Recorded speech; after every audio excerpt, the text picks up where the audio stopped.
What, man? Lucky dying!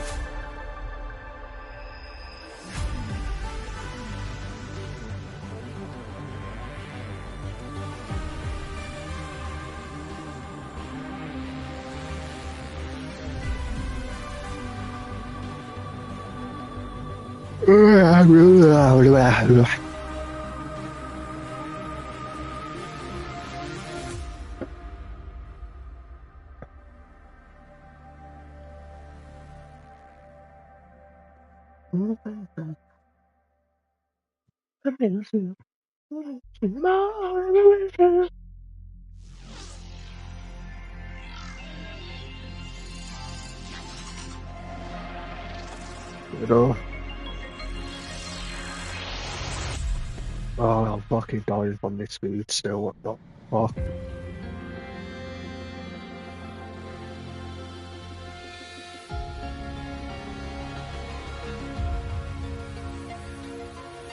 Oh, let's do this, man. I need to jump in now. I guess malicious message shoulder. I take it you're getting more tomorrow. Perhaps.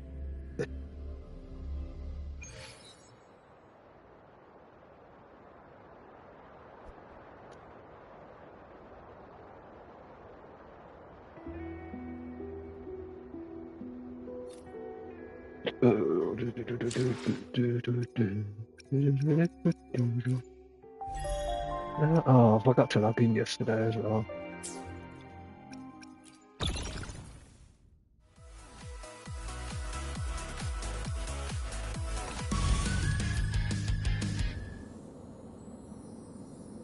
The fuck is this?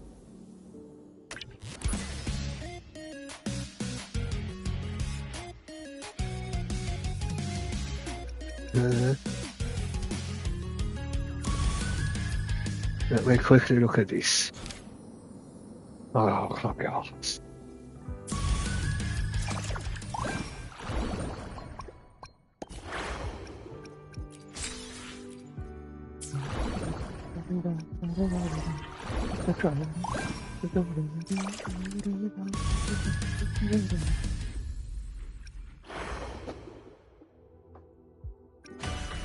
Where's the fucking... not the one I want, but we can do a gamble over here.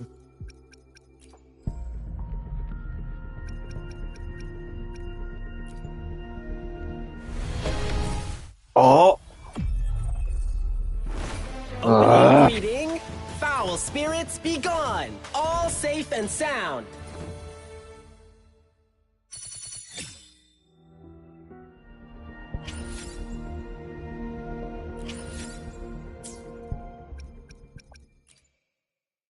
I alone will decide whether it's for show or for battle. It used to fucking... Yeah.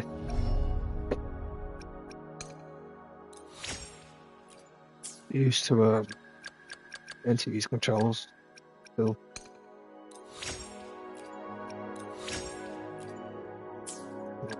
Just got it, so that's one sweet.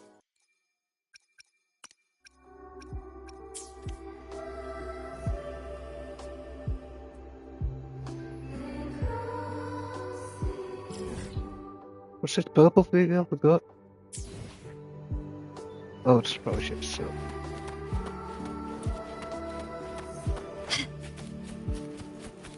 Professor, about my paper. You've got a lot of nerve bringing that up. I read it. Aside from the title, the rest was mind-numbingly long and irritating, like a damn void worm. Oh my god, this doesn't save autoplay. And don't you dare include my name in your acknowledgements. That'd be pure slander. That's all. A freshman. What is it? Well done. That voice? It's Professor Carl. You better answer him candidly. He's one of the tough nuts, just like Professor Savi. Savi? He's probably prepping instruments. The man seems to be trapped in his research lately. Ever since he got back from the dark side, he's been calling for its shutdown, saying no one should go in. Caused another big argument with the top brass. Why? Probably because of Lucilla and her merry band. They must have botched something and Savi caught wind of it. You're new, so you probably wouldn't know. Savi and I don't really see eye to eye with Lucilla. She's a fine teacher, but as the Academy's leader, hardly. If it's about scholarship, we have geniuses like Professor Mornier. If it's about leadership, we have investors with far more experience. And yet, she, an average resonator with no special expertise, is now carrying the Academy's future. Really? Forget it. Don't even know why I'm bringing this up with a student. Guess I've been bottling that up for too long.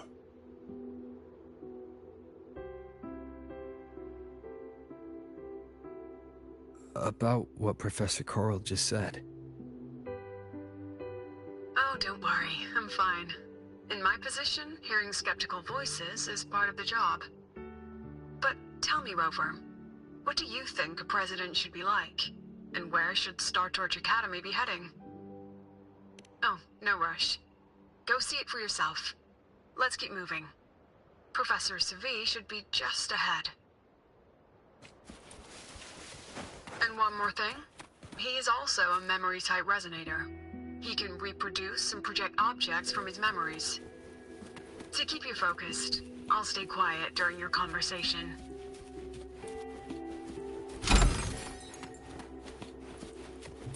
Can you keep up?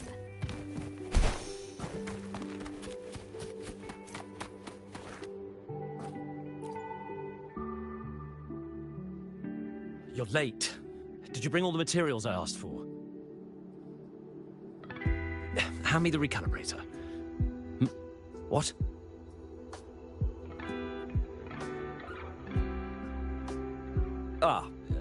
My mistake. I thought you were my assistant.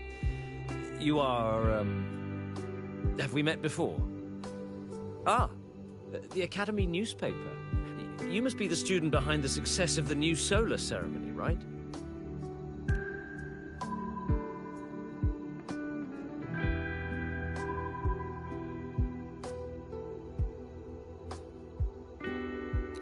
So, when the launch program for Helios bugged out, how did you manage to recalibrate the parameters?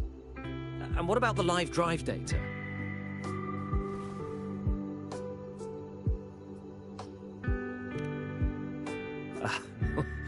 Watching a project come to life always gets me a little overexcited.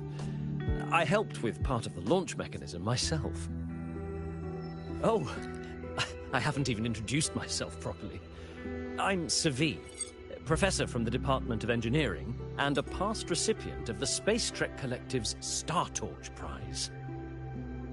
This prize hasn't been awarded in years due to the difficult situation.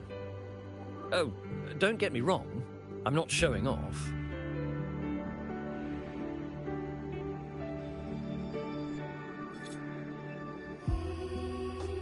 Keep it to remind myself that our science did make headway before. Although, now... Anyway, what brings you here? Lucilla mentioned that he's not on good terms with the management. I can't let him know I was sent here by her. Still, we're both victims of the dark side.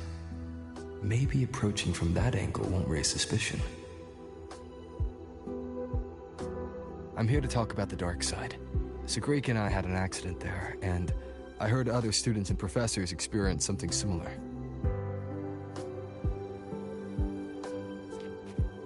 There are so many conflicting stories about it. As someone who'd been there, I want to know if everyone saw the same thing. You've entered it too, haven't you, Professor? Before that, tell me, what did you see in there?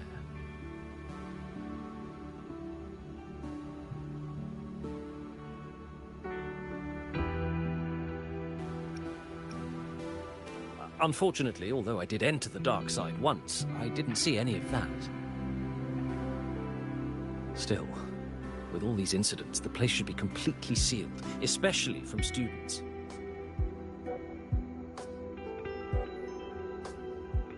Now, I have to prepare for an experiment. We can have more discussion next time. Oh, and,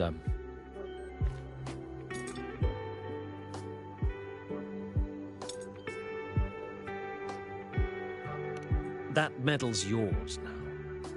The Star Torch Prize may have been discontinued, but your contribution to the new solar ceremony deserves recognition.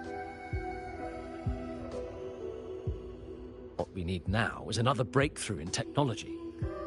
So, take it as my personal acknowledgement.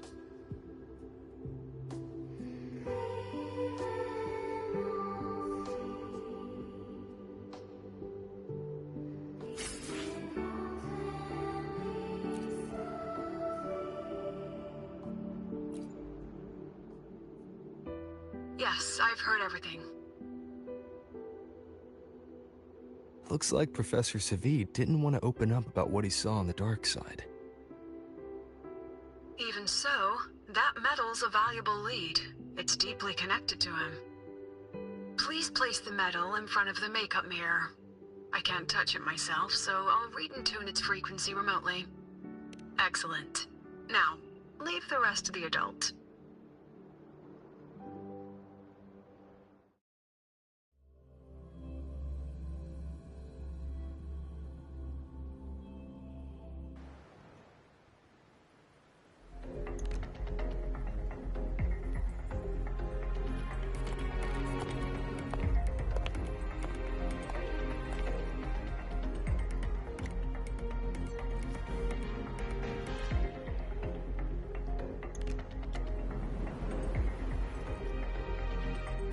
President, can you still hear me?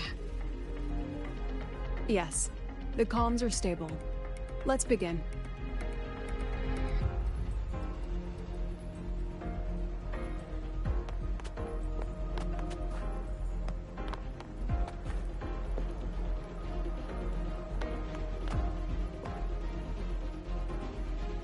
You can't fucking walk. Help!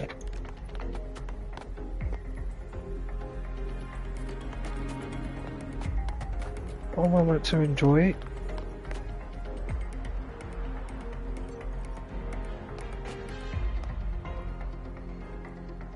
Oh, I meant to see them hips move.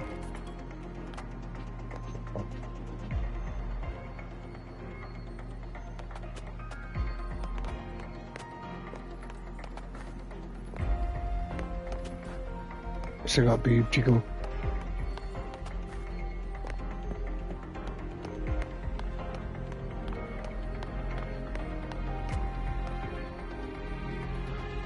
This is strange. I was setting up the room according to the riddle the Academy gave me, but now it's... Who changed the riddle? Who altered the scene? Could it be that rabbit the students keep mentioning? Either way, I should focus on restoring the room through memory projection. If a student gets misled and causes another accident, it'll be a real headache. So, this is Professor Savid's memory when he first entered the dark side. He stayed here quite a while and used his forte. From what we just saw, he was one of the staff involved in the new solo celebration. He came here to restore the scene that had been tampered with. But... Something wrong? not exactly. Maybe because I'm a memory-type resonator too. Something caught my attention. People think memory-type resonators like us are masters of memories and emotions, unshaken by illusions or insults. But no forte is perfect. When we pour all focus into manipulating memories, information floods the mind. That's when we're most vulnerable. The anomaly in the dark side preys on the mind. If I were a Fraxidus member, I'd strike then. Ugh, this projection won't hold for long. Let's move forward.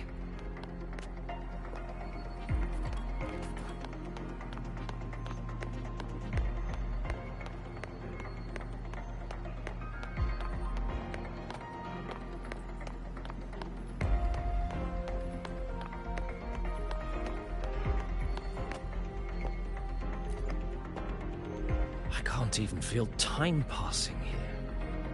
Half an hour's gone already? This one should go here. Wait, the rabbit. You again. Are you the one who changed the riddle and warped this place? Get back here.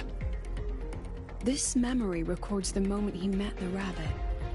Before that, he mentioned time. Could that be another key factor? Did the other victims have similar behaviors? Let's not jump to conclusions yet. Keep going.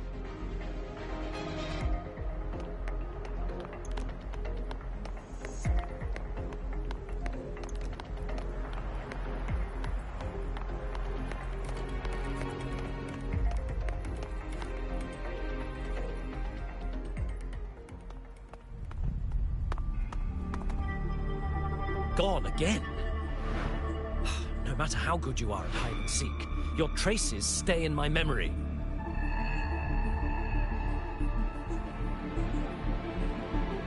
I'll just need to use my forte again.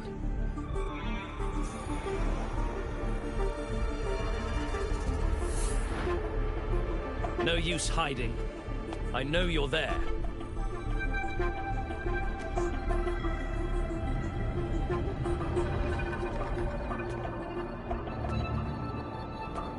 Surprised?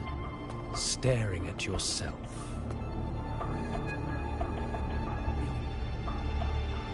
No. I know what this is. The dark side's a mirror. You're just my shadow. Ha. Even if I'm a shadow, so what? I'm still part of you. Afraid your shadow might know a few of your secrets. Secrets you've been running from. You're trapped, desperate for progress. Like that Huang Long researcher, who eventually threw everything away for the truth.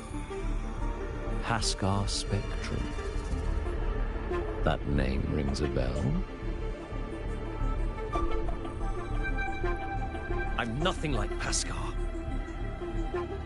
Oh, you're right about that. You don't even have his courage to give it all up. That's why you're stuck here, like a labyrinth running in circles. But what if I told you the answer you've been seeking is right here? Something about your current project. Go on. Take a look.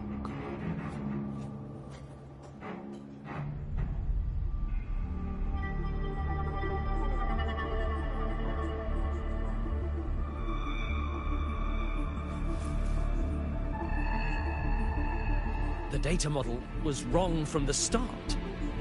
Is this where the error lies? If I fix it, my second hypothesis could actually work.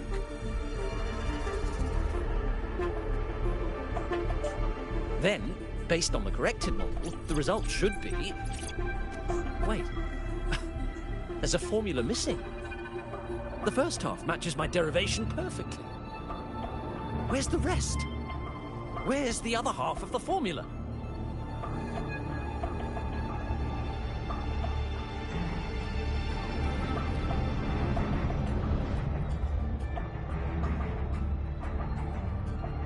I never said the answer was free. Let's make a fair trade. Offer something of equal value, and the answer's yours. Look. I've even prepared the stakes for you. Everything tied to your research. Thesis, data, it's all here. So, which one's worth the truth?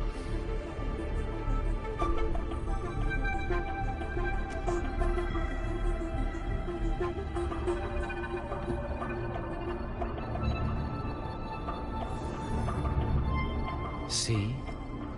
No weight at all. Your report's worthless.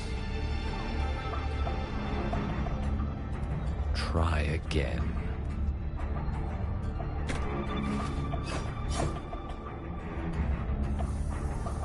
Ah, no, no, no. Far from enough.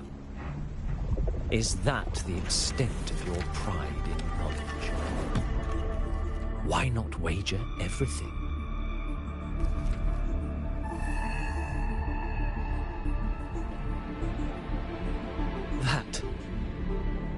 That can't be.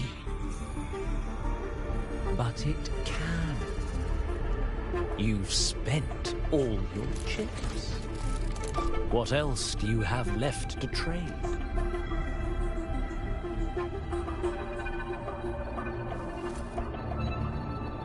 Ah, right. Almost forgot about that. Your greatest honor, wasn't it?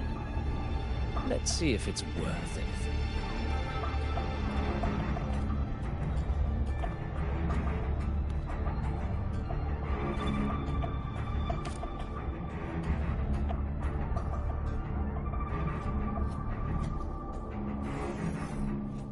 Look at that. You've given everything, and yet you still can't trade for a single answer. Or maybe the scale is the answer. The so-called scientific pursuit at Lahai Roy contributes nothing to the advance of human civilization. And of course, it can't change what sleeps beneath Lahai Roy.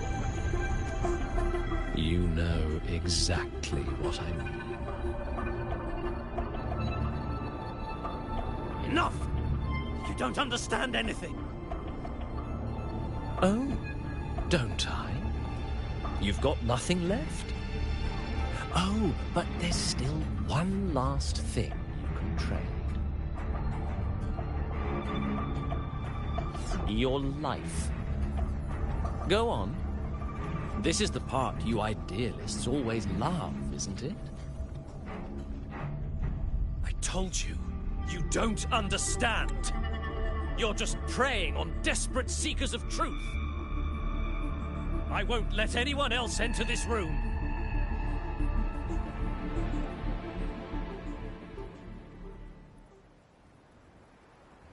So that's why Professor Savi was so determined to keep everyone out of the dark side. He was protecting them in his own way. He feared that eager students or passionate teachers might trade their lives for an illusion of truth. Greatness isn't just about achievement. Sometimes it's about facing reality and still choosing to live with dignity. At Star Torch Academy, we pursue truth, yes, but we value the journey more than the destination. Weighing our worth on a scale? That's true ignorance. Now then, if we cross-check the clues from Savi with the Academy's earlier findings...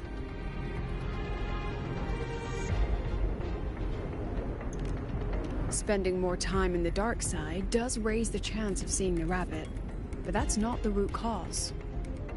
Now then, if we cross-check the clues from Savi with the Academy's earlier findings... You're saying it's drawn to one's vulnerability.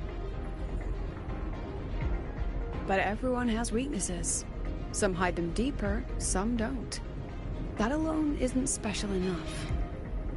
Now then, if we cross-check the clues from Savi with the Academy's earlier findings... Oh, give me a few minutes to go to school.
Oh, well, back.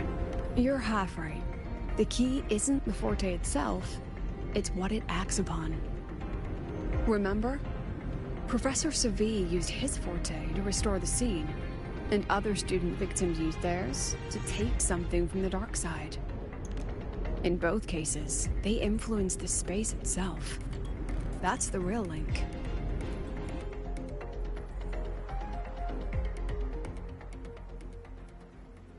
Since we found the answer, I'll wait for you here. Hello? Lucilla? Look, there's actually one more thing I didn't mention. After the celebration, every Darkside victim shared one trait. They were all memory-type resonators, and there aren't many of us in the Academy. Only one remains. You understand what that means now, don't you? Focus my mind. Loosen my thoughts. Just a little. Don't get taken, Give the Mom. threat an opening. A small price to draw it out. In that false professor's words, a fair trade it is. What happens to her? Since the Fraxidus went to such lengths to invite me, well, as the president, how could I turn down the feast?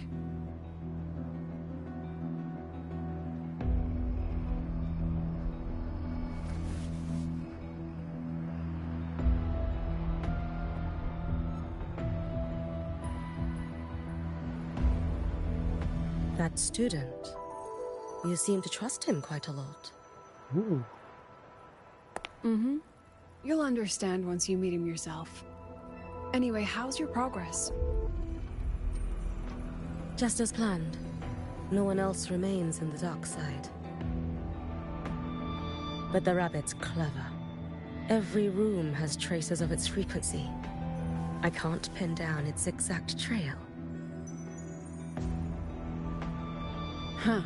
If it were easy to catch, their little feast wouldn't be half as entertaining, would it?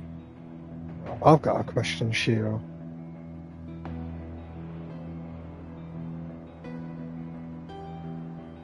How is her thing stale?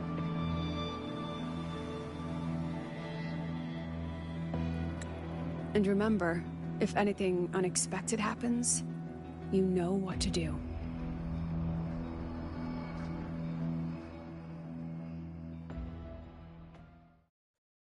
Yeah, can't be a boobs. Not how is it not falling down? Because Since the Fraxidus went to such lengths to invite me, well, as the president, how could I turn down the feast? Of course. And I knew if I told you sooner, you'd either stop me or try to follow me. But there's something only you can do from the outside.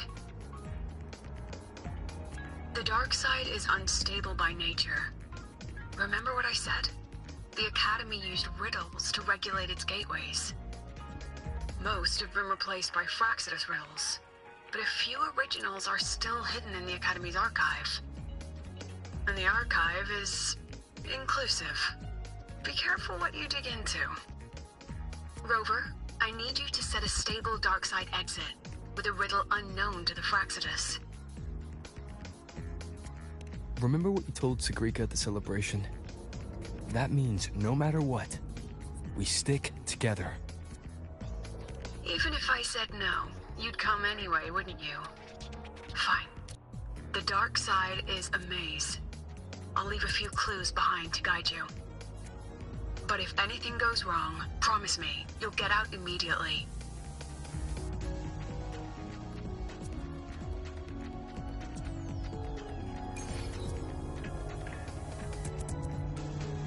Can you keep up?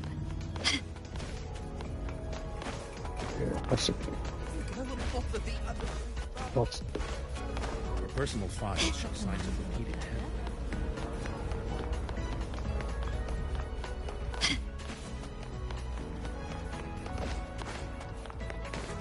Can you keep up?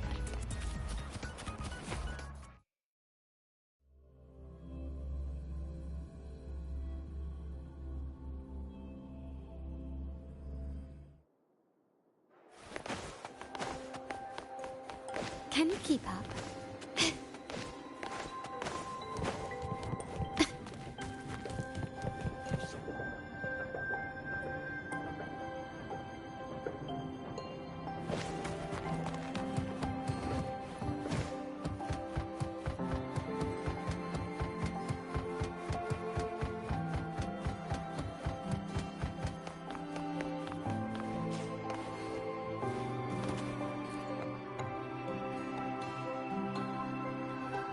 The alternative riddles for the new solar celebration. Guess this is what President Lucilla wanted. Why is it tucked into a storyboard, though? Her hobby? Hope this helps.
okay? The first thing I looked at was the thing I was meant to look at.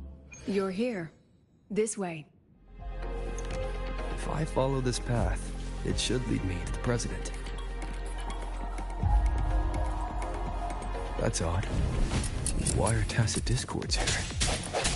And they're all moving towards her.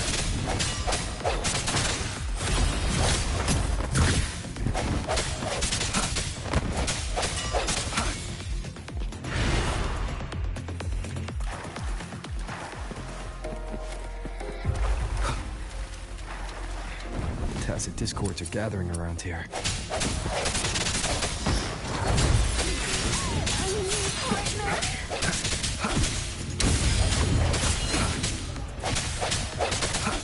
Strike in the shadows. Yes! Just like that!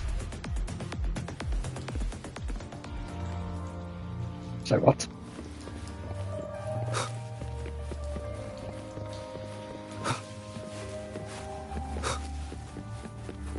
This is...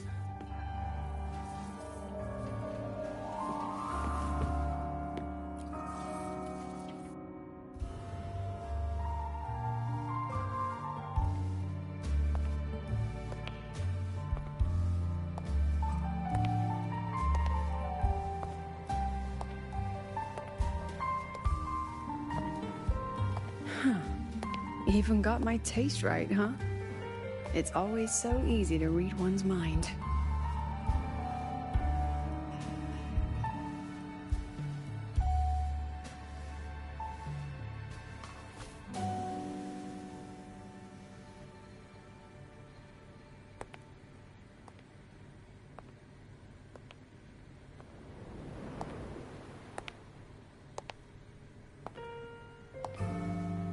The Tragic Life of Lucilla.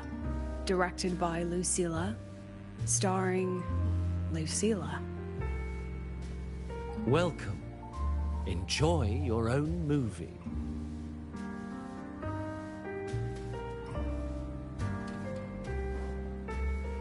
Using my name and slapping on a title that lame?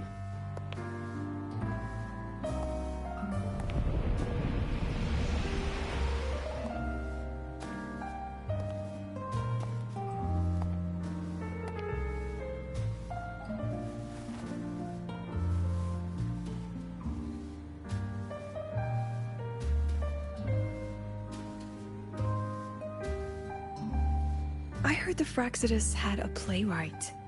And this is what your art looks like?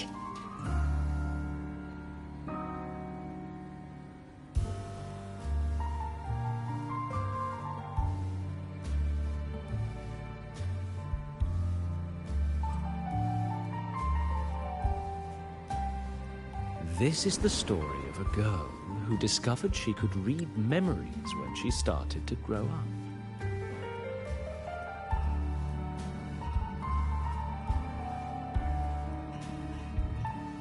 Before she could fully develop her self-knowledge, she absorbed too many memories that weren't her own, until she lost who she was. Stealing Sophie's voice? Twisting people's lives into your cheap drama? Since when does that count as cinema? What's next? My grand arrival in Lahairoi?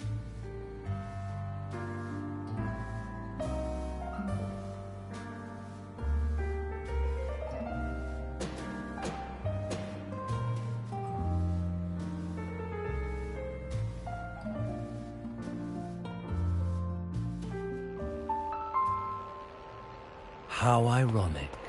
The girl who built her life on her memory gift walks into an institute buried beneath the Frostlands and becomes its leader. A flock of lambs chasing the future crowns a shepherd who can only record the past. What can she offer? Drown in the relics of humanity's golden age? Or lead the innocent straight into the abyss?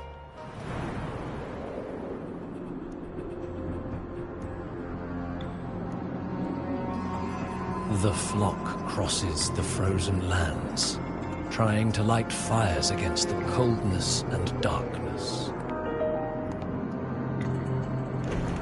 Some burn clothes, some burn books, some even burn themselves.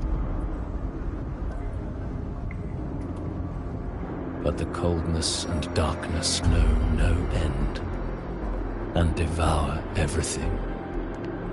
In the end, nothing remains, only silence.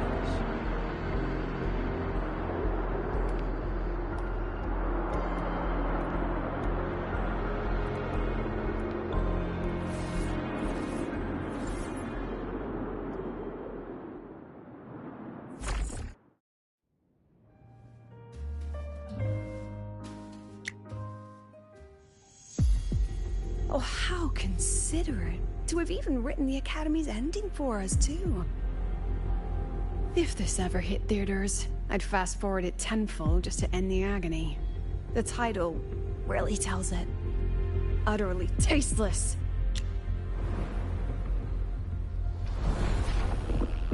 Thus ends the film. However, upon review, it's filled with meaningless actions, and its protagonist is pitifully naive. The script will be rewritten and rescreened. Actress, please wait before the curtain.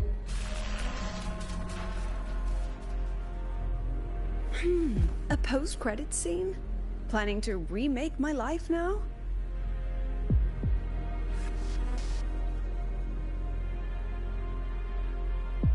Fine.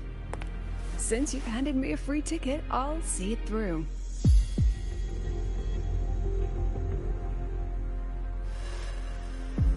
The Tragic Life of Lucilla. Remake. Scene 1. Action.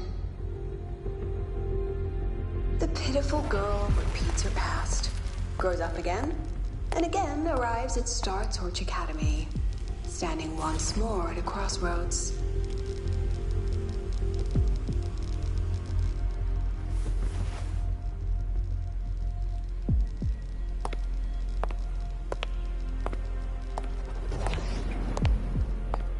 Can she keep the heart? Now, I'll announce the results of the Star Torch Academy presidential election. The vote was jointly conducted by each department's committee and the new Federation Special Investigation Panel. Professor Lucilla, congratulations. You've been elected as the new president of Star Torch Academy. Well then, President Lucilla, care to say a few words?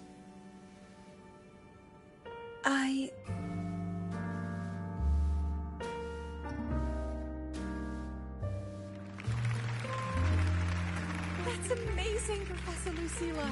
Oh, should I say President Lucilla now?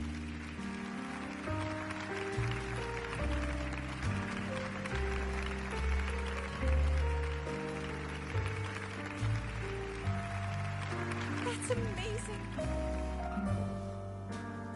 Thank you for your trust, but I don't intend to accept. Compared to others at the Academy, don't you think I'm a bit too ordinary? I have no major academic achievements, nor administrative experience. Honestly, sometimes I even feel small standing among all of you. Making a nobody the shepherd is dangerous for everyone, isn't it? So, please understand my choice. I'm content following at the back of the flock. I request a new election. Quiet! Quiet! Everyone please be seated. Professor Lucilla, have you really made up your mind? Isn't this a bit hasty? At least she knows her place. Let's just set a new election date and move on.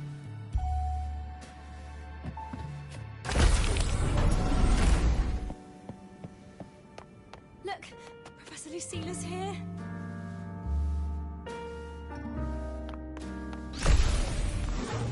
About your request, I have the right to reject it. Absurd. You want to withdraw now, at the most critical stage of the experiment? Who could possibly take your place? I'm just scared. Scared to touch those instruments again. Scared of seeing results that don't match what we hoped for. Afraid of the risks? Then switch to theoretical work. Are you really going to let everything you've built amount to nothing?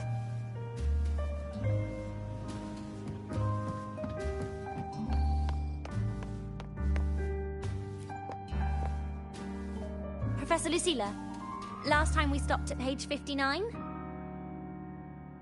Alright then, page 60, bottom right corner. This photo was taken before the lament. Back then, there was no etheric sea, and aerospace technology wasn't blocked yet. One of humanity's probes took this image in space. Our homeworld, see? Just a pale blue dot. So what's the point? Excuse me? I mean, what's the point of taking that photo? Looking at it only makes us feel small. That tiny dot only makes all of us on it feel more insignificant, pathetic even. That so-called golden age of exploration and the great astronomy before the lament, all they bring is loneliness. We're all lonely in that endless darkness, just like Star Torch Academy now. Tell me, Professor, does our so-called exploration here even matter? I don't know. First time I've ever seen you speechless, Professor.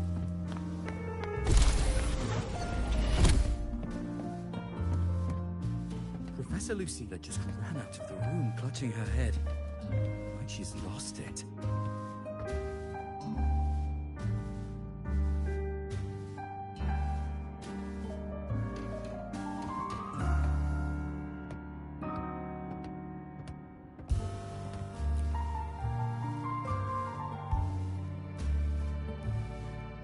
How long has she been locking herself in there? No clue. We just heard stuff breaking. And someone crying. Could it be she's having another episode? The madness caused by memory confusion.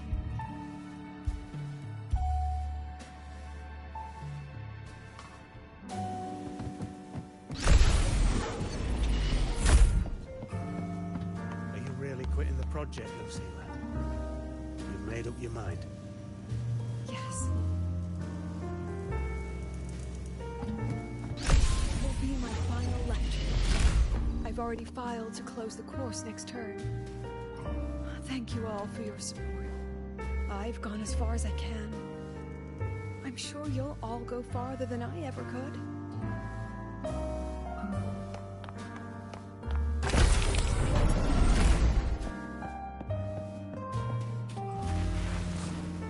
She said nothing. Deep down, she'd already accepted her own mediocrity and stopped moving forward. The girl who once forced herself to stand tall now teeters on the edge. Her curtain's about to fall.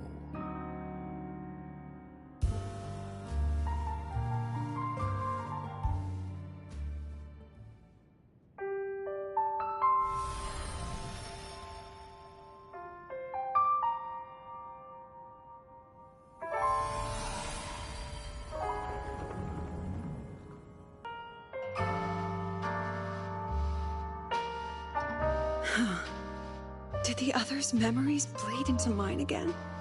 How long was I out? The meeting's already over.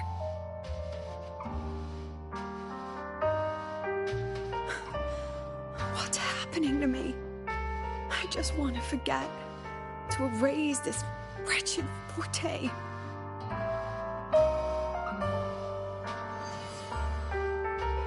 Erase. Right. If I erase the memory of my forte itself, maybe then everything will go back to normal.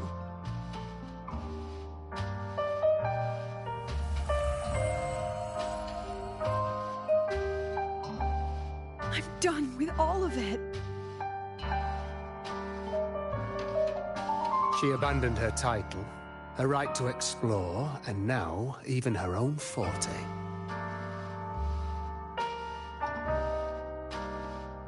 She chose to kill the person she used to be, like someone who had drowned, losing both her air and shadow. A different choice, a brand new life. Tell me, our dear audience, isn't this fascinating?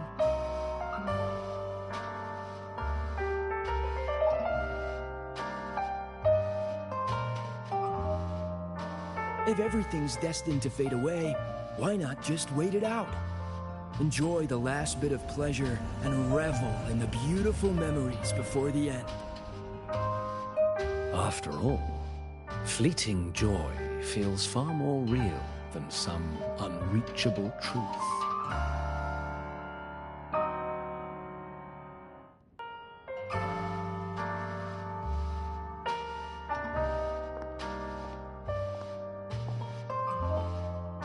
You only need to come a little closer.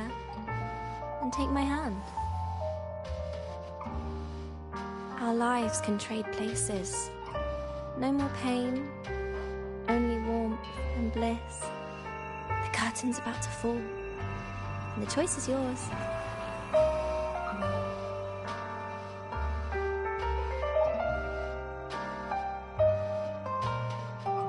Done with your performance? All that noise for one purpose. The same trick you used on Savi. Stirring fear, pressing old wounds. Let me guess what you're after. Targeting Sigrika was just a diversion. You wanted the Academy to intervene. Next, the memory-type resonator is affected in the dark side. And you knew I'd see it. That was your invitation. So this little play, it was meant for me and all the memory-type resonators. You're afraid of something in us, aren't you? Something that threatens your grand scheme. You put on quite a hilarious show, I'll give you that. But you came to the wrong audience. You can ramble about pasts and futures all you like, but I only focus on the present. And that's exactly why your message in that film disgusts me.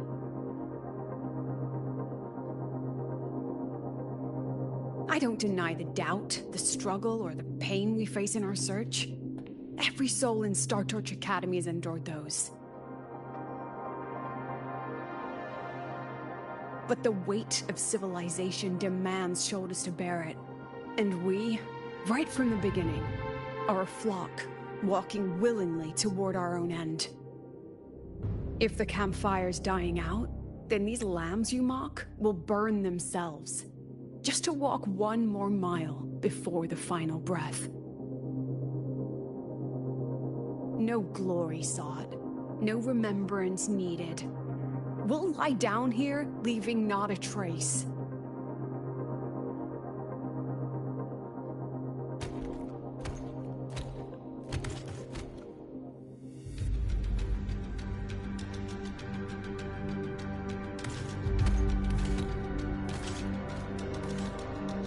But what's the point of it all? The point? You, who watch us burn. You're the proof. You and everyone behind you. That's our meaning.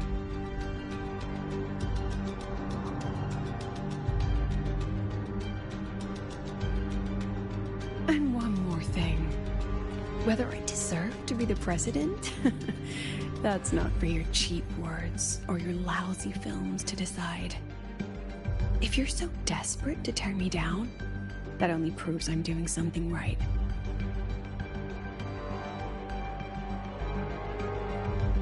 Tell me, who's the real desperate one here?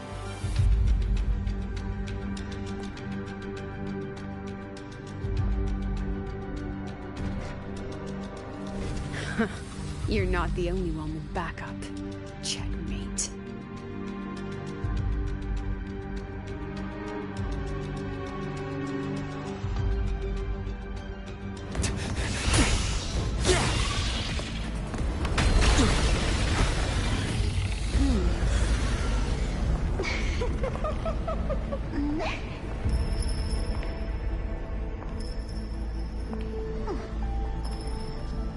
You're here.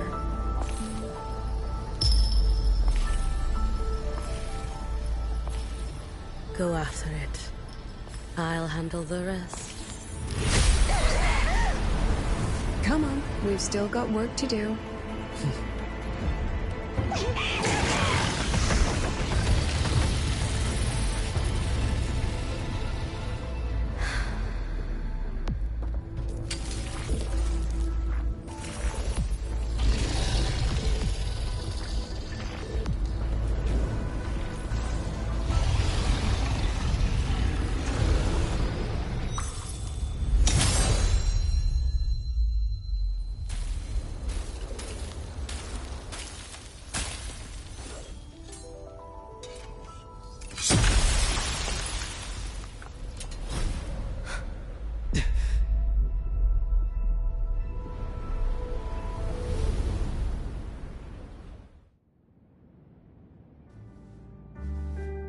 Stay sharp, Rover.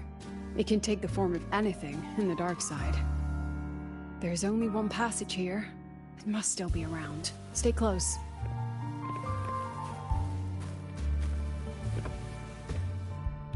Oh, you can't even walk when I walk.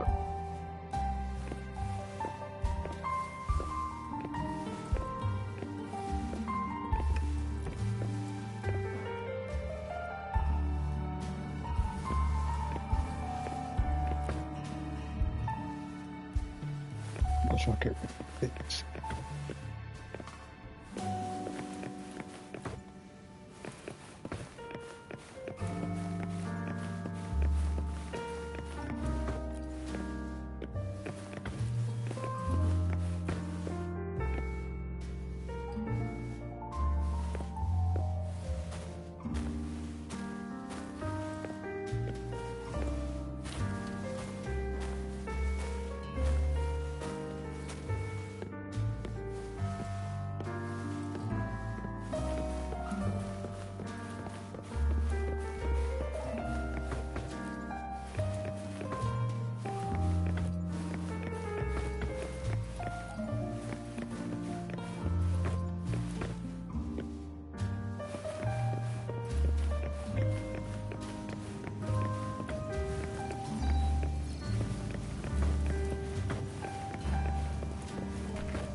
No sign of it here either.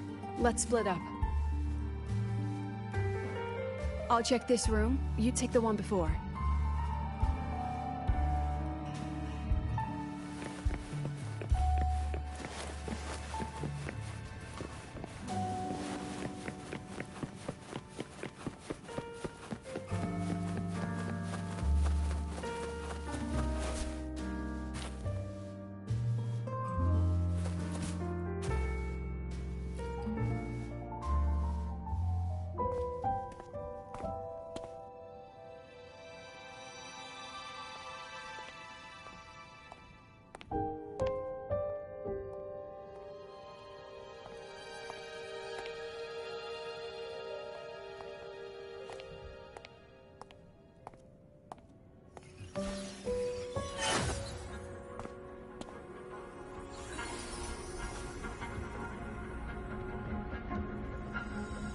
Told you.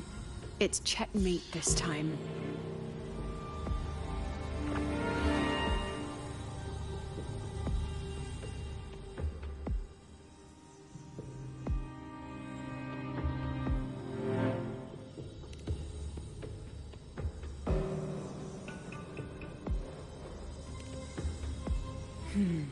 We still haven't figured out what the Fraxidus wants with the dark side.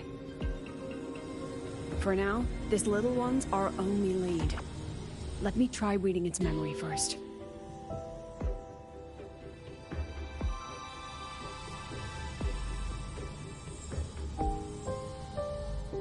Oh, looks like I don't even need to use my forte. I suppose this counts as our first proper meeting, Madame Lucilla. Proper meeting? You're talking to me through a rabbit from your little hideout. That's what you call proper? Still, thanks for the film. It was tasteless and trashy, but I'll admit, it added a little fun to my job.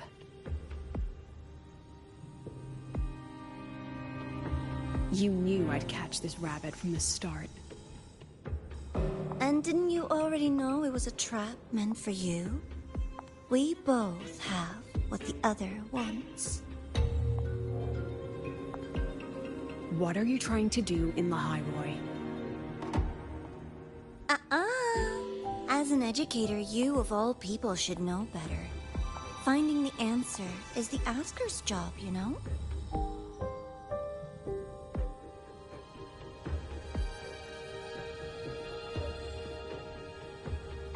Still, congratulations.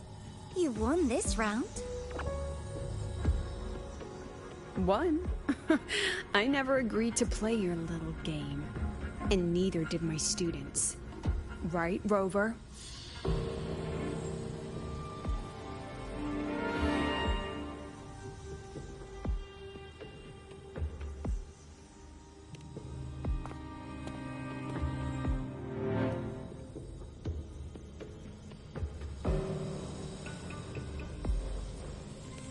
Flattering myself? That hurts. I worked very hard setting up those trials for you.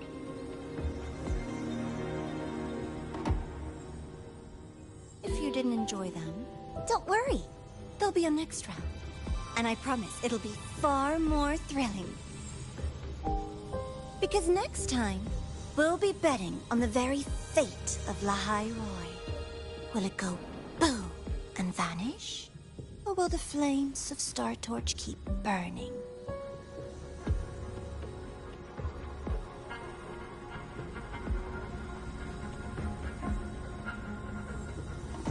I can't wait. Truly, I can't wait for our next meeting.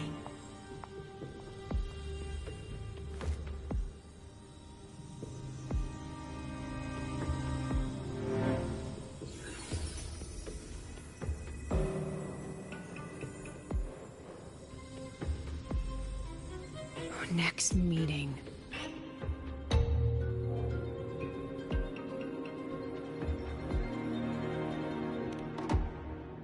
It's all right. At least we dealt with the source of the dark side's anomaly.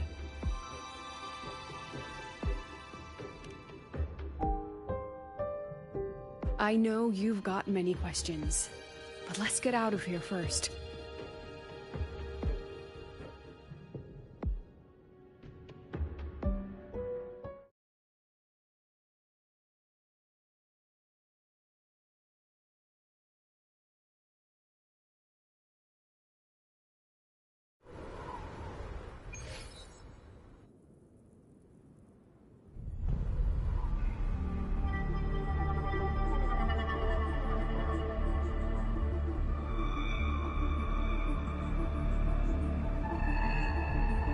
You said the things in the dark side wouldn't hurt them.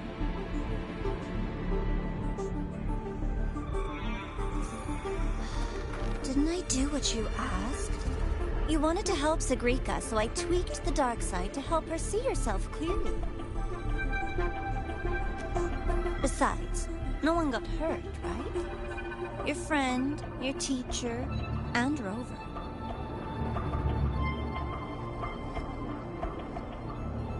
I should thank you, actually. You helped me finish an experiment. Experiment? The opposite of the void.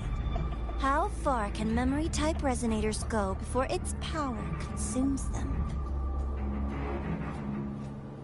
And what other tricks is this petty academy hiding? A Miko wielding a sword?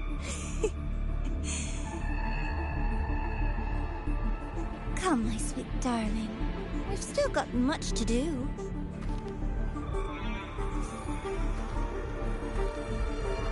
What about the rabbit? Isn't it your pet?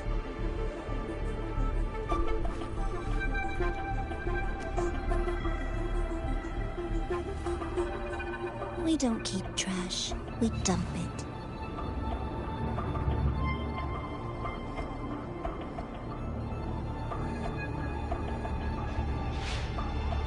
So, please try hard to be useful if you don't want to be disposable.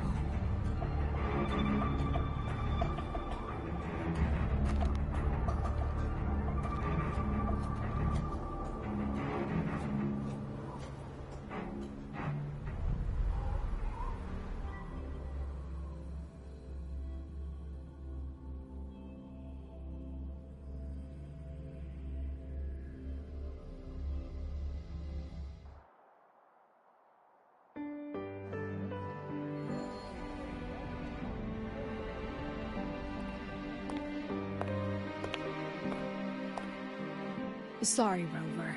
I've kept you busy all day.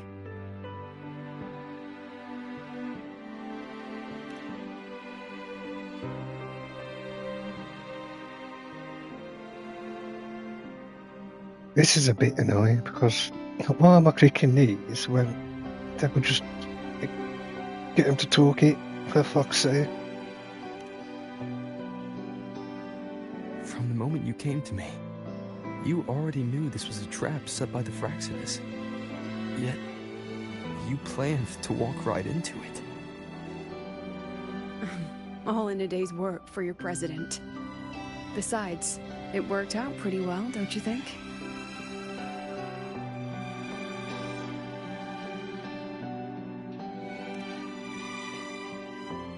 Don't worry. I know the dark side pulls people toward what they fear and try to escape from. But I learned to face my past honestly long ago.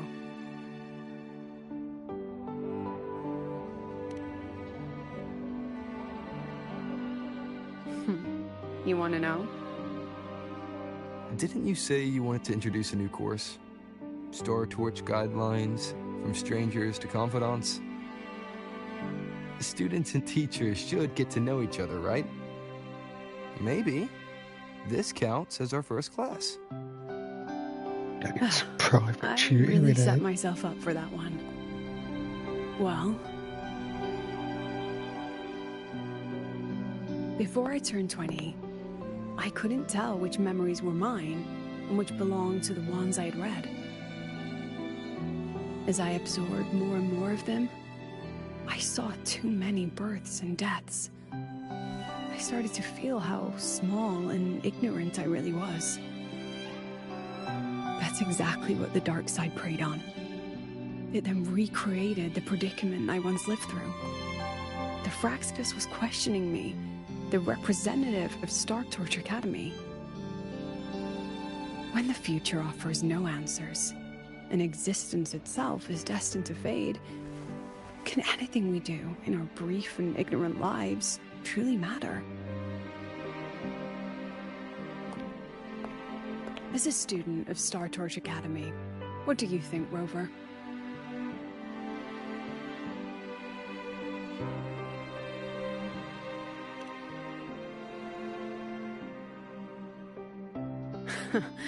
That's the kind of answer you'd say.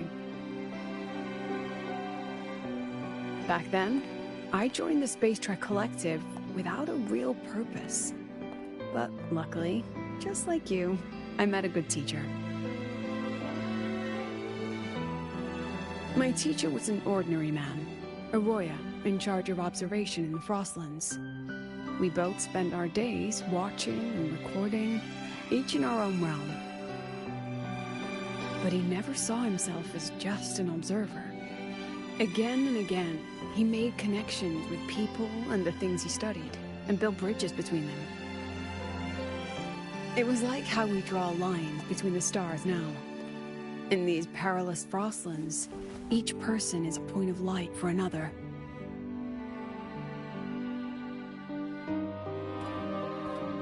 Maybe I used to stand too high, never stooping to feel the emotions in those memories.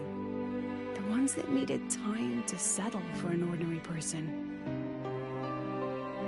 When I revisited the memories I once read, I realized they all shared one thing in common. Everyone spends their whole life searching for answers. And it's those very answers that give meaning to our journey toward the future, even if we might find nothing in the end.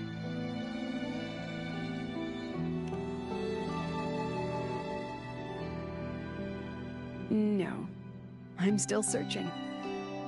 In that sense, I'm the same as all of you. Just another student on the path.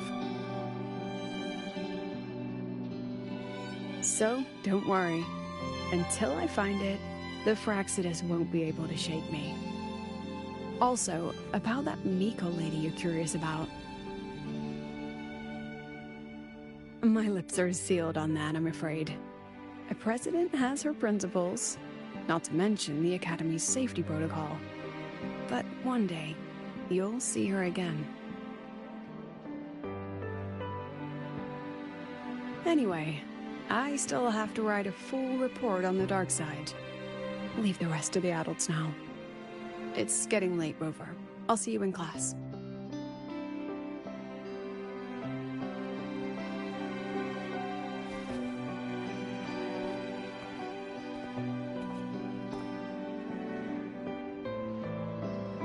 Has this game truly ended?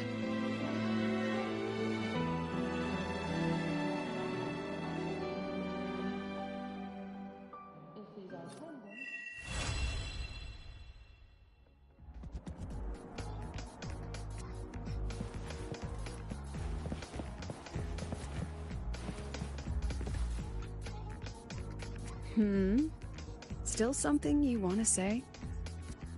Oh, but Star Torch Guidelines from Strangers to Confidants is designed for both teachers and students, isn't it? If you want to hear mine, you'll have to share your stories before coming to Lahairoi first. Oh, you can know anything you want, Lucilla. You don't have to ask me twice.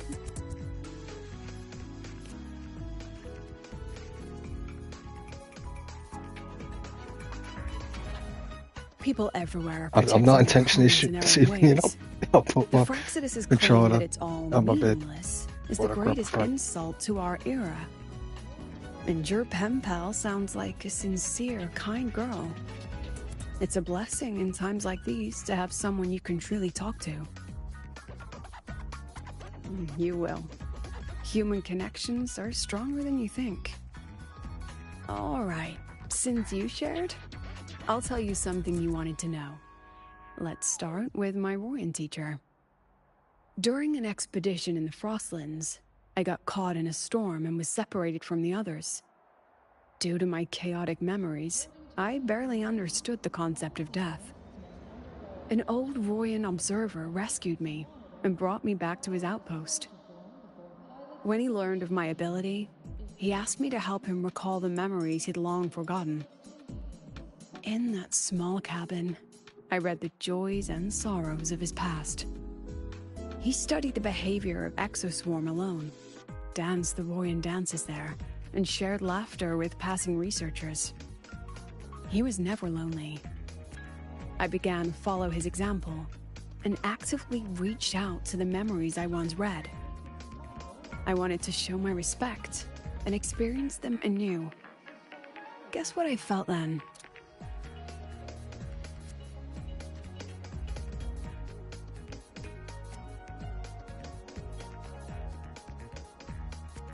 I may not have almost got my controller. No, it was the fear of death. For the first time, I truly feared death. I felt our most genuine human emotions facing the jaws of death. When I realized that, I knew I was finally waking up from the nightmare of those memories.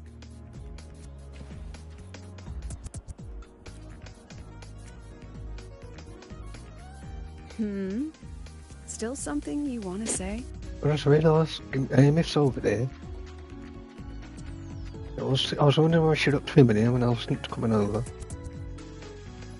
Oh, but Star Torch, if you want to hear mine, you'll have to share your stories before coming to Lahairoi first.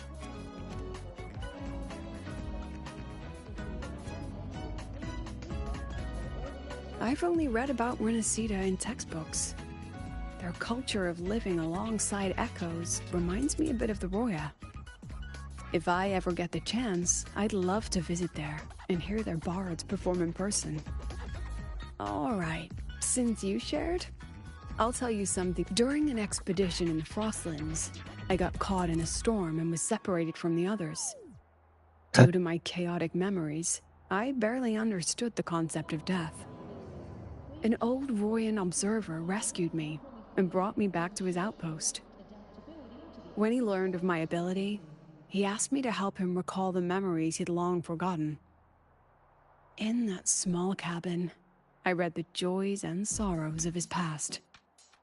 He studied the behavior of Exoswarm alone, danced the Royan dances there, and shared laughter with passing researchers.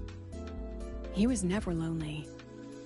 I began to follow his example and actively reached out to the memories I once read. I wanted to show my respect and experience them anew. Guess what I felt then? No, it was the fear of death. For the first time, I truly feared death. I felt their most genuine human emotions facing the jaws of death. When I realized that, I knew I was finally waking up from the nightmare of those memories.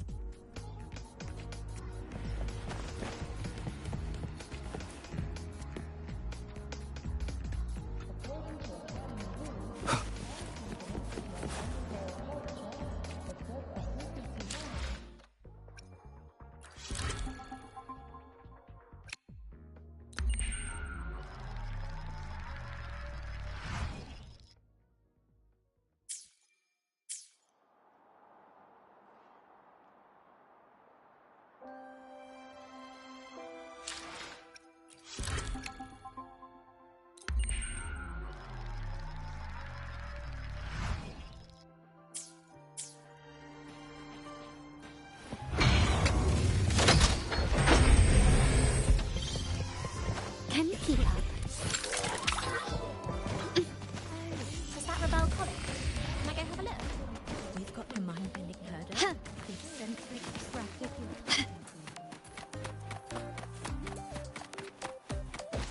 Yeah, I can't fucking fall down on here. If you got time, be sure to show me that super duper powerful echo. Isn't it a bit weird?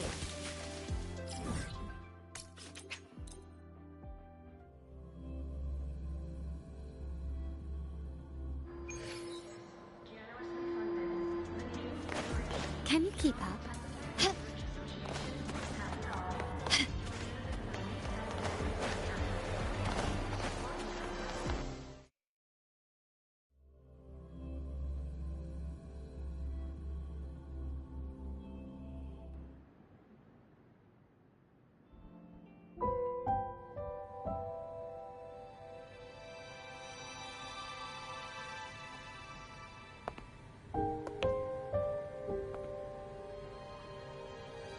Stop focusing on It's fucking just the two of us now. fate.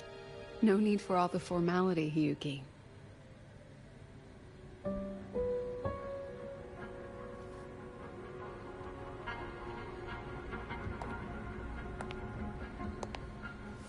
Oh, and just so you know, the maintenance fee for that blade will be coming out of your paycheck this month. Which blade? The one you used in the dark side. That makes it the 4th you've broken so far. Try to be gentler the next time, will you? Sure. What about my own sword? Its maintenance is mostly done. Don't worry, you'll have it back soon. Wanna try one? It's pretty popular among the students.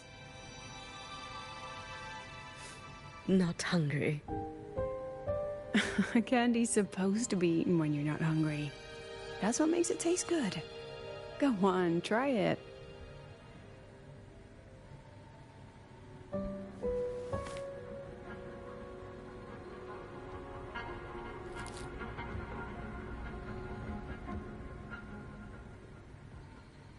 Have you swallowed it?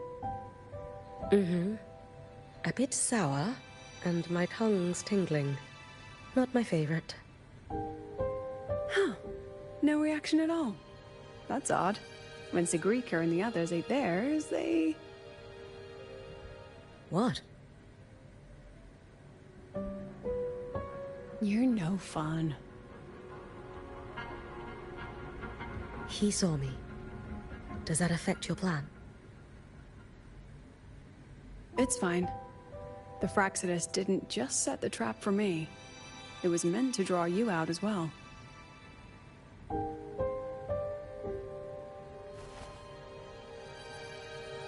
They've noticed your existence.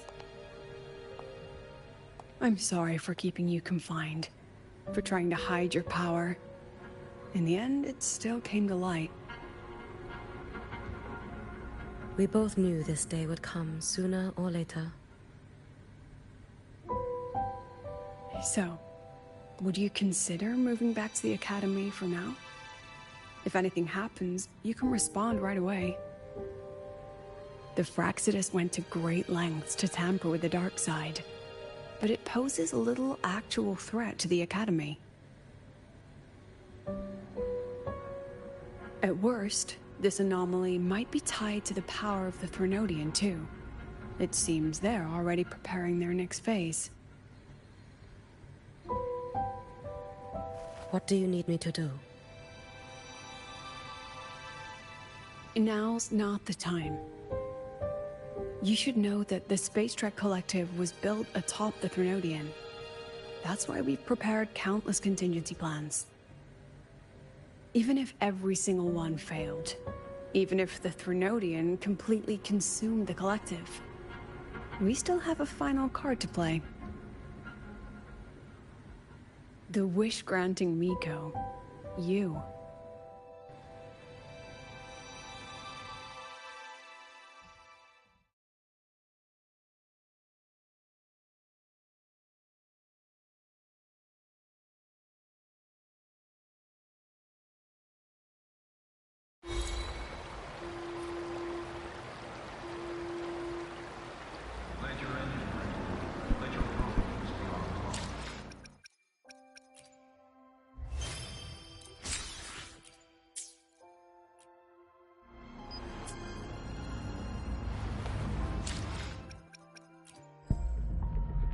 So 14-4. Did not buy some. I did not.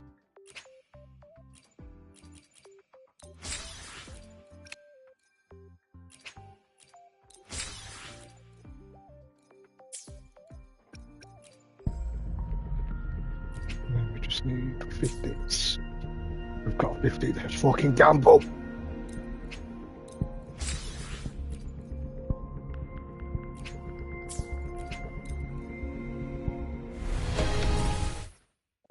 Fuckers!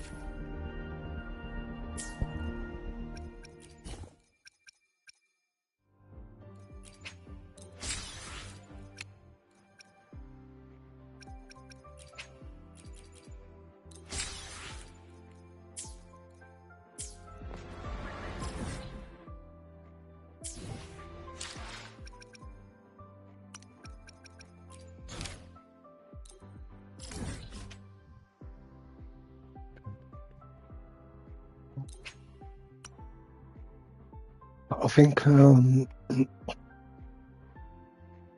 forgot how many pulls we are from Pity, but I don't think I'll be able to get Hayuki this banner. Unless I do fucking everything I've been missing.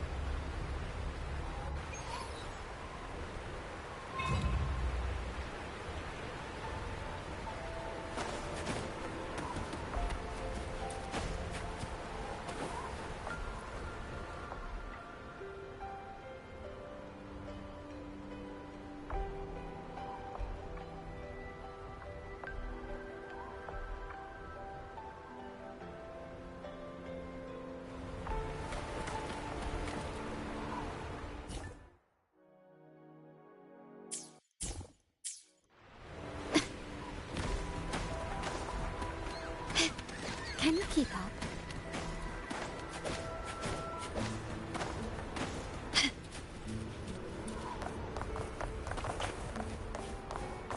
Oh.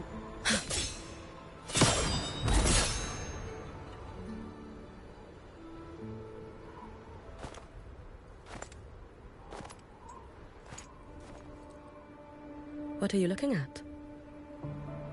Ah, there you are. Nothing really. I've just been wondering if I wanted to land another astronomical investment to study all the exoswarm coming off this giant mech. What kind of pitch would it take to make every major player in Solaris nod along and funnel credits into my pocket year after year? Have you figured it out? Not yet. My conscience won't let me think that far. Luckily, the man who can figure it out is back. The old man who promised me the blade. The head of the Space Trek Collective. The very same. But don't let the quick agreement fool you. He's already thinking 10 steps ahead. If Ishino Hado wasn't in such dire straits, he wouldn't have agreed to forge that blade for you so easily. Or at the very least, he'd have made sure he got his pound of flesh in return. I couldn't find the child. Time and space in that dimension are too fractured. My familiar lost its way.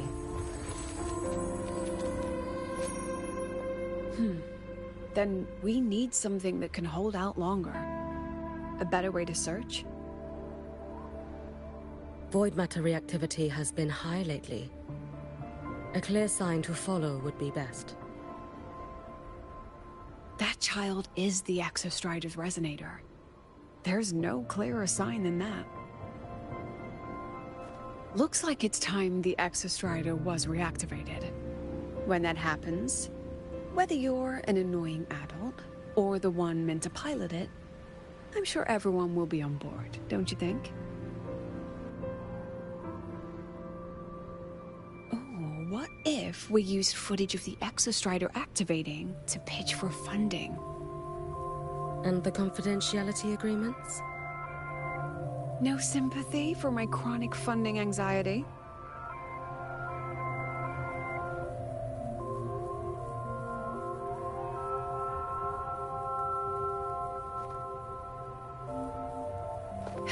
Fine. Go to Honami. I already approved your leave of absence. Why? To test the blade?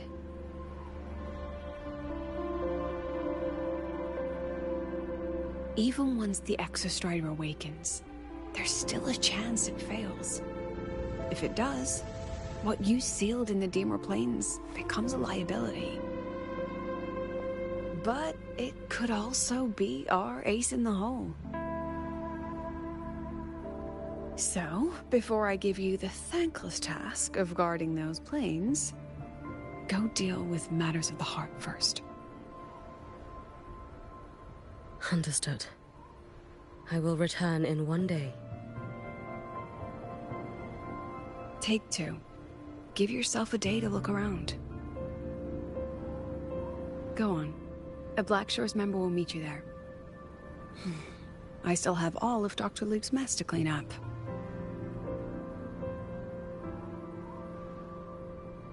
Understood. I am at your call, should you require it.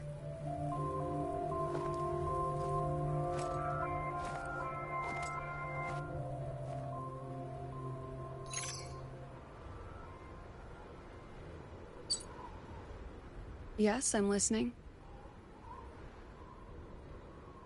So it's about Denia. I see. Let's discuss it in person.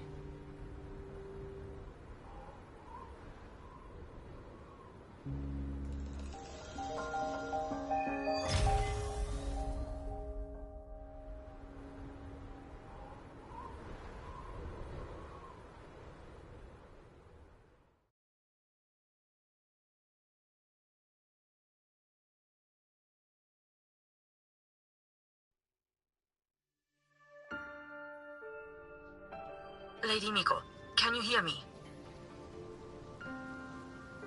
Yes. You may call me Hiyuki. Understood, Lady Hiyuki.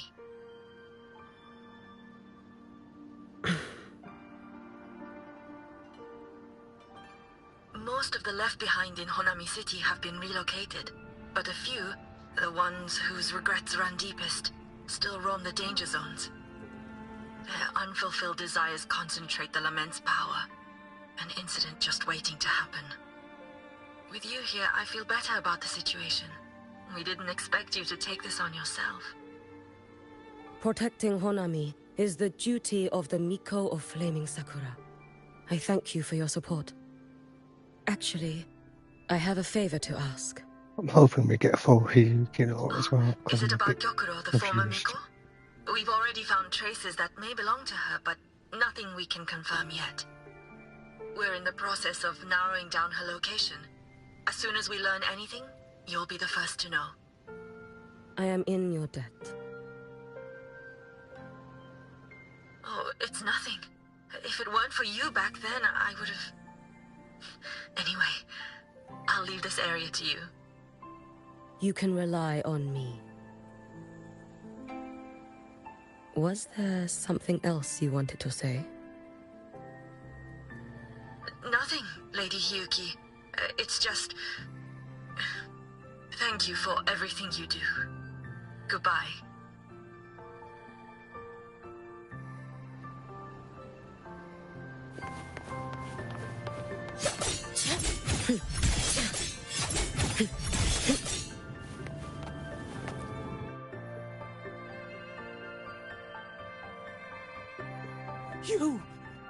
You are... Yes. Miko of Flaming Sakura, you're back! I knew those monsters wouldn't stand a chance. Everyone else thought we were done for, but I told them, don't worry, Lady Miko will come and save us. I'm sorry. I was too late. It doesn't matter. You're here now, aren't you? Please, just say it. Say the Miko of Flaming Sakura has returned and that those monsters are finished. The Threnodian has retreated, but I couldn't save you. But you defeated it, again! And one day you'll drive it away from Ashinohara for good.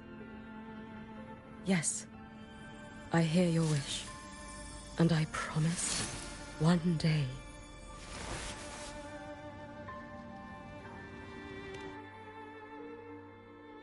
I failed their hopes.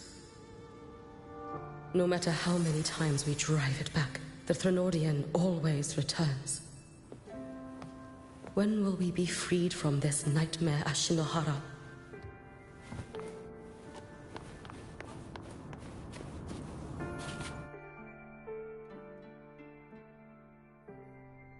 This is all your fault. Eternal Miko, huh? You're all useless. Every last one of you.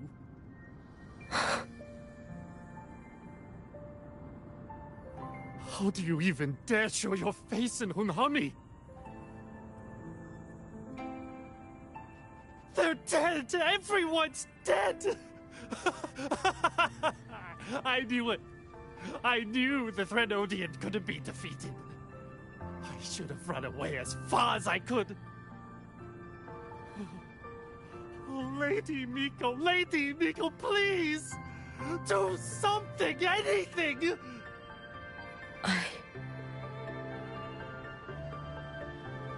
Powerful people like you won't die even if you lose. What about us? What about ordinary people? Just wait to be torn apart? I knew you couldn't hold the line. I knew it couldn't be killed, but... how do we go on from here? Lady Miko. Heroes. Tell me, what should we do? If you need someone to hate, let it be me. It's all right. Place all your pain, all your resentment upon me. May your soul be granted a moment of peace.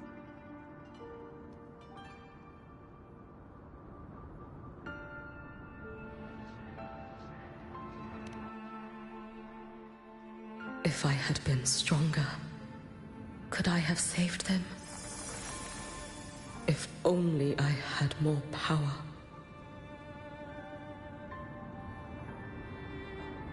If we end up seeing little shit, I will not be happy.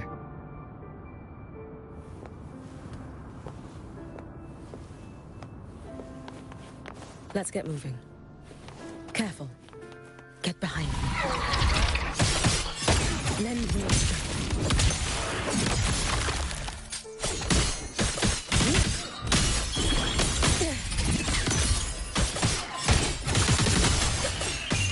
Let there be snow.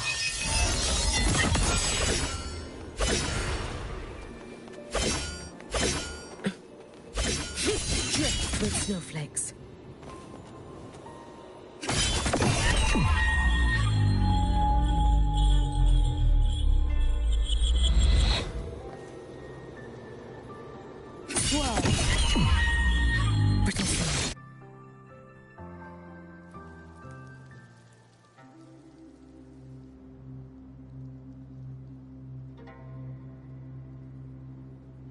was sick.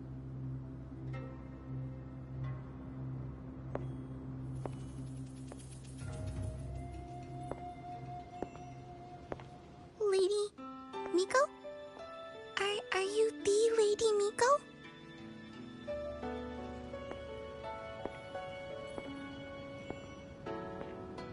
Oh, you are! You're the Miko who once talked to Lady Gyokuro.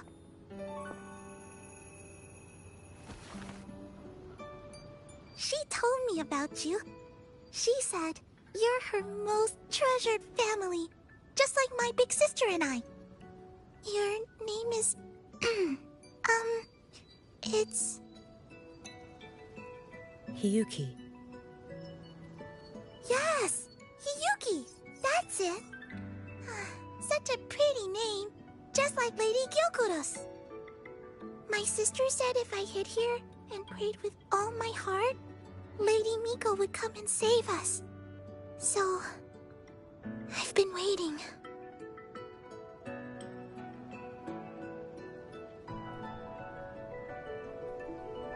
Little one, what's your name? Your hands are cold. Have you been waiting long? Kana. My sister calls me Kana. Lady Miko, you're finally here. But my sister... she... It's all right. I'm listening. She asked you to wait here, didn't she? Ah, she must have trusted you very much to give you such an important task. Task? Yes, a task. If not for you, I would never have found this place. You did well, Kana.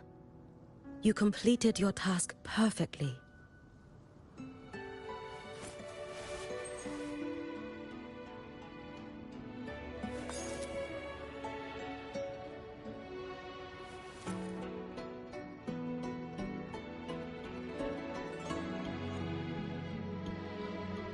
Lady Miko, are you here to save Honami? Then, is Honami safe now? Honami will be fine. Sister said you carry everyone's wishes. That you're the strongest. I knew you'd come and fix everything.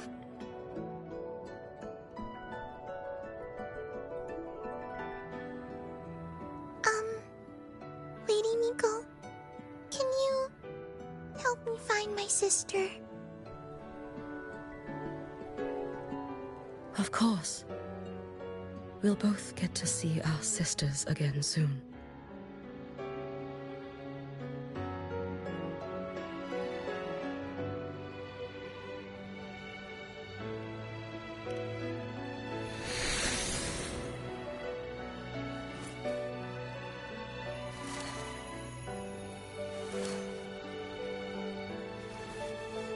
When we find her, let's eat red bean pudding. We make the best red bean pudding in the whole world. If you come try it, everyone will want some. Then you'll need to make a lot of it. Can you manage that? Pinky promise. We'll make lots and lots of pudding. Then, even if the Drenodian comes back, we'll have something to eat and we won't be scared anymore. It's a promise, then. We'll make a lot of pudding.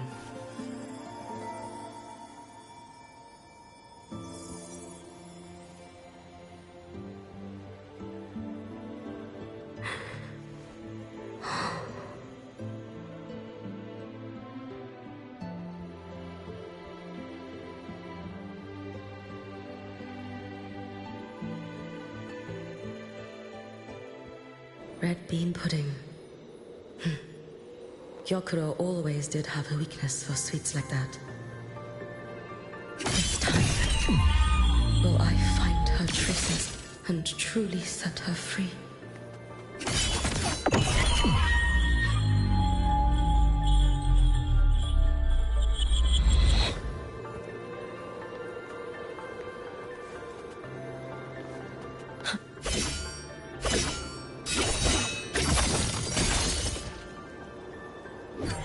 Stage next.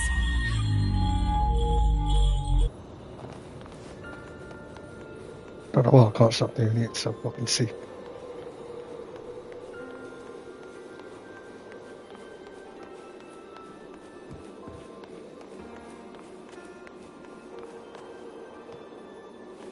And the actual question is, how the fuck do I get out the fall?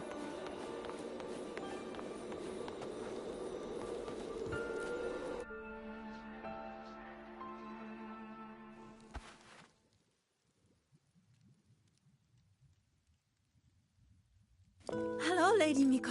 I've been waiting for you a very long time. My final wish was simply to see you one last time. Well, actually, I do know the Your way. You have to final alt again. wish? But if I knew Yes, about that slow time it's thing, I alright. would have fucking I know I'm dead. spent money I on know I'm what they Willa call today a as left well. behind now. But I thought if I'm going to remain like this anyway, I might as well get what I wanted before I disappear, right? I've heard of cases where the left behind remain aware of their state, sustained by powerful desires, but for such a simple wish. You truly only wish to see me again. I mean, you are a legend. You've been the Miko of Flaming Sakura since my great-grandmother's time.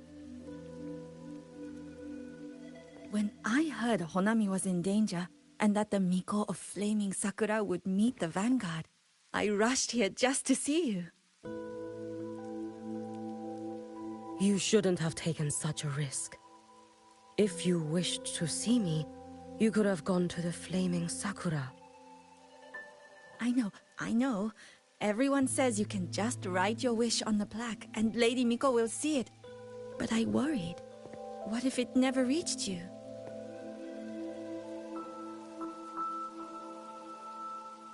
So I came all this way to make the wish in person. I wanted to see whether it would come true.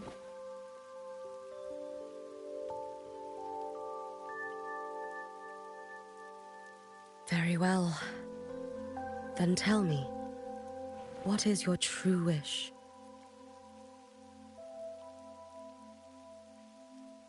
I wish for world peace. For people to stop living in fear of the lament. I want everyone to survive it. Lady Miko, my wish is that there will never be another Miko of Flaming Sakura.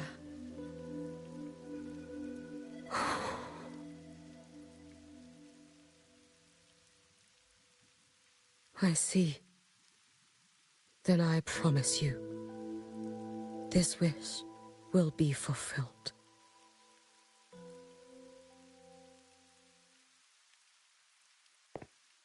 I know it will.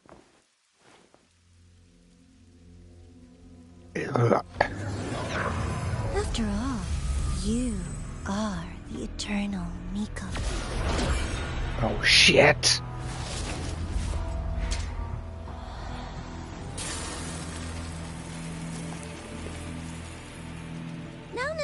No need for that, Lady Miko.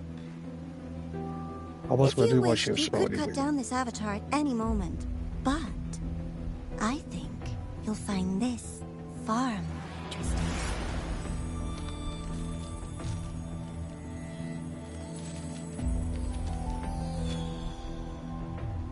Yokuro's Shiratori. I know the Fraxidus has cost Ashinohara its fair share of grief. But personally, I hold no ill will toward you. I had dealings with the previous Miko. It wasn't exactly a pleasant chat. But I promise you, her death was not by my hand. Just as you once witnessed, she met the fate all Mikos of Flaming Sakura share. She died, burning her future to ash to pay for the present. Aren't you even a little curious about what I showed her? If this makes you uncomfortable, feel free to cut through space and leave. This face of mine, of course, is entirely at your mercy.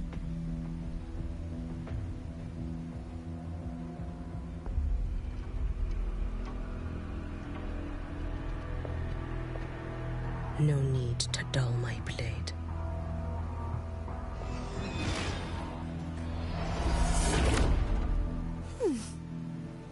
She wears the exact same expression as the previous Miko. I suppose one day she too will be reduced to ashes by her own wish. Oh, Eternal Miko. Is she simply arrogant?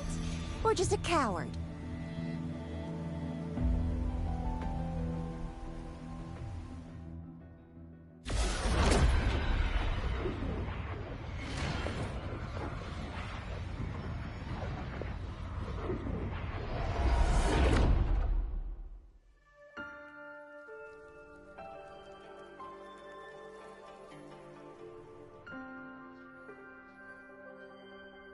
A peaceful Honami. Why bother with such an illusion?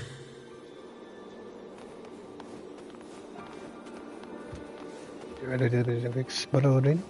Never know. Once you get fucking cocked.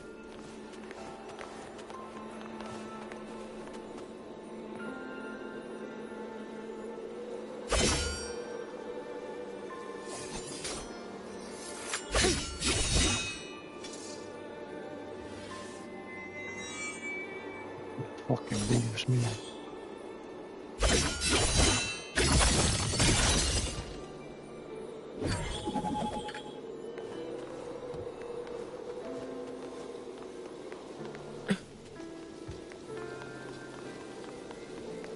Gyakuro.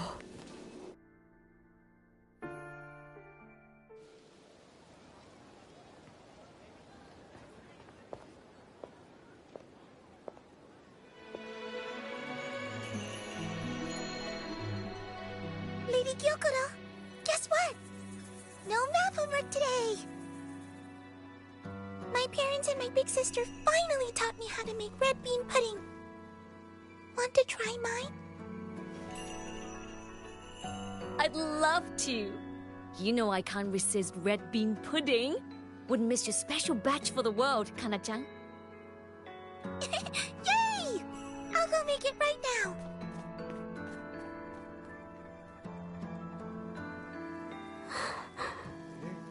Shiro, she has hers on her shoulders.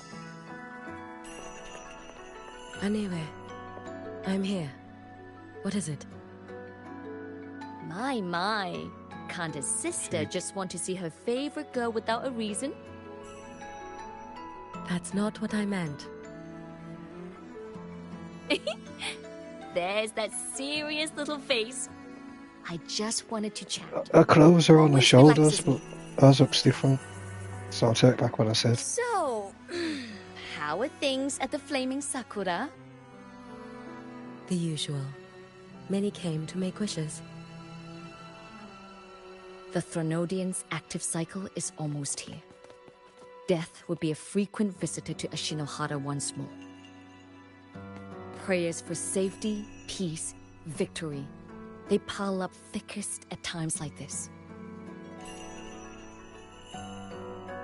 The Miko of Flaming Sakura is the bridge between people and the divine. A wish jar for all their hopes. We must listen to every single one. Lately, I've been hearing you ring the sutsu. To grant those wishes, you burn your future using the sutsu's power. Continue, and one day there'll be nothing left to burn. You should have stepped down already, Anewe. Let me become the Miko of Flaming Sakura. Let me inherit the sutsu. Oh, I'm perfectly fine. I've got futures to spare, you know. You tell me, little Hiyuki, what's got you so fixated on this? Don't tell me you're secretly in awe watching my heroics on the battlefield and... Yes, I want to be just like you. You wish. You're 100 years too early for that, you little blockhead. Enough about the Suzu. Stay and have some pudding with me instead. I know a wonderful little shop. Always practicing archery under that sakura tree. What a bore! A girl your age should be out living a little. Here we go again. You know I don't care about any of that. I'm going back. You sure? Come on! Consider granting your big sister's wish. I only came because you called. I put my work on hold. I can't stay too long. Besides, I don't like red bean pudding. Huh? I keep forgetting you have the world's most boring palate. What a shame. I'll just have to enjoy all by my lonesome then.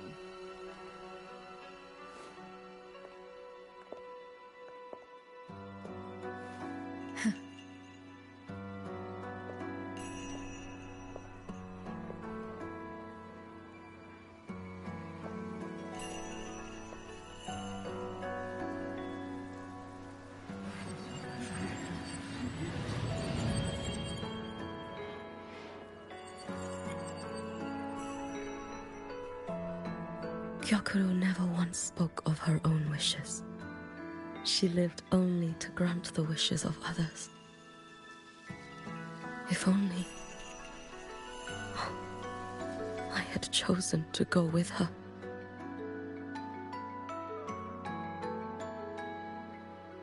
I should go there. One more look will be enough.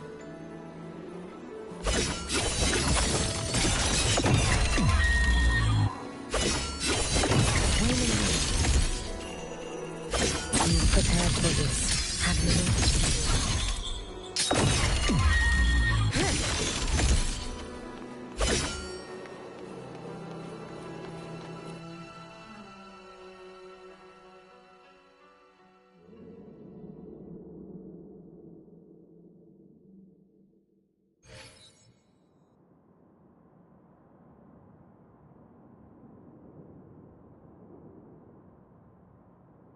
This looks like a very weird shop.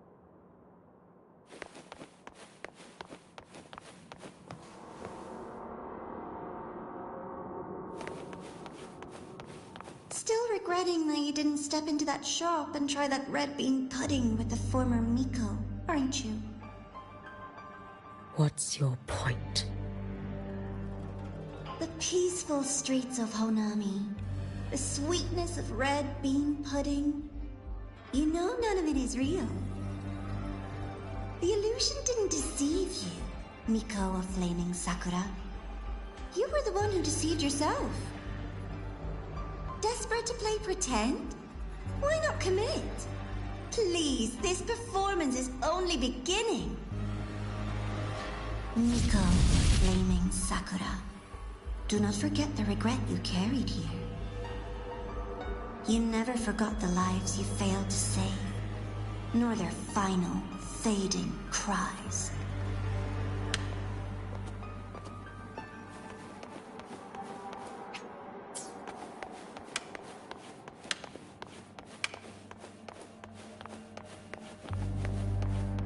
You've been watching me?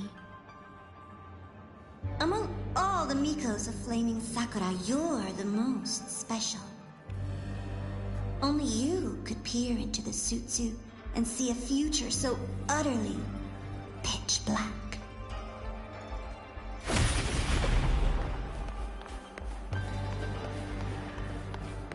This is... Oh, you've heard the stories, of course. But none of them know what Rover really endured to reach this point.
that room back just to check I ain't fucking missed any.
This is...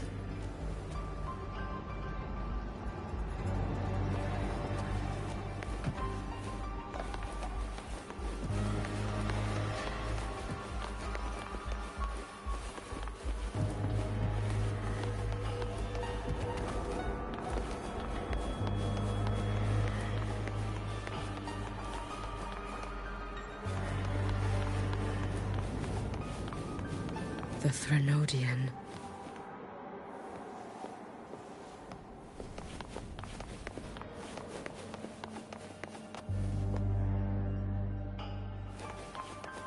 Go on. The next act awaits you.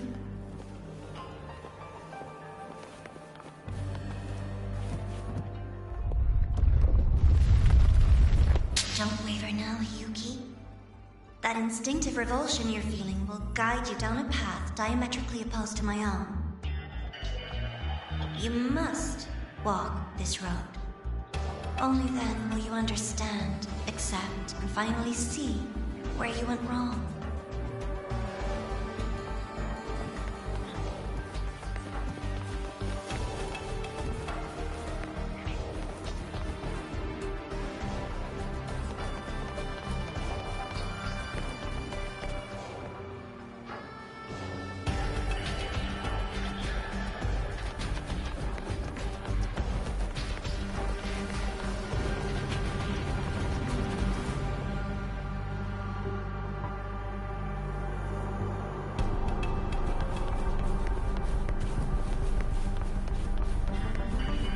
You suspected.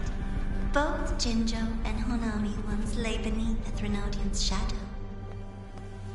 But only in Jinjo did the night give way to dawn. You... Shh. I would never deny their achievements, or hide the price they paid. That is their pride. And likewise, I would never deceive your eyes. Rover, did he truly consume the Threnodian's power?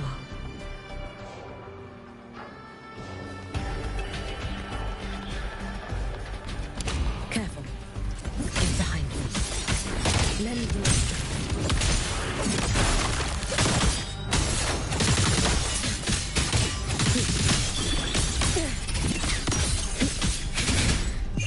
Let there be snow. This blade, it's as sharp as they promised. Once business in Lahairoi is settled, Now I've got myself stuck I'll take in this it back again. to Ashinohara.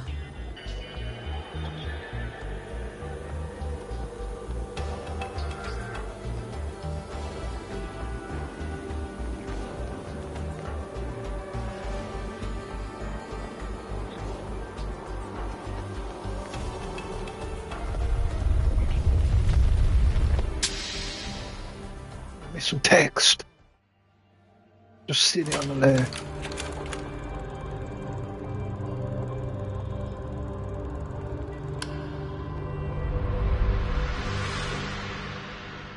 You needn't doubt.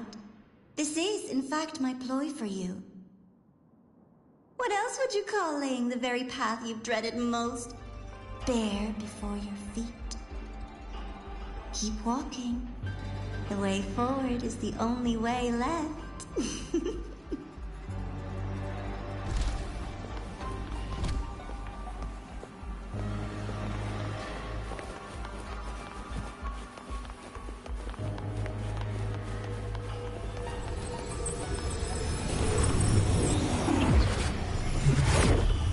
The inverted tower. I read the reports. Another place reduced to ruin by the Threnodian.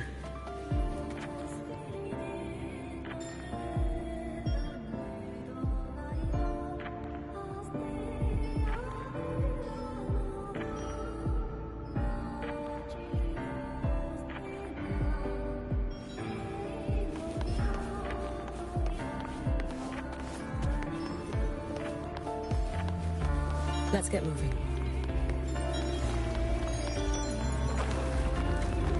A nation that placed its faith in the Sentinel, yet its blessed maiden was spawned by the Threnodian Leviathan. Deliciously absurd, isn't it? I read the incident reports. It was the Threnodian scheme. Obvious enough. And from it, I obtained the precise counterweight to tip the scales. The power of assimilation. Precisely. After all, isn't that blessed maiden living proof? Proof that harnessing the Threnodian's power is a viable path. Is this the fall of Imperator? As you know, even a Sentinel can't be a crutch for humanity forever.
Now, why not step into the role yourself?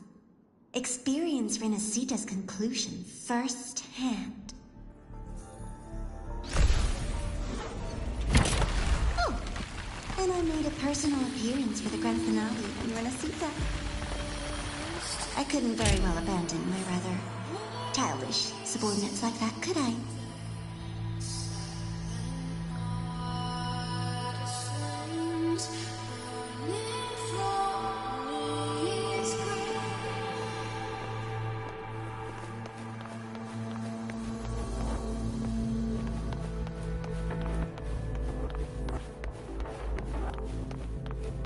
A light so blinding it lays bare all the film. A world where every prayer is answered. Just like a dream, wouldn't you say? Ah, if only Ashinohara could have... You had so many companions fighting at your side. And yet, the reign over Honami simply would not cease. That's enough.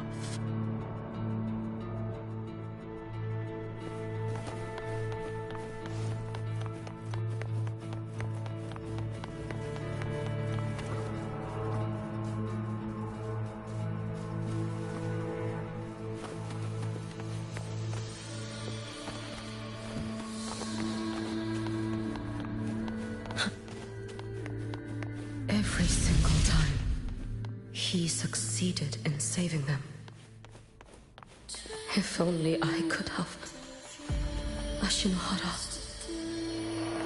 Am I envious of what he has achieved?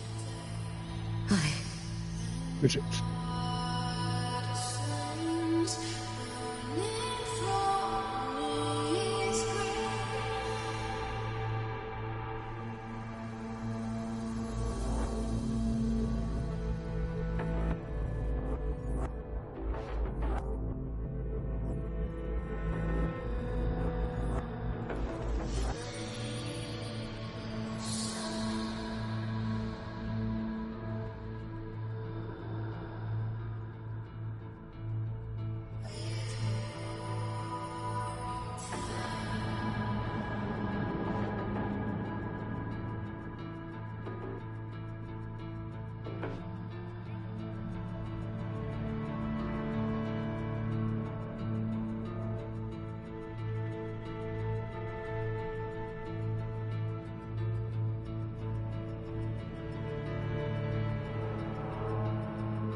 Oh, I'm back.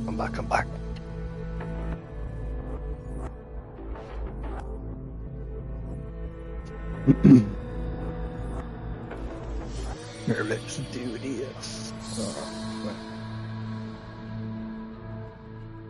That's not really sure. Let me find my fucking charger.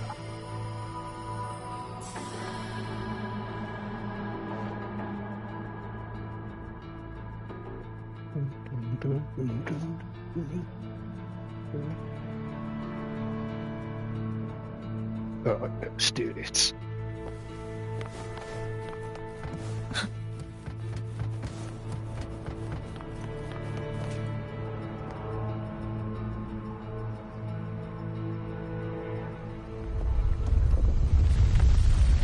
A little sideshow before the end. You don't mind, do you?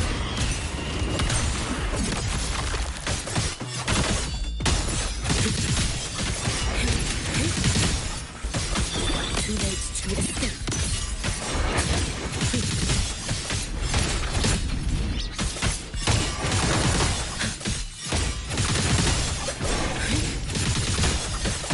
You should have run. So persistent.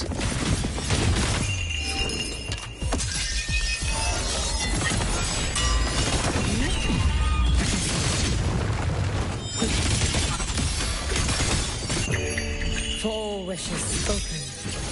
This vessel I offer.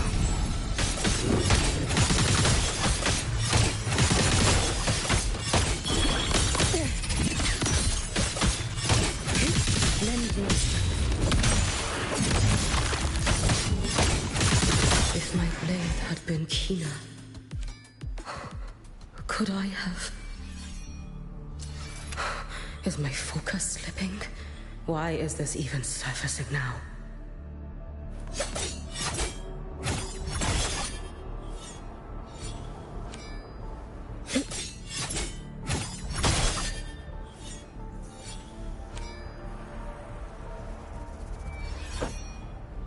I'm not prepared for the collab. Because these fucking animations are just insane. Every, apart from Sigurika, every character, I'm like, yeah, they can't do better than that. And then they prove me wrong.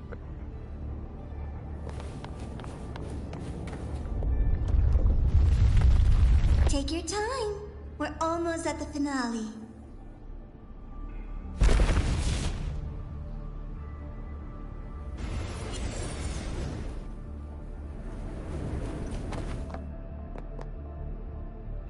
Come, let's go.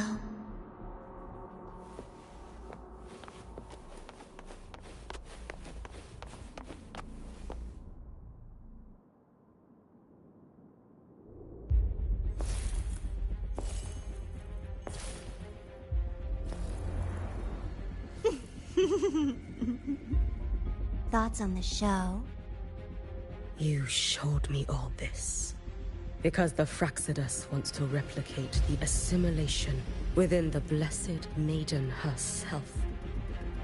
You want me for the possibility that I could become the Threnodian's resonator in the future. I won't deny it. After all, among all the Mikos of Flaming Sakura, only you can see through that Sutsu and see a future so clearly entwined with the Threnodians. That is your gift, your talent. It is a dangerous curse. From Ashinohara's legends and the Space Trek Collective's investigative reports, you know who Rover is by now. As a savior yourself, what do you think of his capabilities? He's strong. You can afford to be more effusive. Unlike you, who failed Ashinohara time and again, he is the perfect savior. But let's be brutally honest. This world doesn't have a second Rover. He saved Jinjo and Renacita. But what about Honami? Solaris is full of dark corners like Honami. places the Savior's light will never reach. You, Miko of Flaming Sakura, have a gift. You might not fear the curse of the Threnodian or Lament. But what of them? The weak, those not blessed by fate, and yet... Is it really fair to place the weight of an entire world on a single pair of shoulders? Solaris needs more saviors, doesn't it?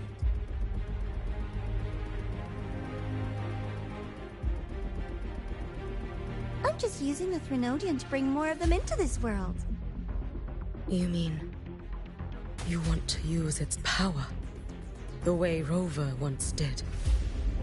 I've tried before, but a miracle like Fleur-de-Lis requires a billion coincidences. And Mia? Nothing but the delusional ravings of Leviathan. Even the one that appeared in Renacita at the end was just a hollow, mute shell. But with your help, everything changes. You could wield the Threnodian's power just as Rover did. Honami would not be a ruin, and Ashinohara would finally have its true savior.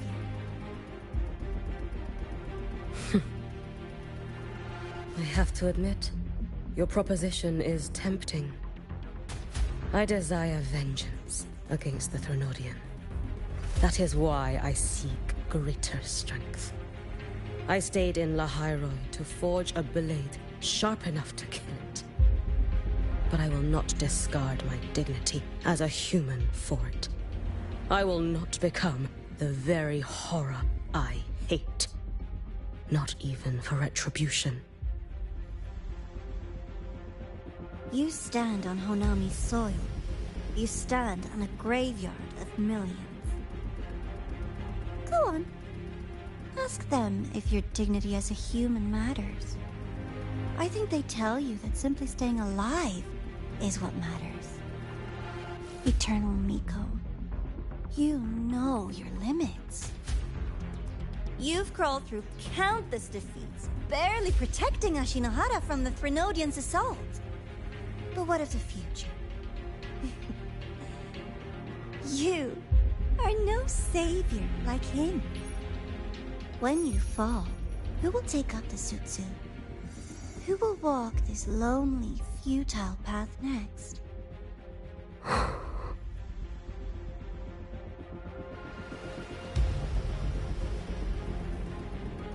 We could always talk about the former, Miko. The bodies of the left behind are ephemeral. You'll find I have a far more durable proposal.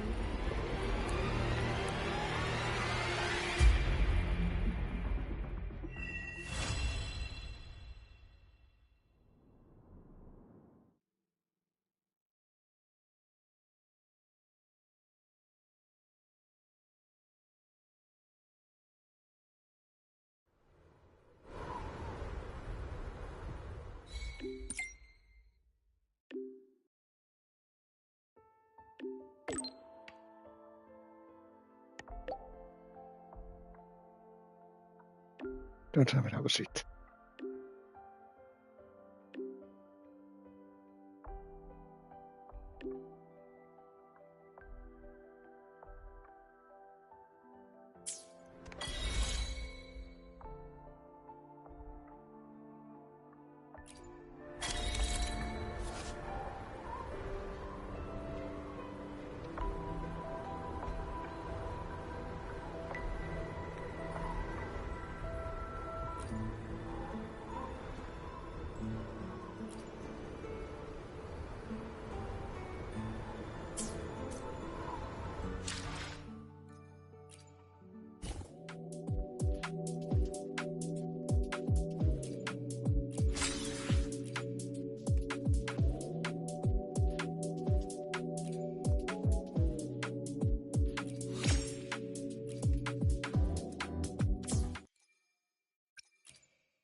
Rode flink folk for det.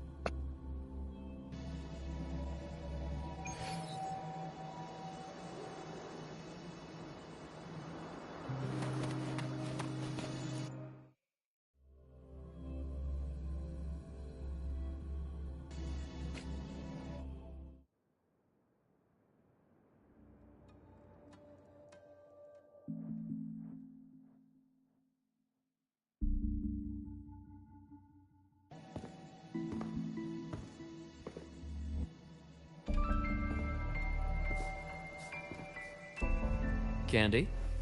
It's a new flavor. Sigrika and Linnae suggested it. Great for lifting spirits.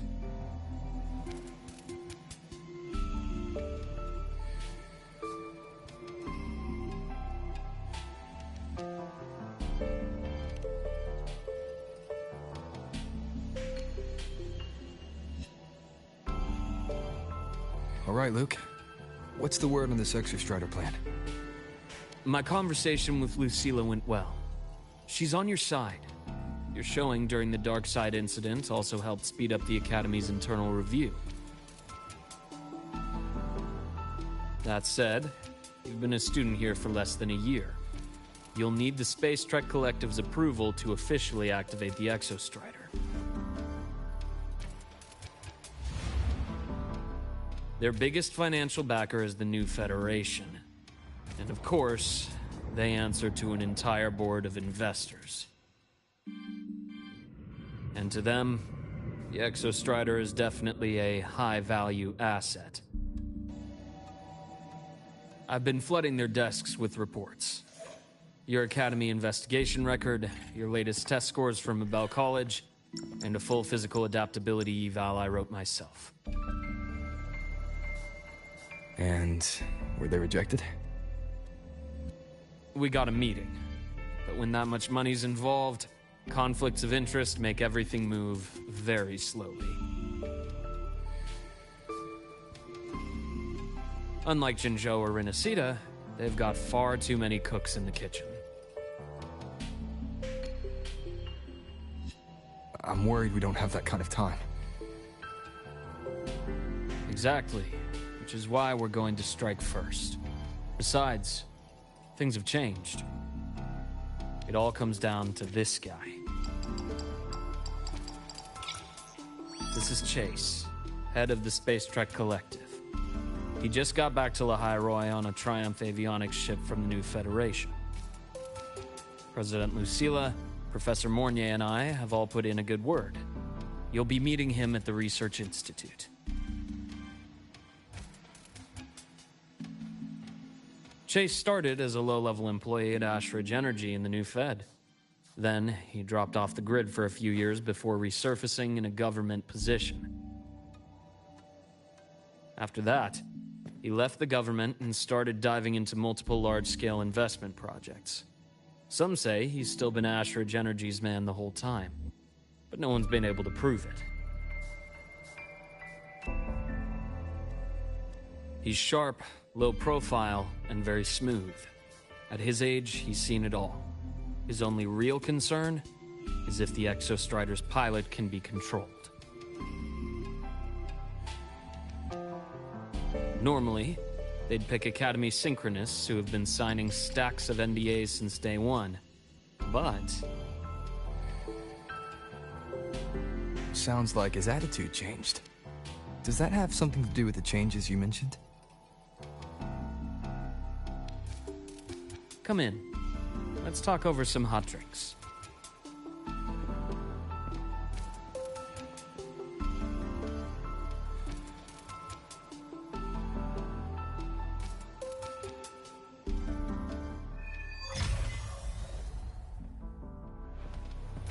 I heard Lucilla asked for your help after the ceremony.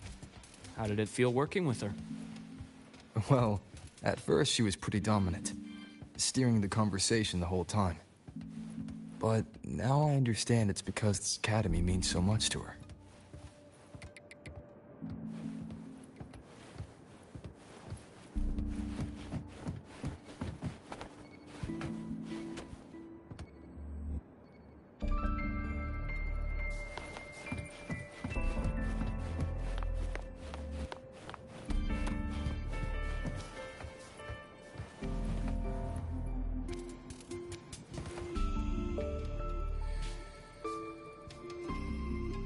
the story's not over. That's what I meant as well earlier when I said, is that it?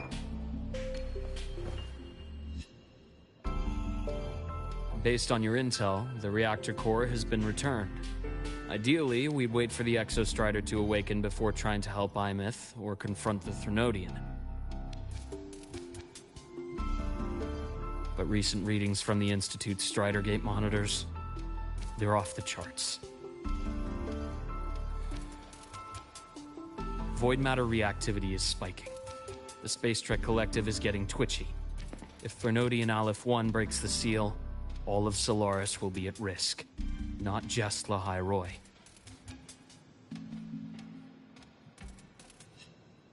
Now, the Collective didn't establish itself here without binders full of contingencies for a Threnodian event.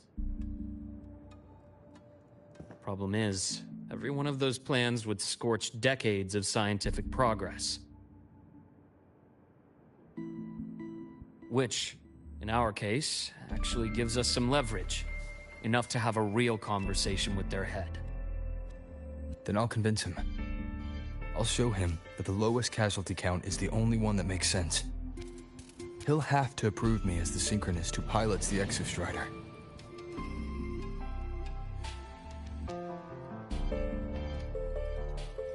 Luke, you mentioned you have contacts in the Black Shores. And this workspace of yours, it's secure, right? Guaranteed. What are you thinking? Lahai Roy is closed off from the outside world. Public comms are probably tapped by Fraxidus moles inside the Academy. And right now, I need a direct line to the Black Shores. I see. Give me a moment. I'll establish the link and leave the rest to you.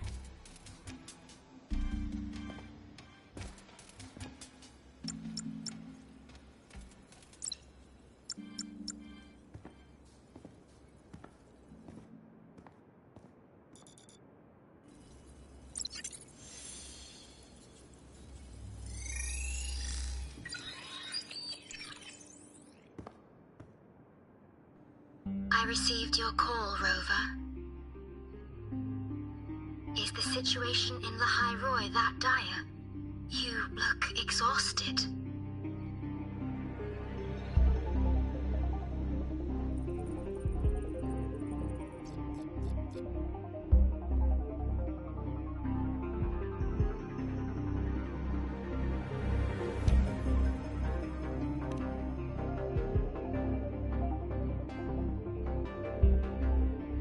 My frequency loss has been resolved. But Lahai Roy is under imminent Threnodian threat. I need your help, Shorekeeper. Understood. For this purpose, both I and the Black Shores exist.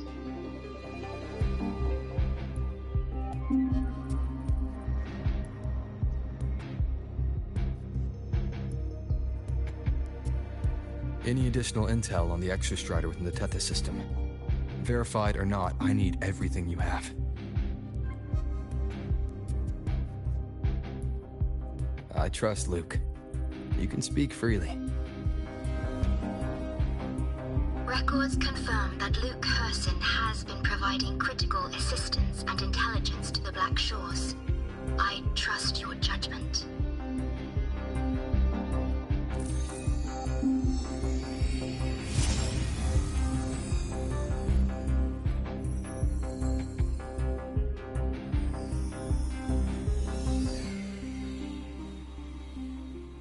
After the founding of Star Torch Academy, most information fell under their seal of secrecy.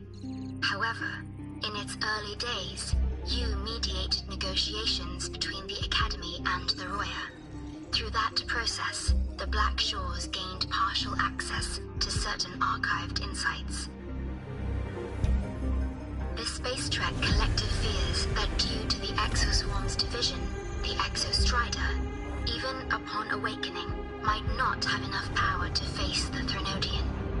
This concern led to the Augmented Resonance Initiative, the Synchronists. Observing how Sentinels work with their resonators, they theorized that the Exostrider, sharing similarities, could amplify its power through a resonator as well. However, considering your link with the Exostrider, the Tether system does not recommend this method.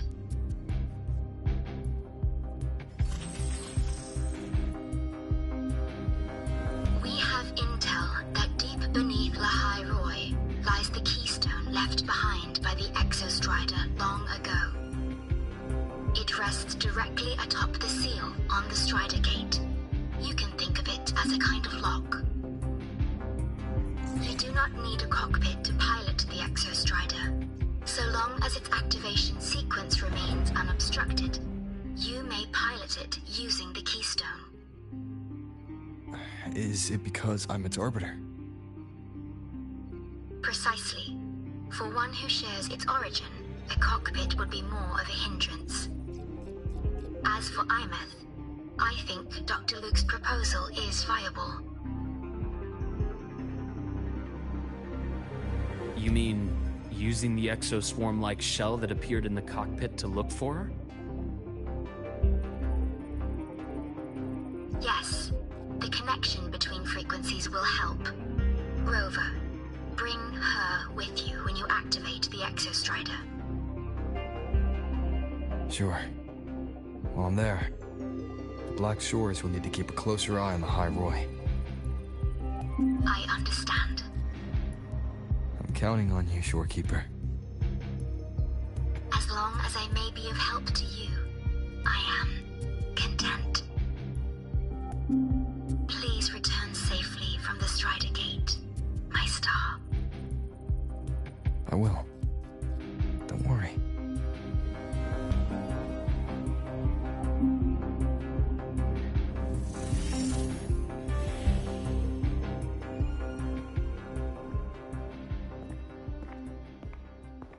I'll inform Lucilla.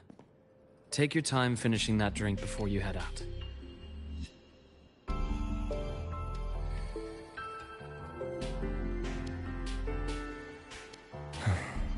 What do you think? I'm about to ask a man to sign off on a crazy plan, and I can't even promise him it'll work.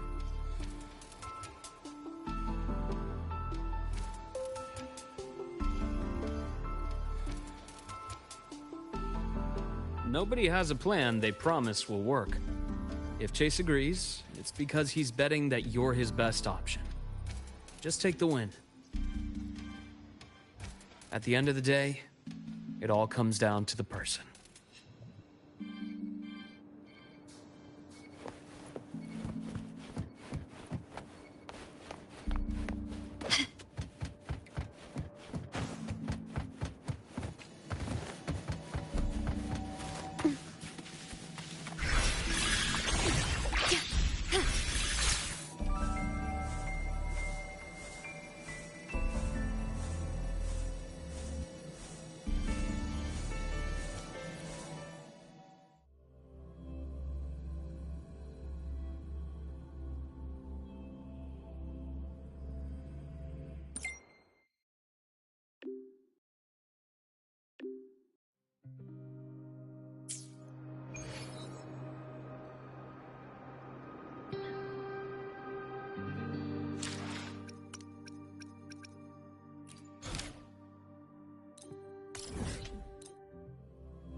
Why do we have to pay for the food we developed ourselves?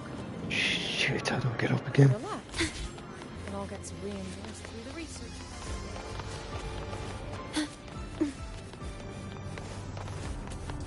Just let me explain it. It's a bit fucking big.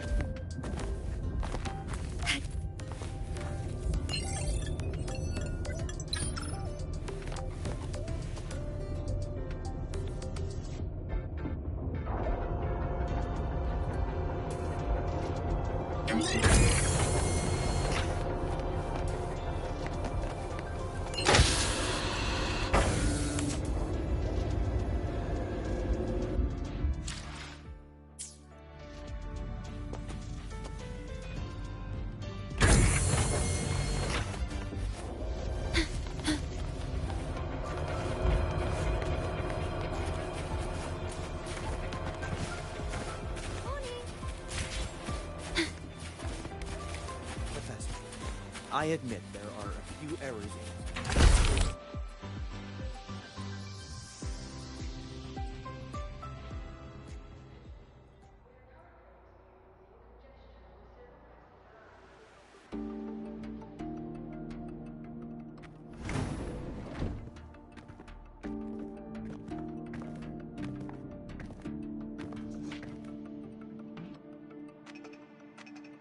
Mr. Chase, this is the student I mentioned, Rover.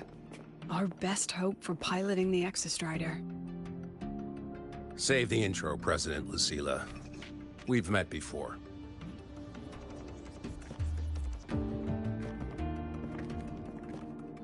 Before? In my past life at the Academy?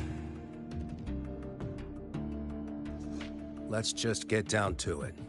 The Threnodian Aleph-1 situation is deteriorating. We're running out of time. I wanted to wait for the Exostrider's self-regeneration to finish, but the clock has run out on that one. So tell me, Rover, why do you want to pilot the Exostrider? What's the play? To find Imeth and put down the Threnodian. Imeth. Name rings a bell. The one with the high sync rate. Her disappearance was a real loss for us.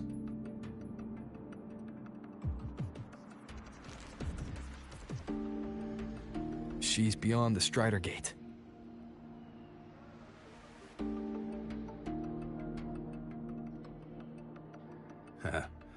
I see how it is. But finding one person in a goddamn interdimensional haystack? Not so easy. You understand our position. The Threnodian is our priority.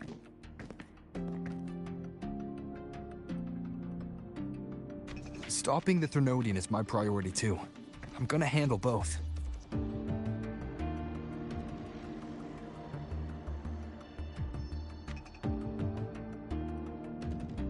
Look, we have the same objective. So, like you said, let's just get down to it. If void matter erupts, Lahai Roy is ground zero. Every one of your projects will take a hit.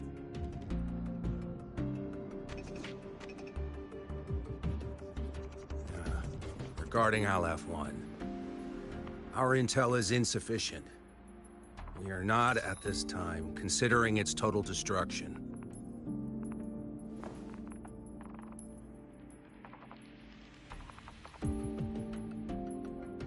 What we need is for the Exostrider to reinforce the seal on the Strider Gate. To do that, we need a qualified synchronist, and we need the Institute's drive replica. When that gets embedded in the Exostrider's chest cavity, then its repair is complete.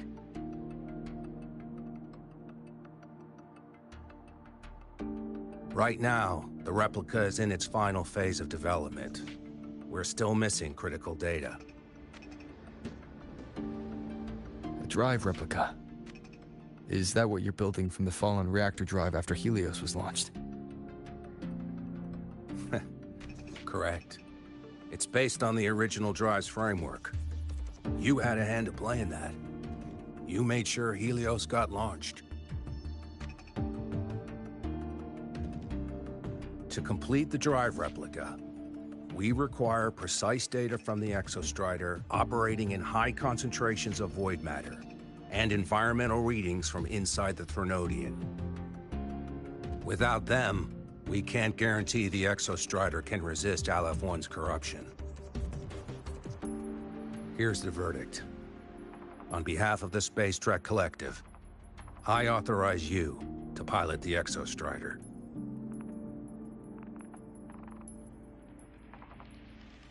But remember, our objective is the data.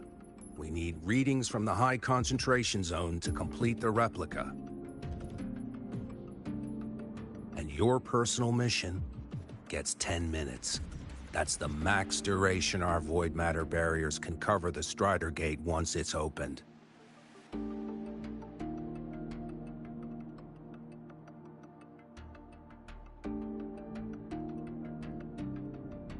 After 10 minutes, you return to Lahai Roy, whether you found Imeth or not. Do you accept?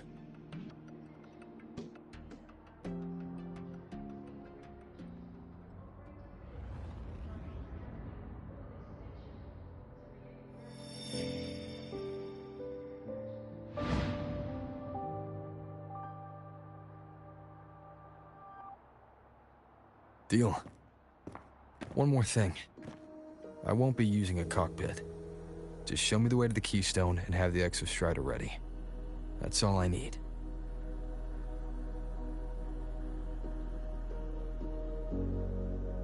Huh. Still full of surprises. Always bringing us the unconventional. Lucilla, run a high-pressure sync test for the Synchronist. I've seen the physical eval, but I want live data for validation.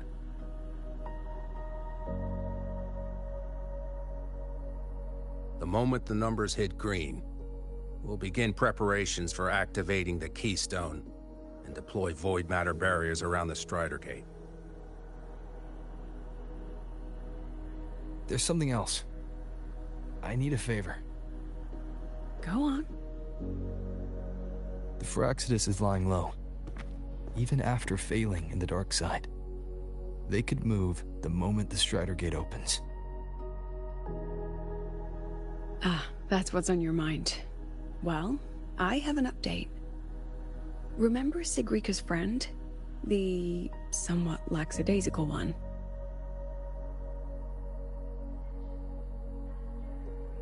You mean Denia? That's the one. She's gone missing. Our investigation points to her being the agent the Grand Architect referred to. But don't let it distract you. I have a reliable friend keeping an eye on Firaxidus activity. You just focus on waking the giant. Leave the rest to us, Rover.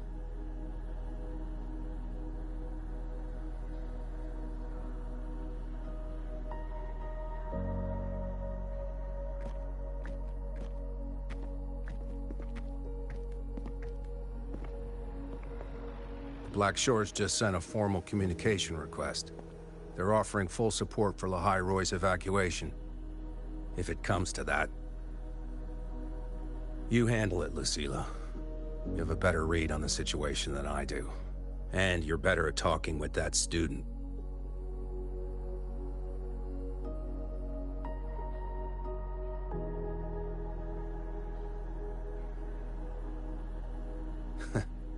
If there's anything else you want to ask me, now's the time.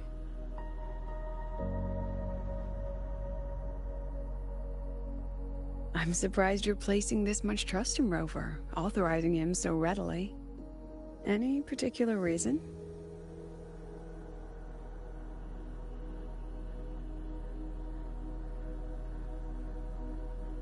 We're different, President.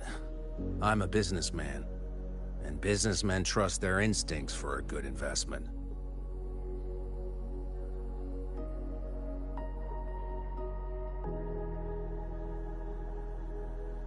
The Threnodian could strike at any time. Given the circumstances, Lahai Roy may have to be written off. And with the timeline we have, relocating the Exostrider is impossible. If we're gonna lose it anyway, why not let him take one last swing? Understood. We still need to prepare for the worst-case scenario. Of course. If this fails, we'll initiate the backup plan. Duskvale.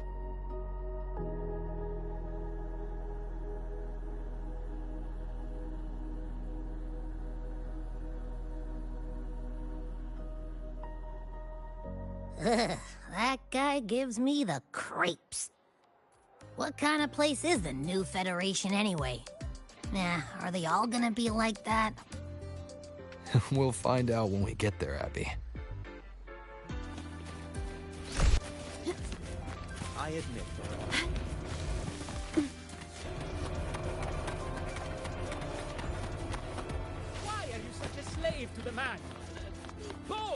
Want to go to the cafeteria for lunch together? Oh, is that Rebel College? Can I go have a look?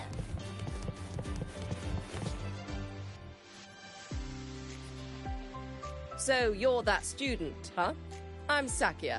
I'll be overseeing and evaluating your test today. Lucilla filled me in on everything. This synchronization test is far more intense than the standard procedure. We're simulating the neural load of a direct link with the Exostrider. If you feel anything off, you call it. I won't allow the test to continue under overclocking conditions. Review and confirm the safety protocols before entering the cockpit. Good. The cabin systems are configured. The simulator cockpit is right there. I'll be watching your metrics closely the whole time. I hope you pass the test smoothly.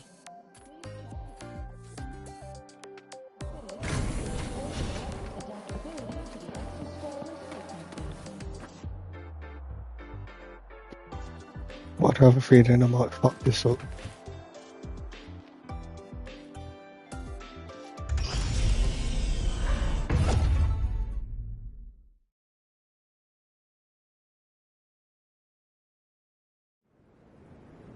Neural network connected. Tactical model constructed.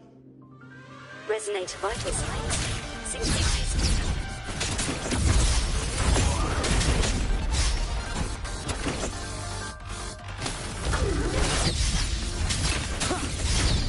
Endure and defy. One with the sound.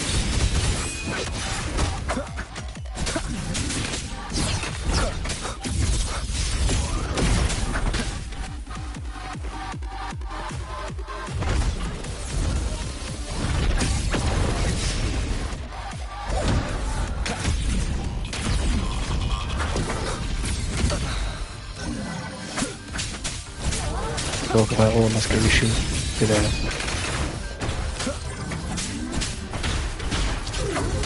Down curtain.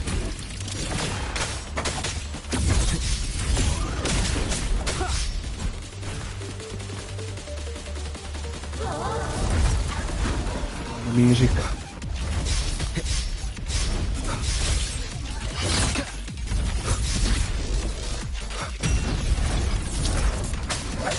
Keep it together.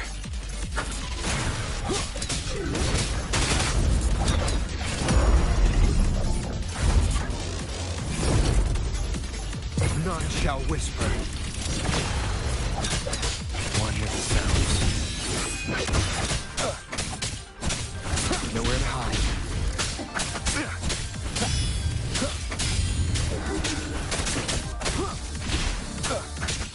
Test complete. Recording synchronization rates data. Cockpit opening. Please exit according to the safety protocols.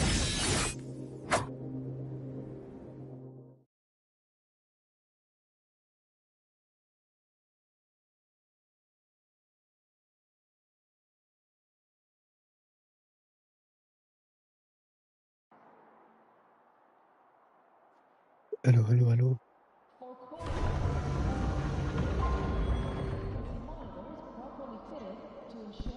What? Go to the world. Still doing the story. How did you get all the way here from the lake house? She wanders into the academy sometimes. Usually her caretaker bot escorts her back pretty quick, but today she was being difficult.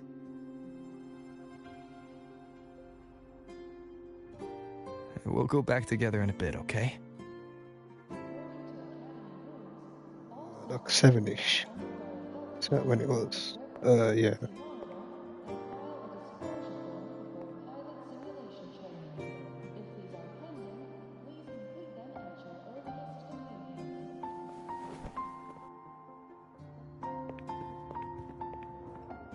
Yeah. So the little terror can be quiet. Never thought I'd see the day. I'd hear you, Kate, and then I thought it ended, but there's more.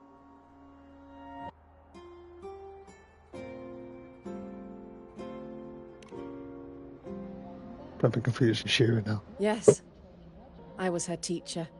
Everything's Over talking to 10 myself. years ago now. She used to drive me up the wall. Made me lose my composure more than once.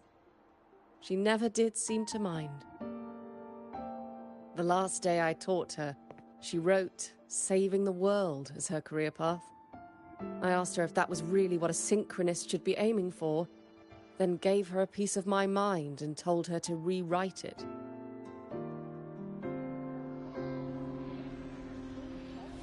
She didn't even get upset, just smiled, took the form and walked away. She never stepped out of that cockpit again. Now she's back, but not really. What a headache of a student. Shit. Good question. Good question.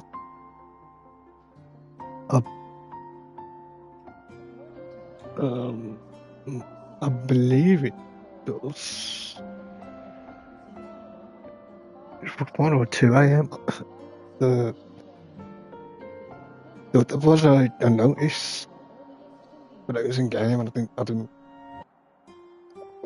sit there and confirm the time. But it was UTC plus 8. I swear it said 10 a.m.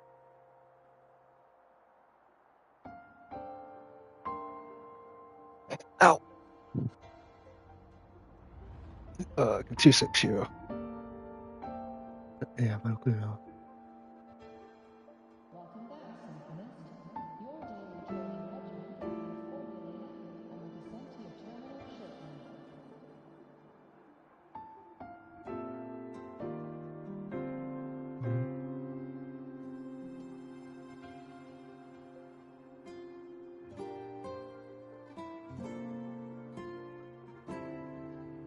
Oh, fuck, I forgot to enter that fucking picture competition there, dude.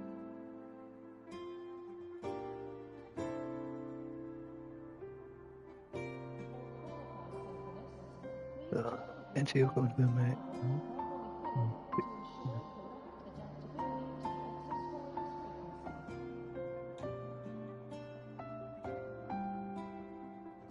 6 a.m. That's UTC plus 8. The fuck are we?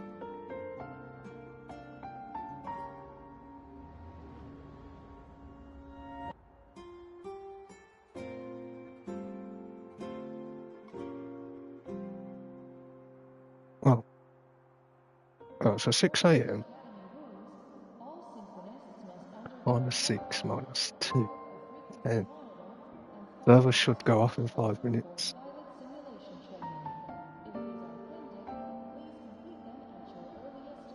Are you on NTE now? Can you quickly check if you can do the heist?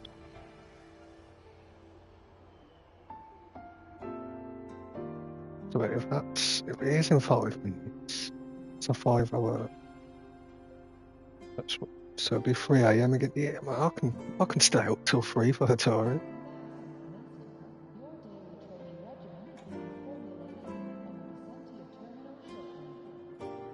Oh, word fucking. No, wait, no. Oh, no, aren't we UTC plus what? Aren't we plus 1? Because it'll be a DS2 not long ago, innit? That clock's went forward. Yeah. So 4. I could stay up till 4 and fuck my sleeping up.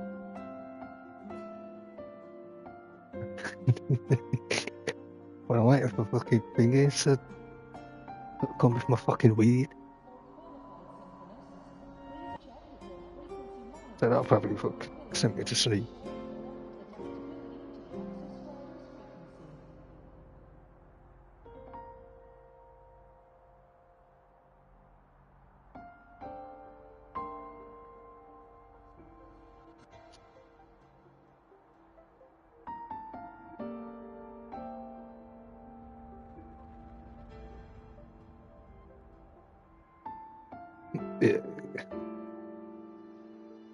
Yeah, so 4 a.m.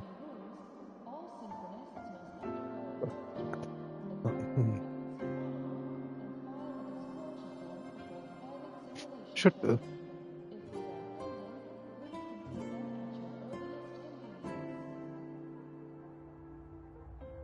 You know what fucked with my head? No. So Nana's banner was what, 2 weeks? Notorious is 3 weeks.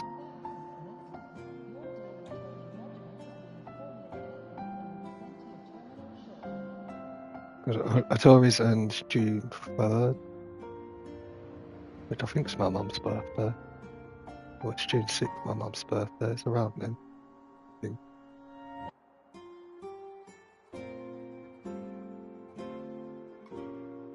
And then I'm wondering how long Lacrimosa and Chaos banner will be. I'm guessing 3 weeks is the standard, but because it was launched and how much shit they gave, they've done 2 weeks for Nanony.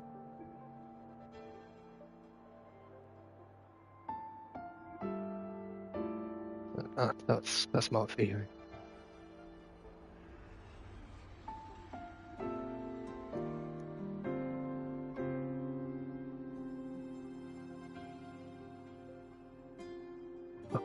Well, I could have made more money out me if I didn't fucking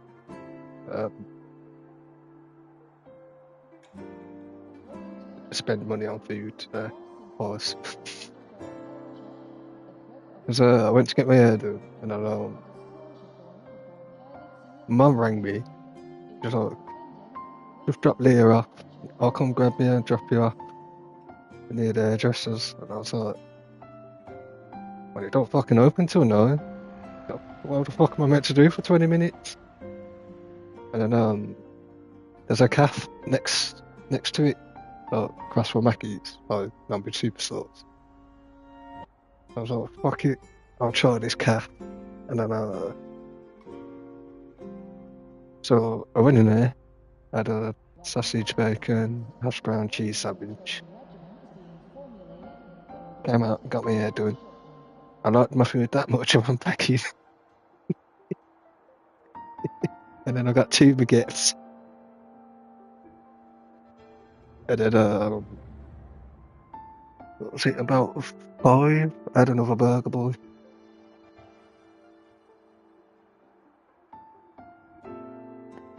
Well, here's the thing. So, when I got my last burger boy, I only just got the normal size, not fries thing. And today I was like, yeah, I'll get the extra large one.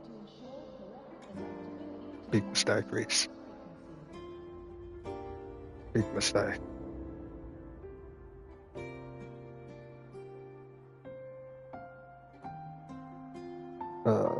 No, I've never had Five Guys.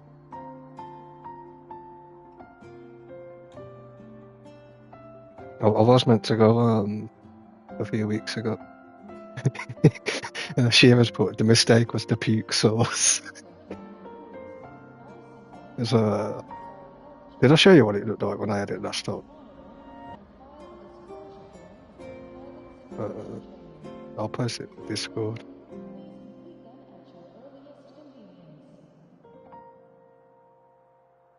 But yeah, so I had an extra large one, and I got to about halfway through the chips, and I started struggling.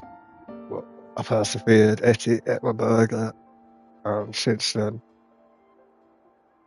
my stomach's just been like, you've ate enough for the week, mate.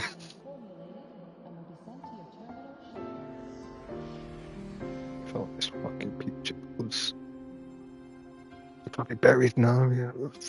Fucking group chats.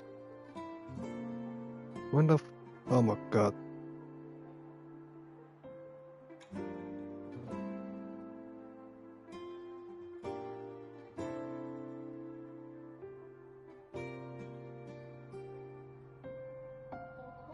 Whatever it is.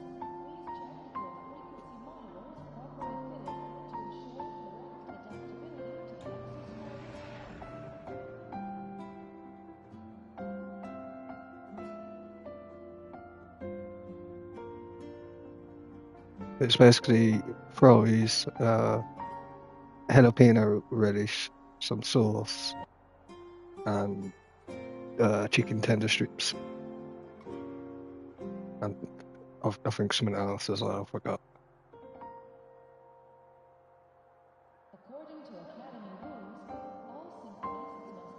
And then, yeah, the extra large one, although you can't really tell by the size of that box there. The extra large one was like, what's that, 1.5 times the size?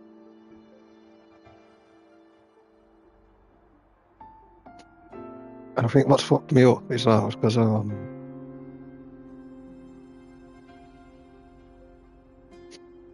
because I said to Shiro, once I've eaten this Woody Woo story, so I was sort of scuffing it down as well, which I think is what's fucked me up. You know, I went to go for a bike ride. I was like, no, I'll puke if I go for a bike ride. So I went for a walk, thinking that would help. That did fuck all.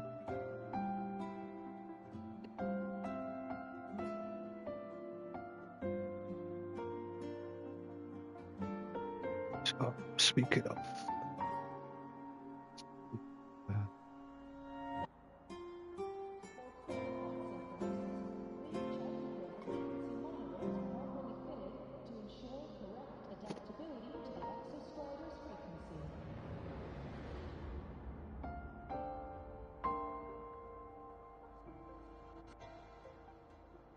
Yeah, I was meant to try Five Guys a few weeks ago. I was meant to go some bad, but then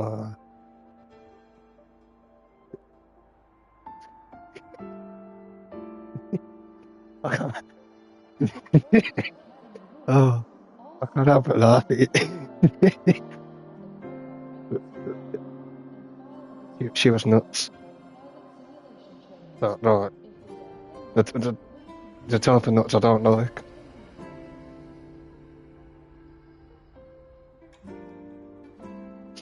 No, she was.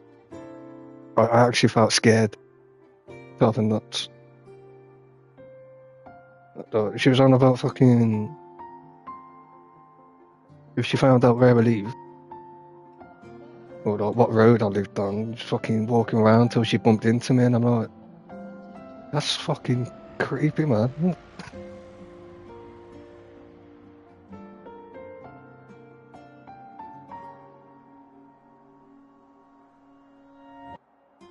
I was gonna try to beat it for a shot.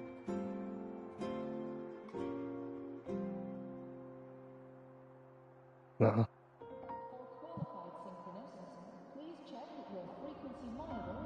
But he's probably the fucking nuttiest woman I've ever fucking met.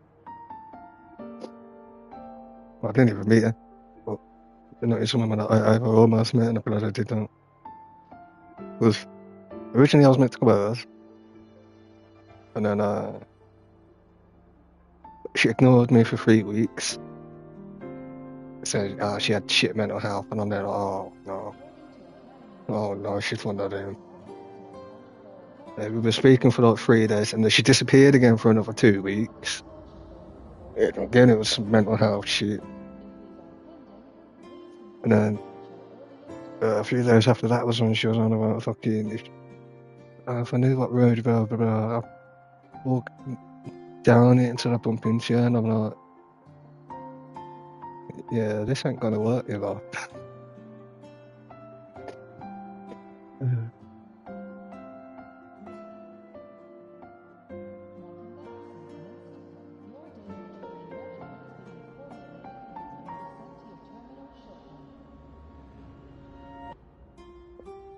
Well, to be fair, I should have just seen the red flags when, as soon as we started talking on WhatsApp, she was sending nudes. I didn't even ask. I never ask.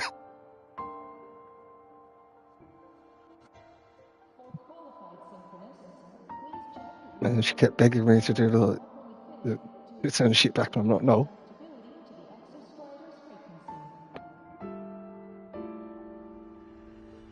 So glad I didn't, because I could see her being the type that would fucking put it on a Tumblr or some shit if she has a Tumblr. She probably fucking does, she's that mental.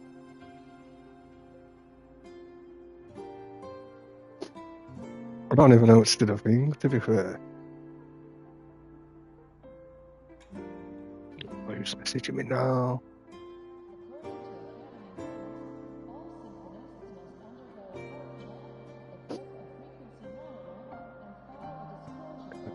At least Libby's not messaged me to come on it. Oh, and the Fortnite group's doing maybe. I can't play with anyone. Well, I can't play with any of the females without them assuming shit. Because there's like a new one that's joined the group. He played with us like 2 weeks ago. And then she was on yesterday, she joined. And then the group just fucked off to a video call, so me and her were just like, shall we just do duos? So we was doing duos, and then they seen we're doing duos, and then they're in the fucking group chat going, see, it's Nancy not the new girl. Because we found out yesterday she's only 19. But she's got a boyfriend. I just saw it. I even put back in the group chat, God forbid I'll fucking speak to a female or play with a female, because you can't just be assuming. I'm going back to just me and Shiro, fuck you guys.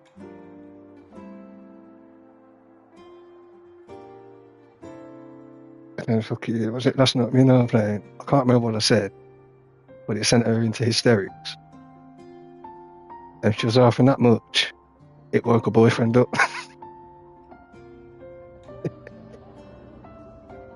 And this was a 12:15 this morning, and her boyfriend had to be up at like 3 or something for work.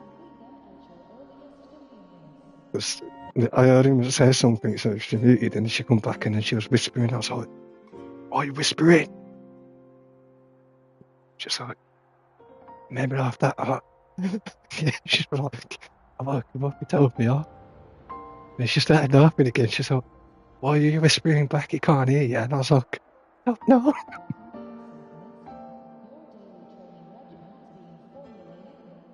But she seems a cool one.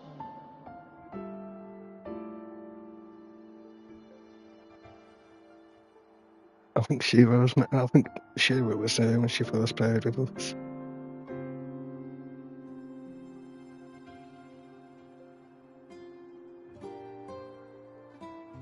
Oh, sweet. I'll be 10-15 minutes. Yeah.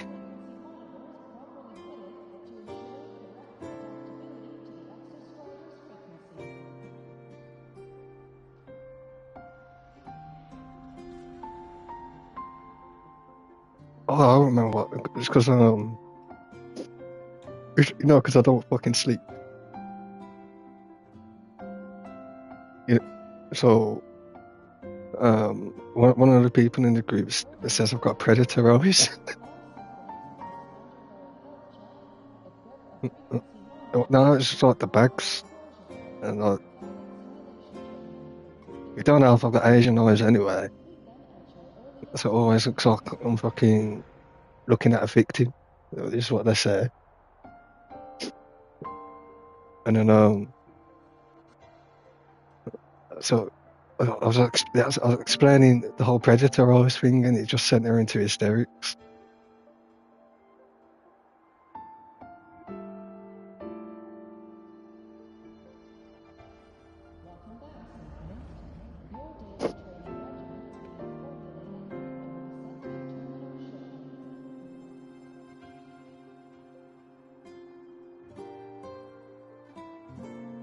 So how's your house going?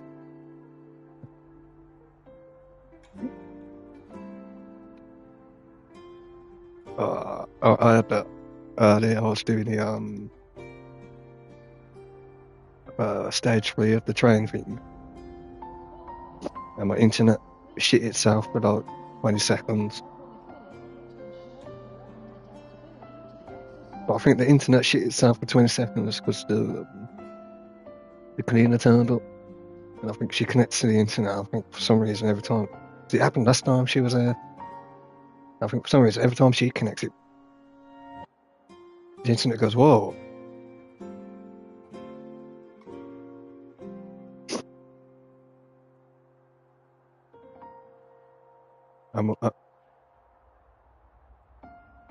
How much funds did you make?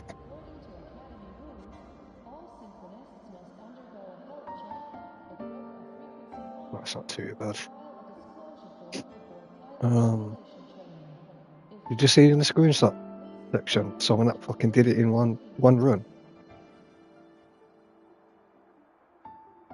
Yeah, he managed to get 1.6 million in one run in 10 minutes.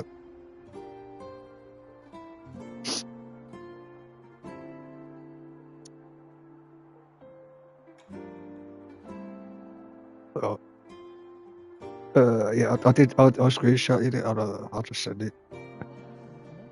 Cause I sent it in the server being Shearer and asking someone.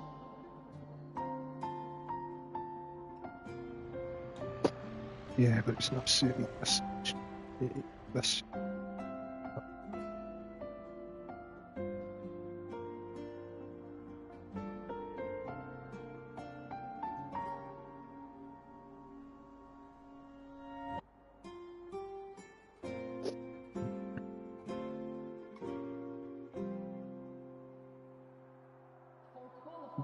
just say he didn't buy it before, so.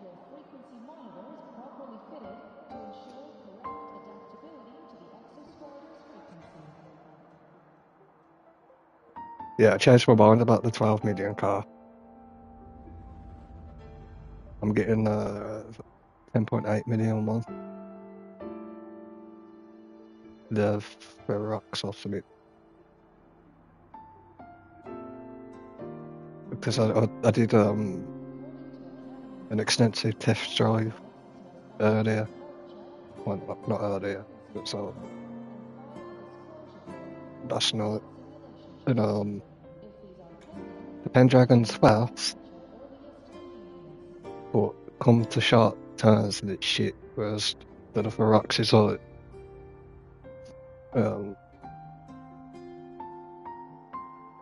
better at turning, and with upgrades it's almost as fast as Thingy, so. But I also got the go. Oh yeah, I told you I got the go-kart. I didn't get the Nana skin. I use it to gamble.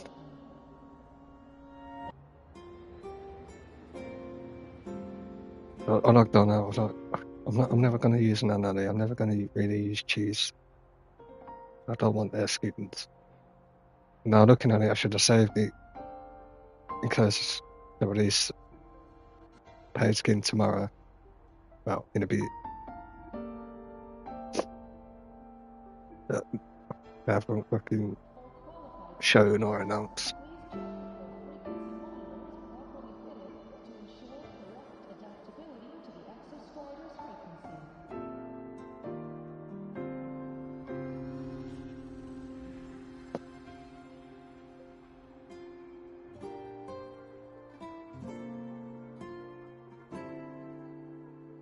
But yeah, from what I've read as well, the Griffin's the best. Well, the Torino and Griffin are like the best two pros to performance cars.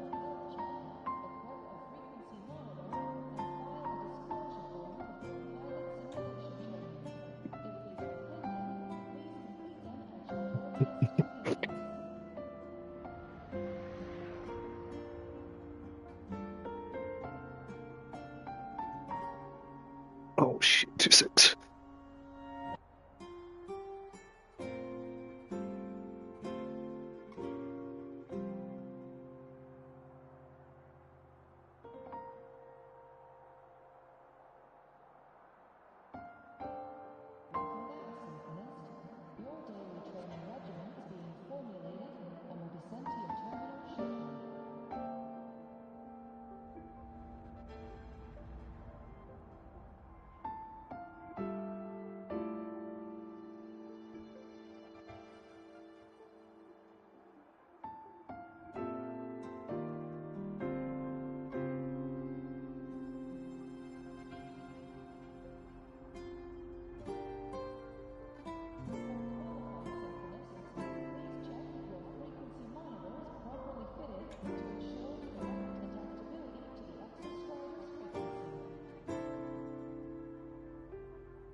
According to Academy rules, all Synchronists must undergo a health check, equip a frequency monitor, and file a disclosure form before pilot simulation training.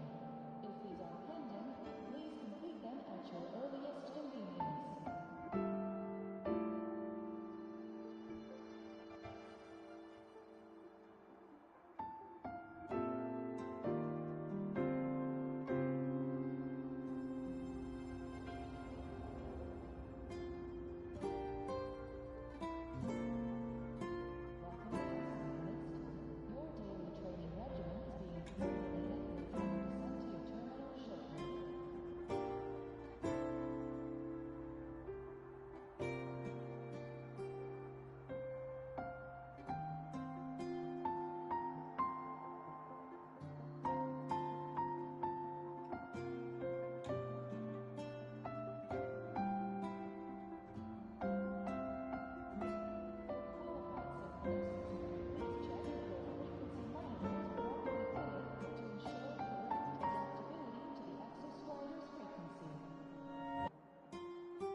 to Academy rules, all synchronists must undergo a health check, equip a frequency monitor, and file a disclosure form before pilot simulation training.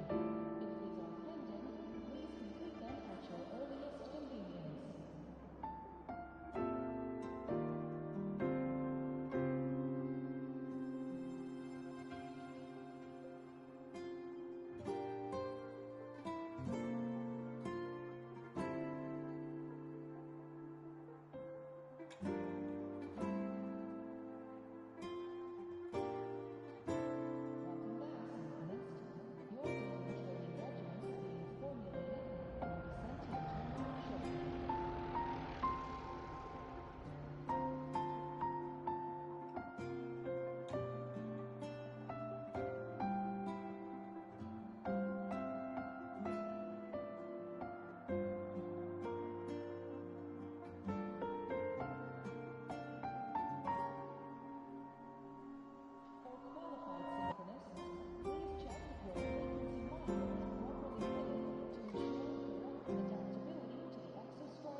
Hello, hello.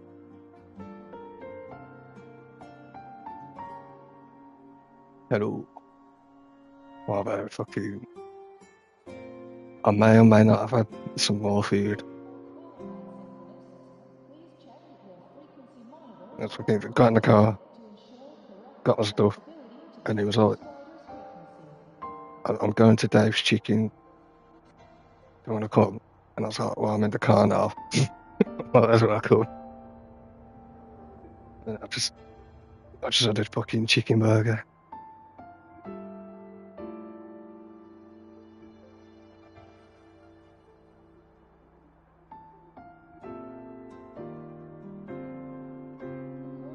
And then because fucking we were stinking of weed, there's a fucking crackhead in there who could smell it. Fucking tried saying shit to us. That was an interesting. We were there sitting waiting for food. He's come over and he was like, give us a spliff. When I'm looking at each other, it's like, is this guy for fucking real? I've like looked at him and I was like, you got any manners? And he was like, who the fuck think you're talking to? So we both stood up and we're like, we can take this outside if you want.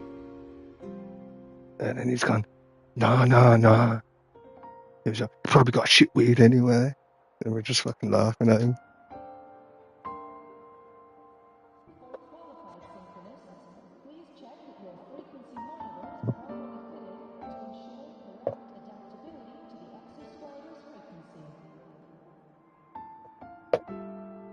So it's never fucking, I can't just have a normal day.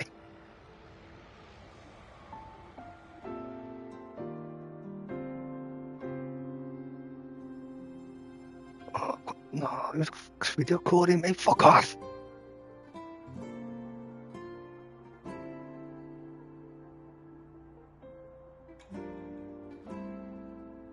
Hey, how's you?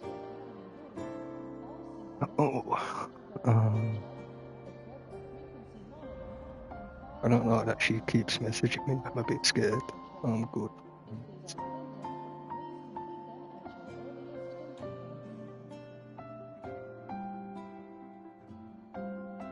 I did see what she was just put because it's cut off.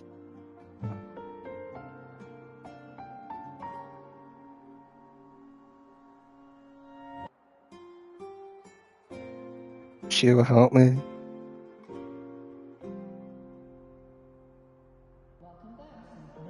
If he keeps messaging me, help.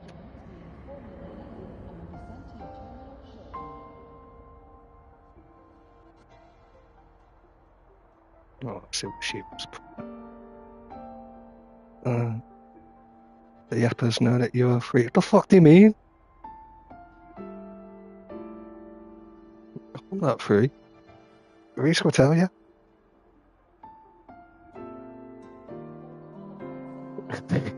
He's basically saying I'm free to fucking nutcases. Well, I'm not sure what he quite means, but I'll see what he means.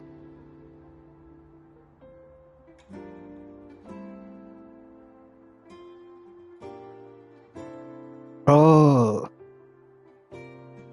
Okay, yeah, I see what you mean now. Well, yeah, Reese will tell you, she will. We don't fuck about.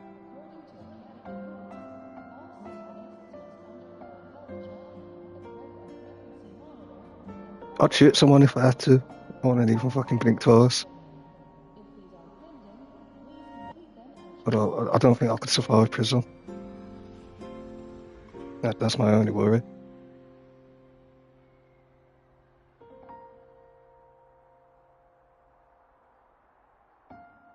Depends what prison I went to, actually.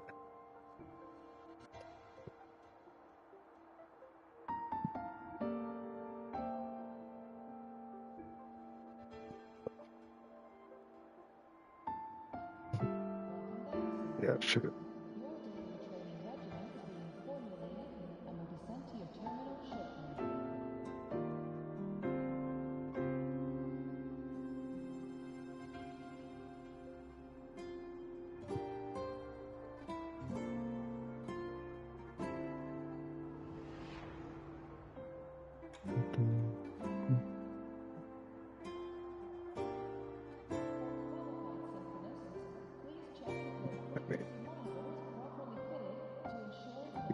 Oh, I need the piece. I'll be back.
No, fuck the thoughts, staying. Fuck the thoughts.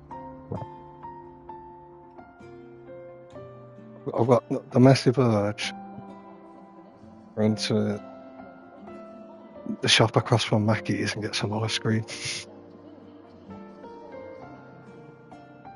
I think I'm pregnant.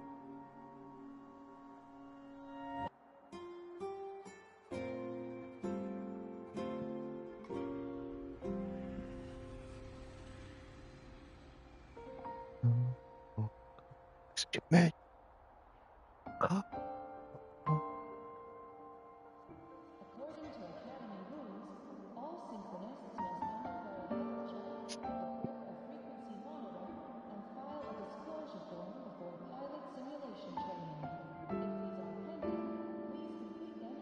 Yeah, I don't know what's going on today, sure. I've had a craving for ice cream all day.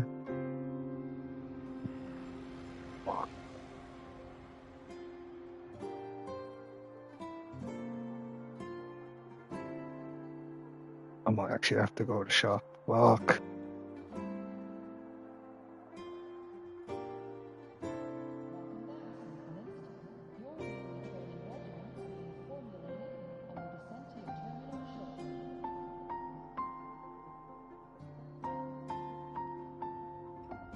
No, I'll survive, but I'm not gonna smoke free tonight, am I?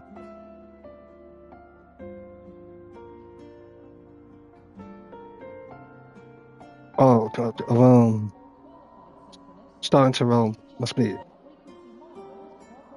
Oh no, you weren't there when so when I come back, also fight the thoughts, staying, fight the thoughts. And also, I've got the urge to go to the fucking shop across from Mackey's and get some ice cream.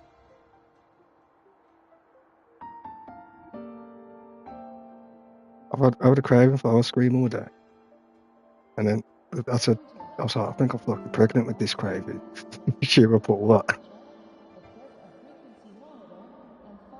And then as you come back, I started rolling my speed. And I was really like, I've only got 3 weeks left, well 2 after this one. And I was like, shit, I might actually have to go to the shop.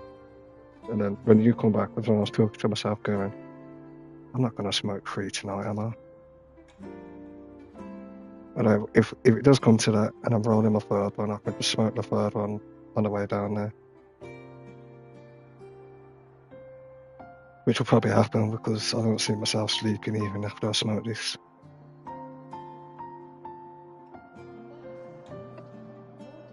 Oh, where's the fucking fag? Yeah. You know, it only works in the day.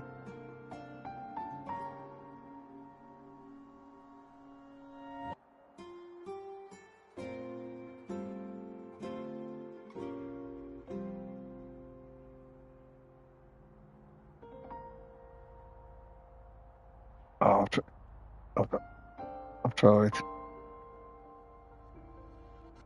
Reed. I've tried everything. I've turned everything off by the plugs. I've not had my switch on for background noise. I've tried everything.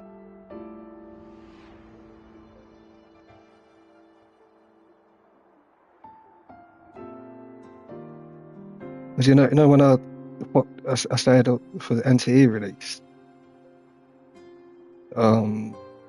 that day, the day after, well, I think the day after that, my body was fucked. Like my chest was not killing, but my chest was in pain, and I was like, shit. I see what a lack of sleep does. I'm being pulled into trying PGR. If it's coy, I respect it, and you should.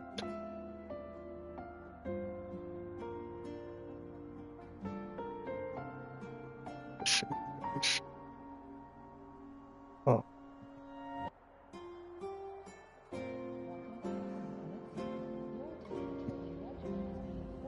Well, she DM'd you.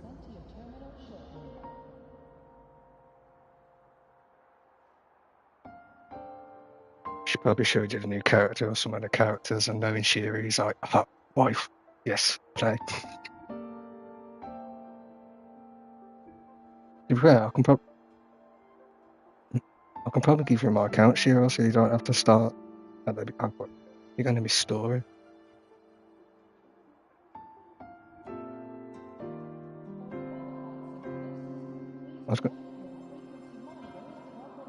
Yeah.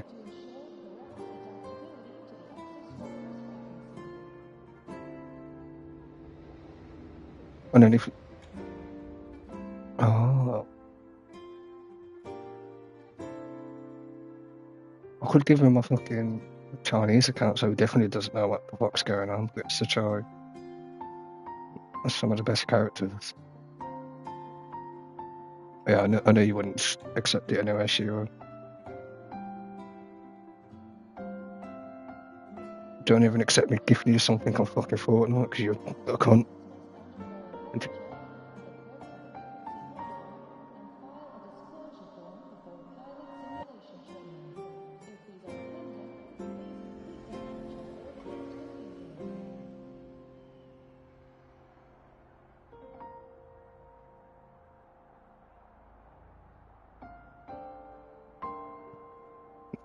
Well, if you do start it, Shiro, I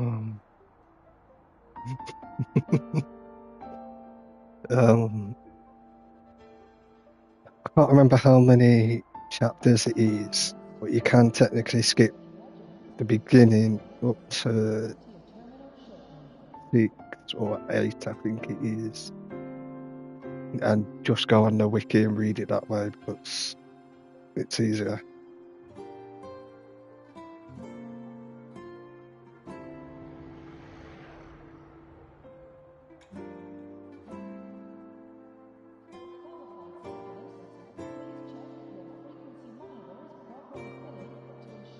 Yeah, no, you still get the lore because it's the thing you read on the wiki is basically everything you need to know without having to sit through it. Well, you have to sit through it and skip it when you get played, but because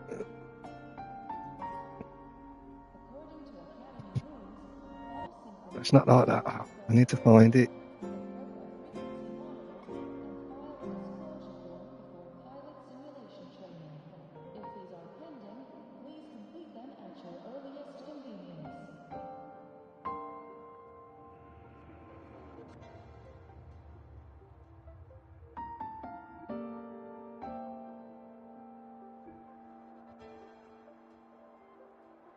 And my only other thing I can say to you, Shiro, is enjoy the feels.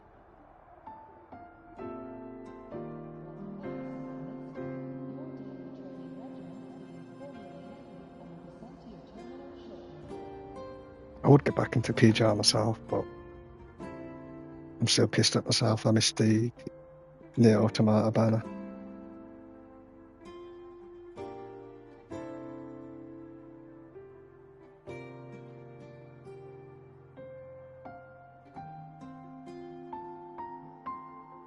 Oh, right, Reese, you still there?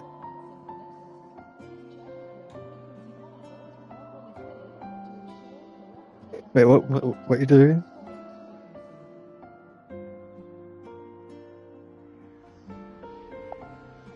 Oh, I was gonna say, fuck.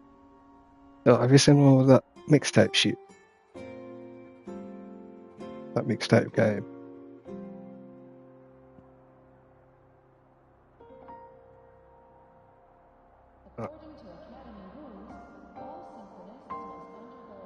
So it come out the other day or last week or whatever, and IGN gave it a 10 out of 10. A lot of reviewers are highly praising it. And then it was found out that the person who basically made it is the daughter of the 5th richest man in the world, when it's supposed to be an indie game. And then people found out you don't actually have to play it. You can actually just put the controller down and it plays it for you.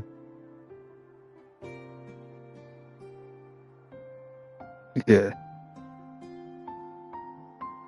Yeah, that's what everyone's saying it is now. It's an interactive film.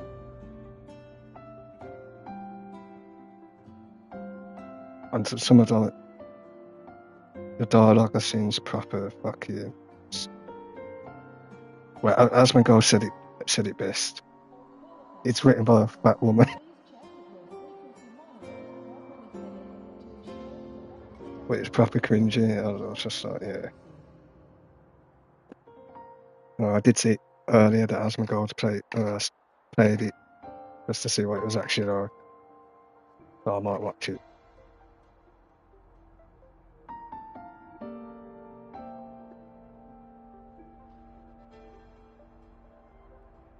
I don't think I can watch it all.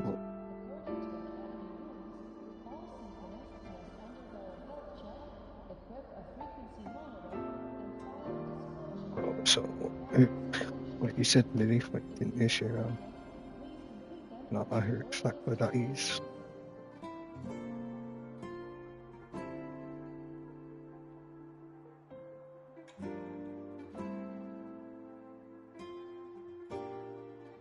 What one?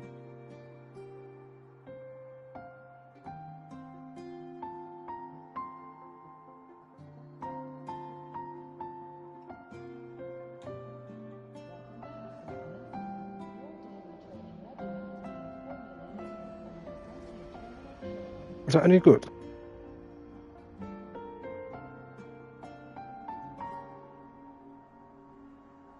Yeah, because I have it's decent. Apparently I'd enjoy it, but I haven't looked at it. I haven't watched anime in ages either.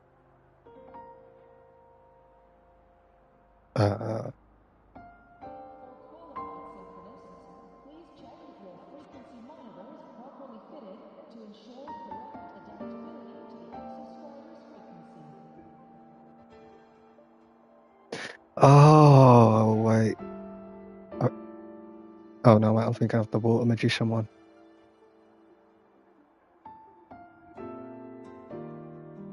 Yeah, I've heard that's good as well.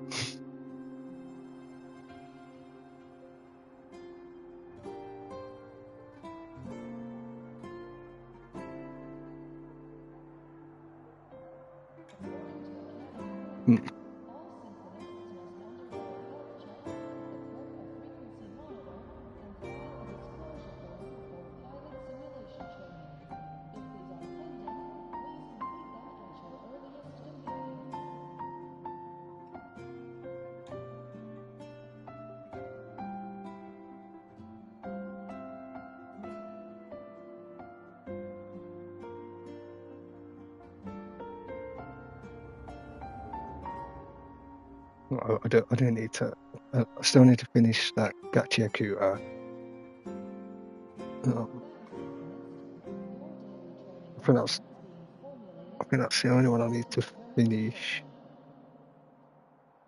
And then I need to Well, no, I say that. There's 3 in season 1 and 2 I need to finish still. Apothecary Diaries I need to start, or whatever that one was called. And then I need to look at what actually come out for this season.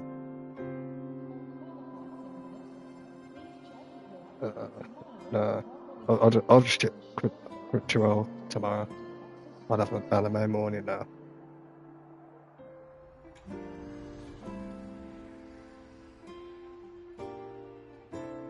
I need to remember my login details anyway.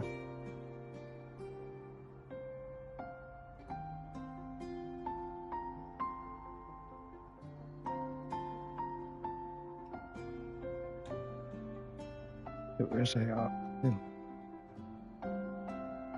No, is that on there? No.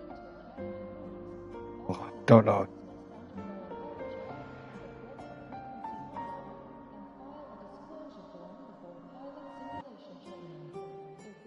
I've been waiting for that.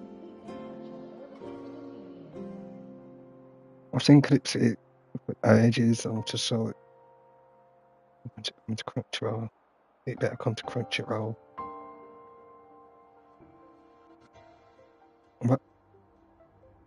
I'm waiting for Demon Slayer to go on there as well.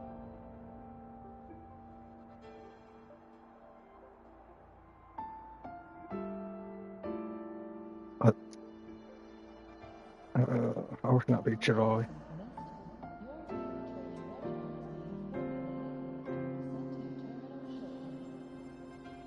I believe so. And then I did extra screenings not long ago in Japan, London, and somewhere in America.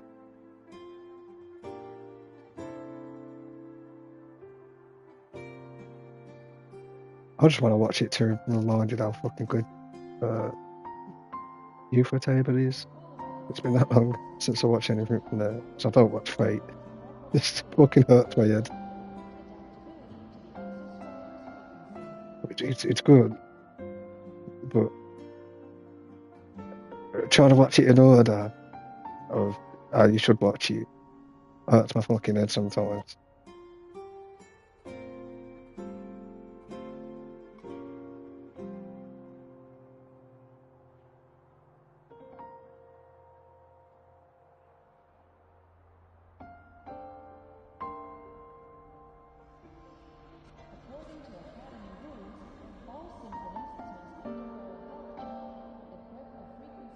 Get the law.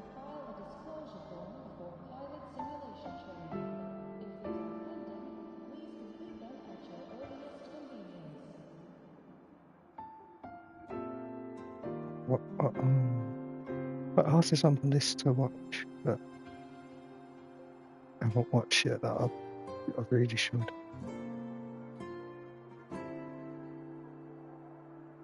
I still need to finish To Be Hero X, actually.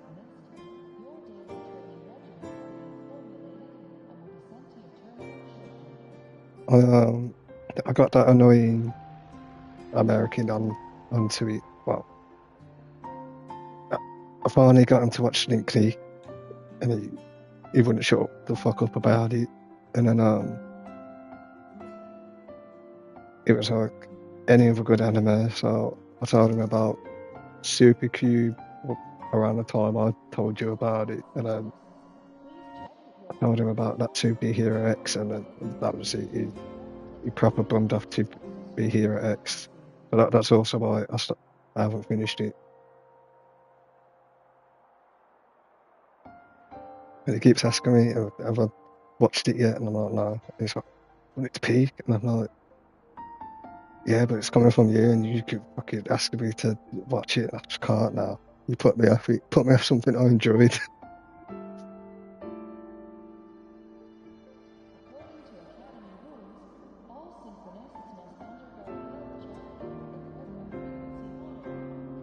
Anime sites at yeah, fucking getting taken down. Is that why you got control again?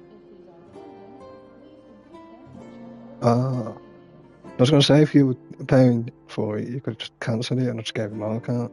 You could just create a profile on it.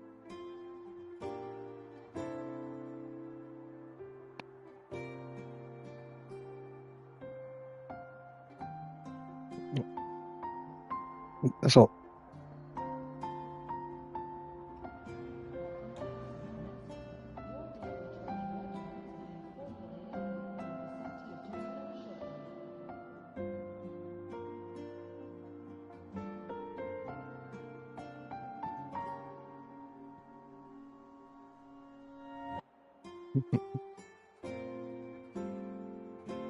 I think I remember you saw the GIF for it. I think you said that. You're like a talking a band. Yeah, these fighting some geezer. Yeah, I remember you got to that because I think I remembered asking you to let me know when you got to it, so I knew what episode it was. And then I remember you saying you just watched episode 7 and it was that one. Don't ask me why I can remember that.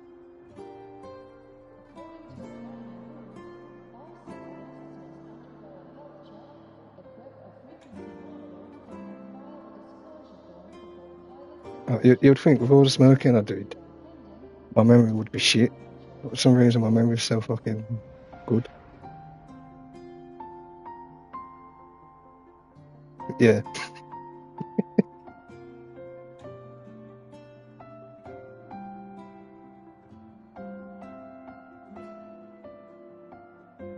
There's that fucking that Chris that's above me. What was it? The other day he was there saying, "How can you smoke so much weed and still like go do stuff?" Like, I'm a functional smoker.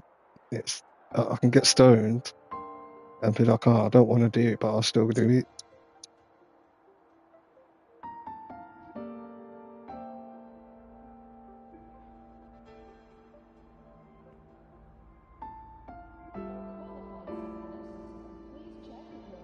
Because he was like, I thought it's meant to make you lazy, and I was like, it does. But I'm one of these fucking people that if I need to do something or go somewhere, being stoned ain't gonna fucking affect me. I'll go there.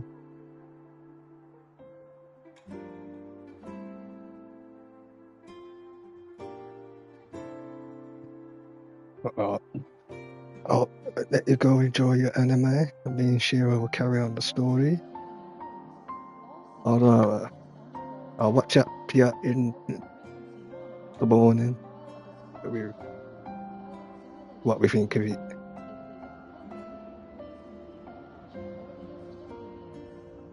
Yeah, me and Shiro won't sleep until we finish this. And then because the servers are down on NTE, I might as well do some fucking map clearing on this, get some more pools. I think I'm one more temple or two more temples now away from the 50-50 for Hiyuki. And I feel like if I don't pull her tonight, I'm not going to get her. Then I'm also like, yeah, no, I mean, I just feel like tonight's the night.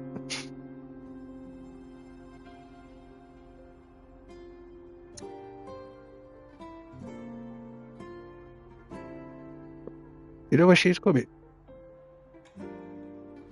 Like, I've said some very cringy, embarrassing things to the sinner while she's been on screen.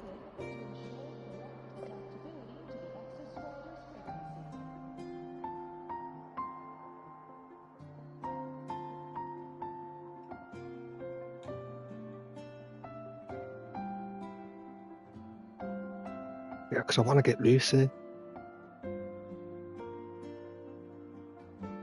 I don't give a fuck about her.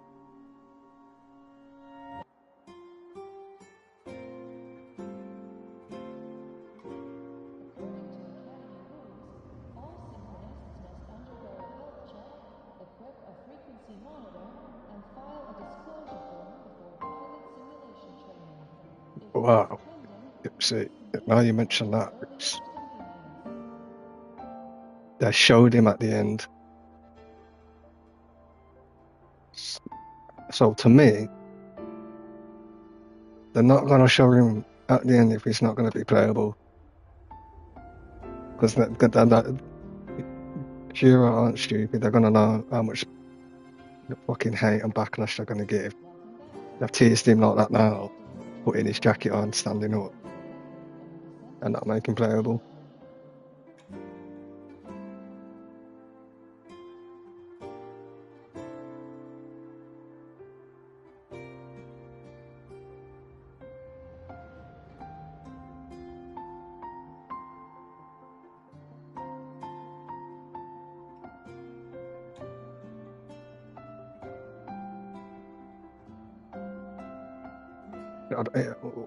I think, you know, when they did a live stream, I reckon they're going to have a special collab live stream. And that's where they're going to announce it.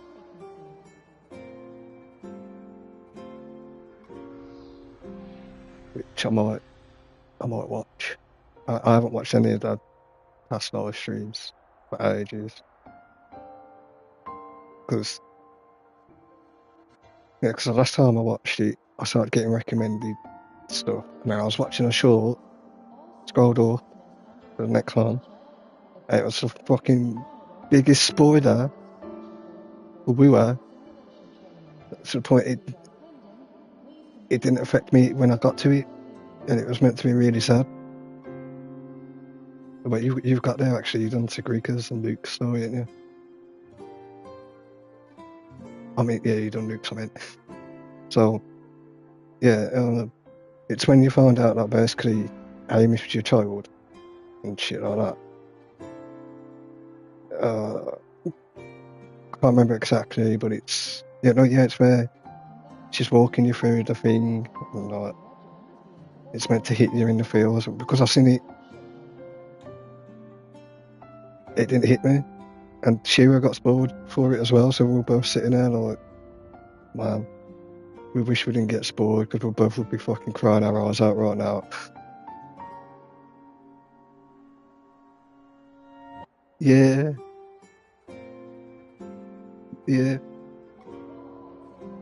Because the annoying thing is, I couldn't scroll past it.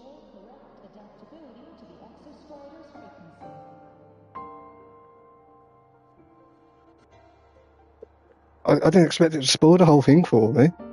I just thought it was going to be one of them annoying AI voiceover talk with subs just talking about something, and I sort of watched it and I thought, why did I just watch this, man? And I was proper pissed. But ever since then, the only rumour stuff I see it will be on Twitter or from you. But like you just said you stay away from it all now, so I don't even get it from you.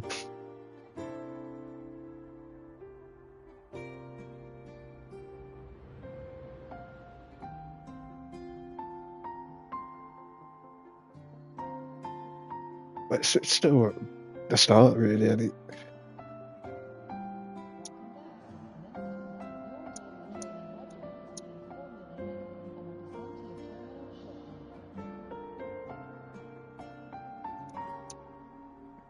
well, for me, how to put it,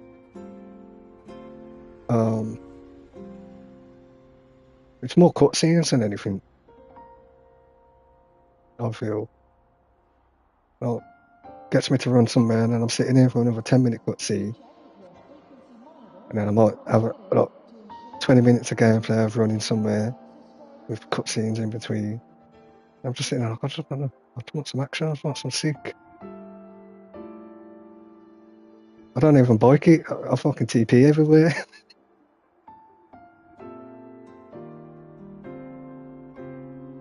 I can't, well, I say I TP everywhere, I can't really TP everywhere because I ain't even got all the fucking TP beacons.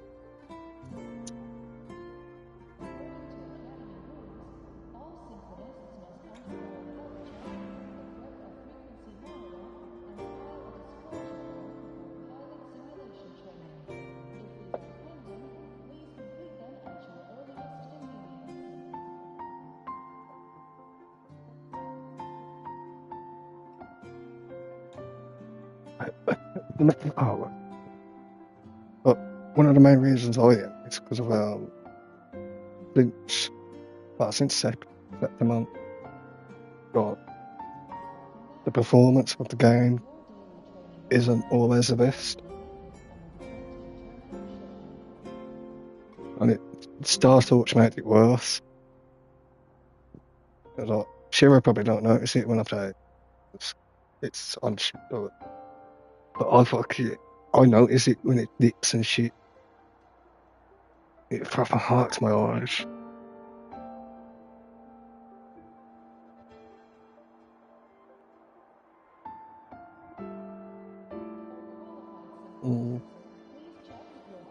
Star Torch, yeah, it's just made it worse.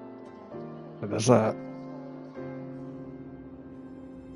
And then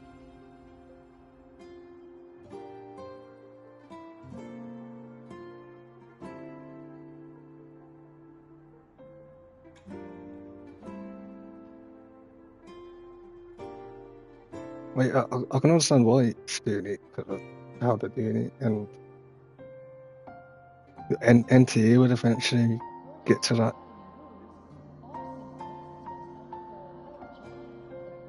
Because it's all, cause they're both on Unreal Engine 5, isn't it?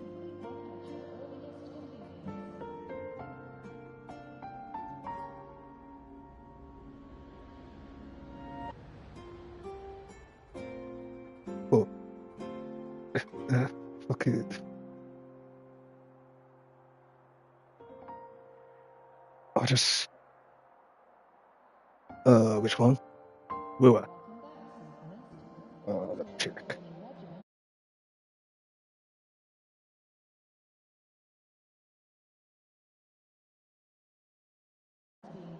Well, it says 115 gigabytes, but I have a feeling some of that's compressed.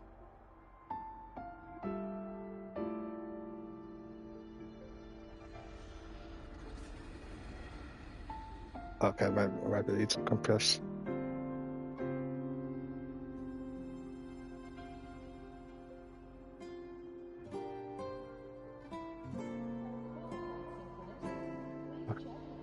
What I say is have something mad happen. New console off the map, free up space.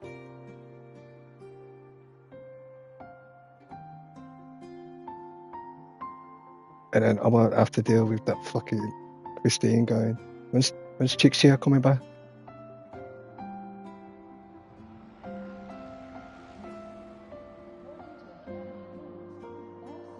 Oh, no, it's actually not Hansu, hang on. I mean, nuke that whole area. Just delete it. We'll just have Black Shores and Minnesota from there. Yeah, that free up some more space. But I know I can't do that, because how the fuck people are gonna start, yeah.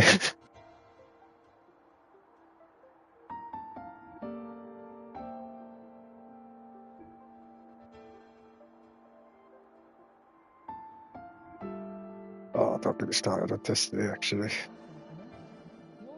That proper confused me.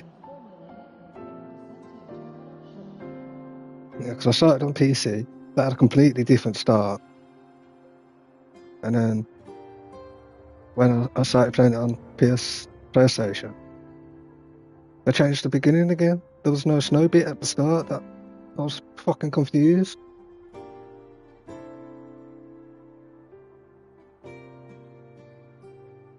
Yeah, it just spawned me in the tower thing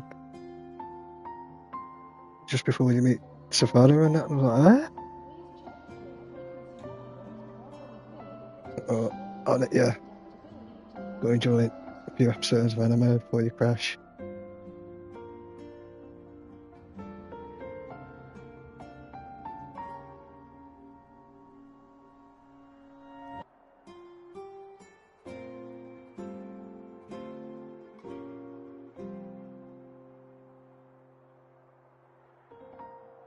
Update NTE. Do your dailies.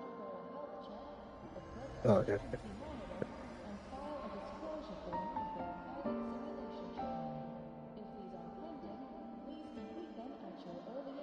Oh, I can't wait.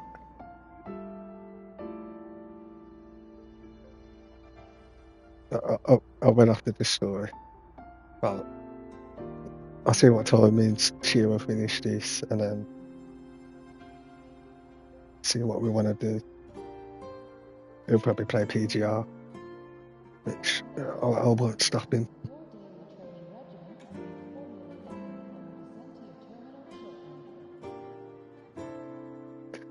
Well, he's free this week, so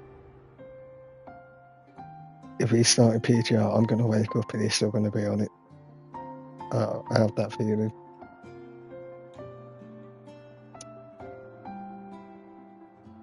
Nah, it'll be too late by then. Alright, Shira, we'll see. We'll see.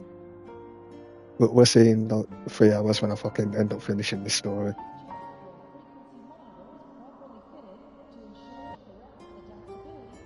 I get distracted. I start looking at the characters. I think it's about 20 minutes playing as Hayuki.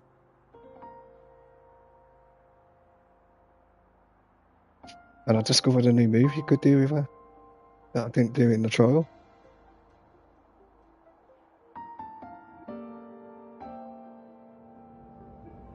Oh. You know what she does? Yeah, so, you know where she basically goes back, draws a sword, well, puts her hand, it kind of like freezes stuff. I discovered that earlier. You can ask Shiro. I was just there doing it for about 20 minutes going, this is sick. But when I first did it, I only knew of the air one. And then later on, I discovered you could just do it on the ground. I thought, nah, I need enough.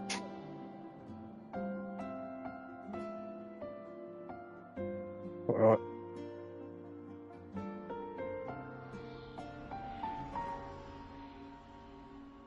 If I get out, it was daily for me again. Alright.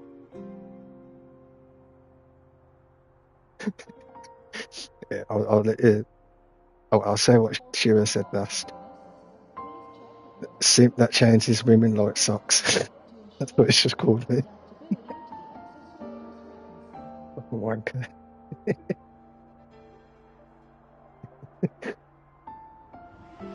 Alright, I'll let you go.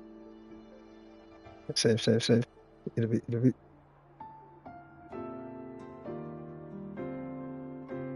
Alright, I actually ready Shira.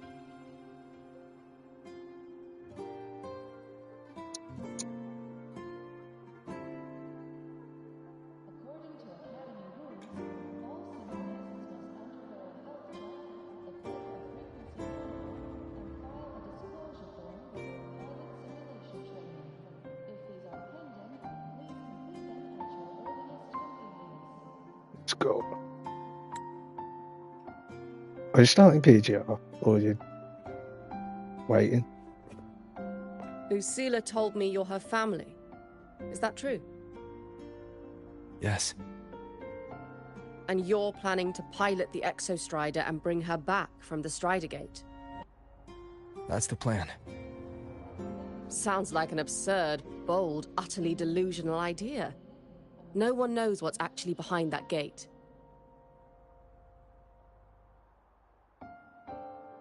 I know. When Imeth went missing, the cockpit recorded an abnormally high synchronization rate. We couldn't verify it after she disappeared, so it was never officially logged. Your test results are just shy of hers overall, but in some sectors they're even higher. You've passed. Yeah, true.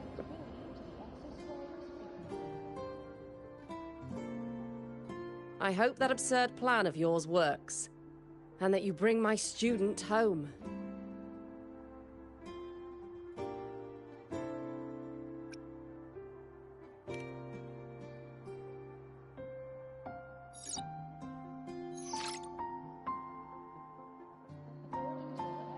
The results are out, but preparing the Exostrider will take time.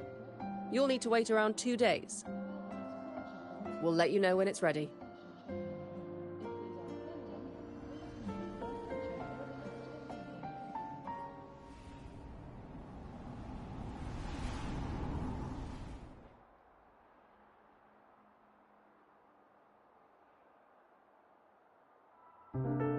Cassette.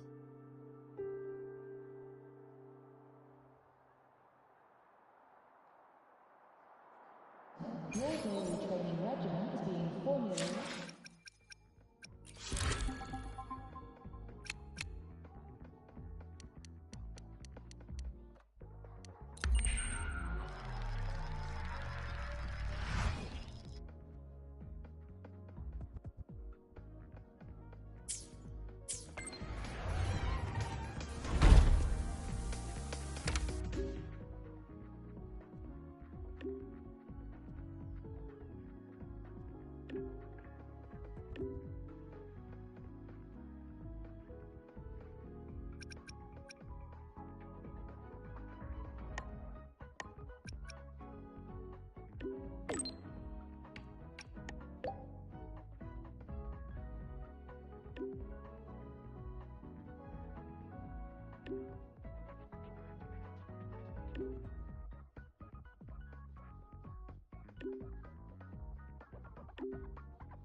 So, we're finally going to where that giant eye is hiding? Yeah.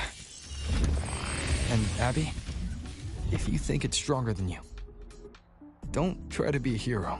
Oh, no, okay? I'm not ready for this. I've got this. But, we don't know how much strength is hiding behind that gate, huh? Our priorities are the Data and Imeth. A direct fight with Aleph 1 can wait until the drive replica is ready.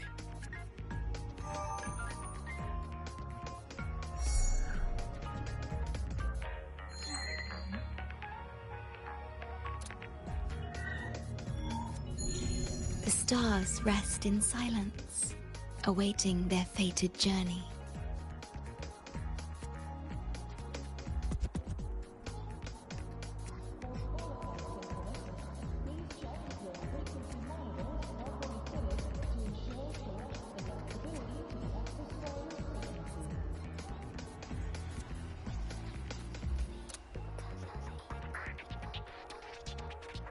Huh.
Hey, Rover, are you leaving now?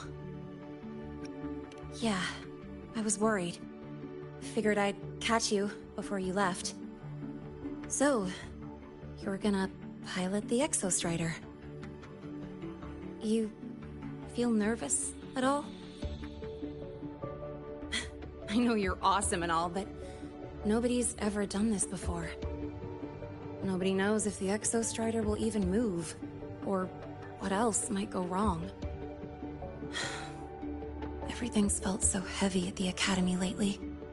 Teachers are stretched thin. Even the nearby exoswarms seem restless. Lene, are you nervous? Okay, fine. Was it that obvious? Look, after I aced the entrance exam, I thought, sweet, life's gonna be packed again. Non-stop. Like it used to be. But just when I was ready to finally be a student, my bubble popped. My brilliant student life. Poof. And done. The Threnodian, void matter, the Frexidus. They're breathing down our necks. And I can't do anything to help you fight them. I just have to stand here and watch you walk into danger alone. It makes me feel totally useless. I'd feel worse if I dragged everyone in Lahai Roy into danger, just to back me up. Of course, if things get really desperate, we'll have to face it together. But for now, when I look at all the students who came here chasing their dreams, I want them to stay students. Because...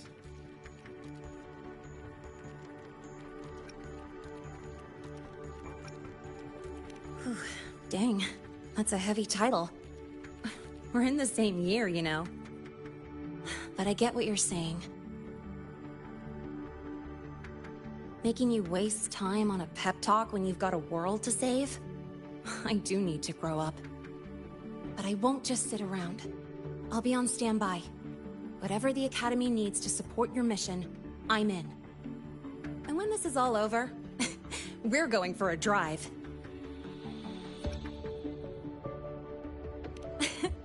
Can't wait for that day to come. Professor Mornier's up ahead. Good luck out there, my friend.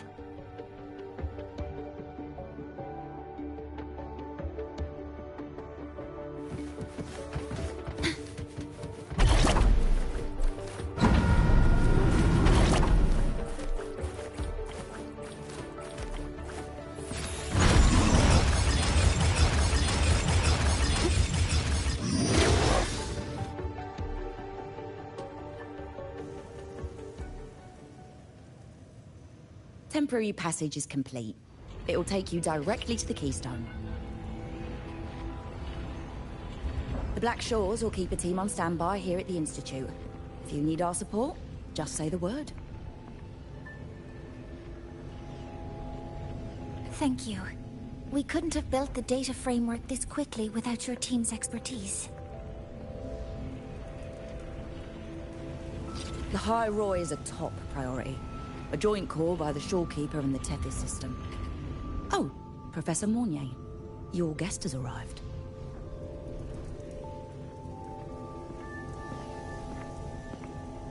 Ah, you're here. Is that the way to the Strider Gate? Yes. This temporary passage will take you to the Dima Plains, deep within Biarta Woods. Both the Strider Gate and the Keystone are located in the Solvane Heartwood at its center. President Lucilla has already departed with the advance team. They'll be waiting on the other side. And also...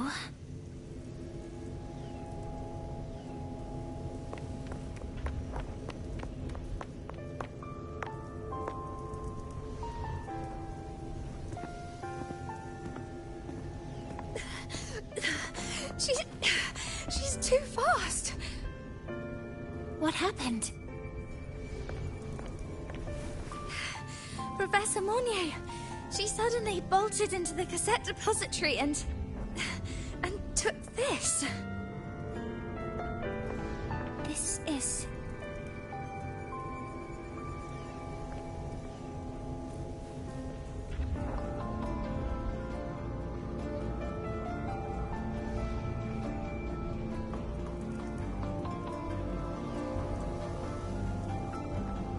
Can I see it?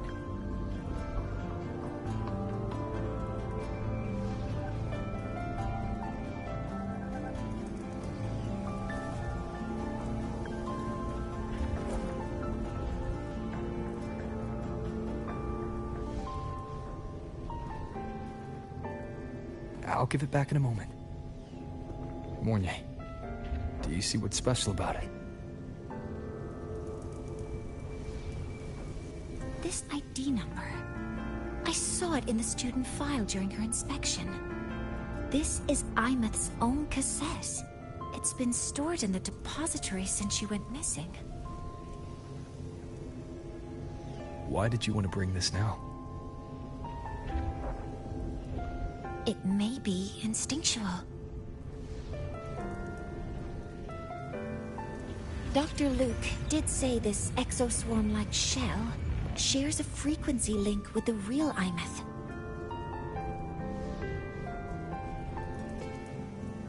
Or it could be the shell's residual instinct. Cassettes are proof of a student's identity. Or it could be a weak signal sent from the Imeth beyond the gate. We can't determine which theory is correct yet.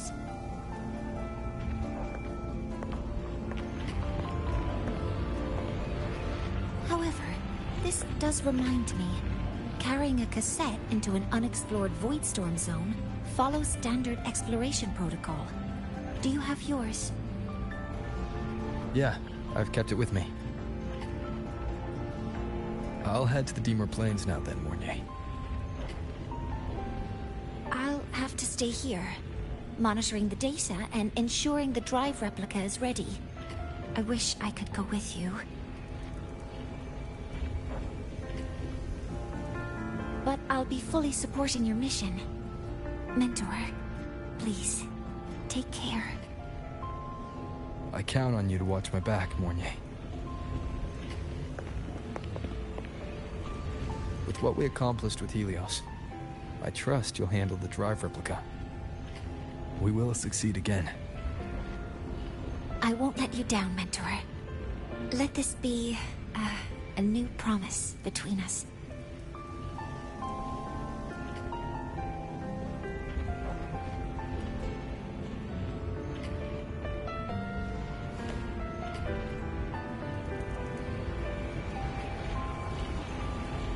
Let's go.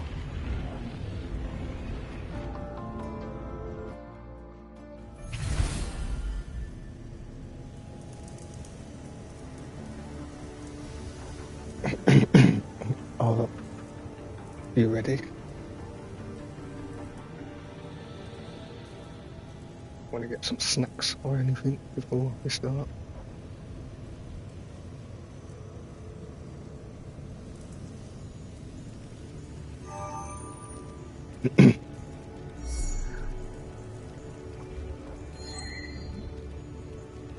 Need a toilet or anything? The stars rest in silence, awaiting their fated journey.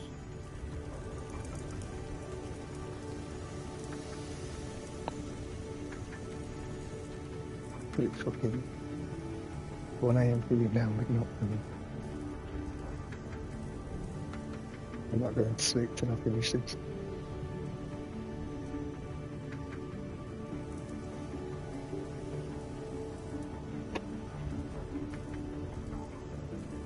It takes me 4 hours. Finish it and then I'll jump in into you, get the tutorial and do the dailies. The stars rest in silence, awaiting their fated journey.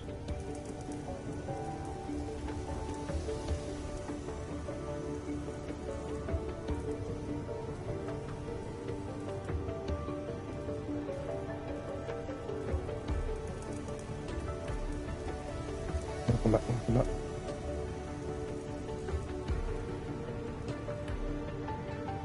But yeah.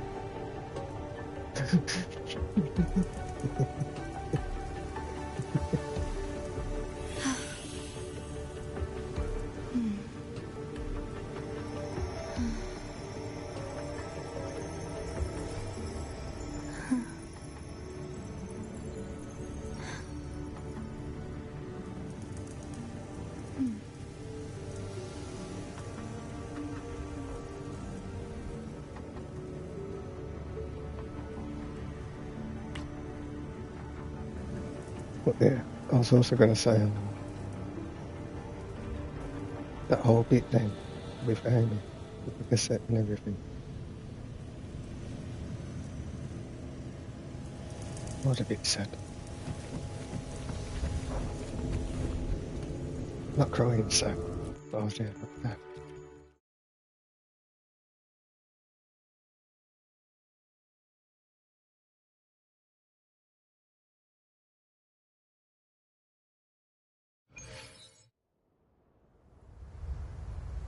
Ugh, stinky.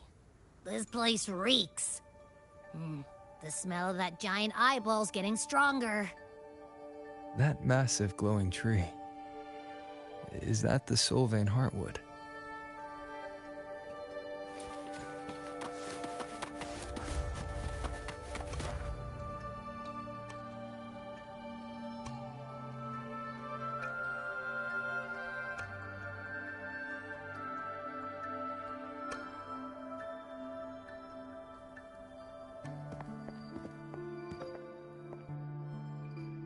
That Miko.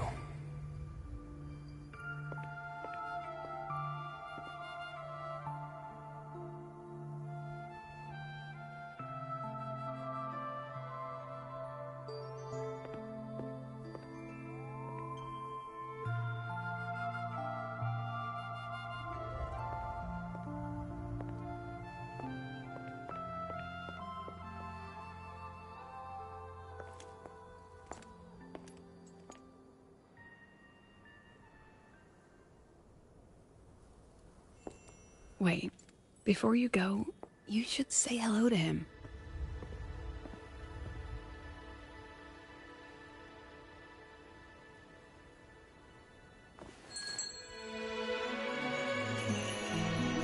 This is Hiyuki. I told you about her before.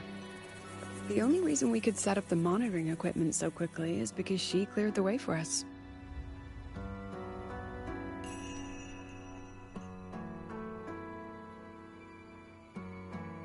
See that lingering frost?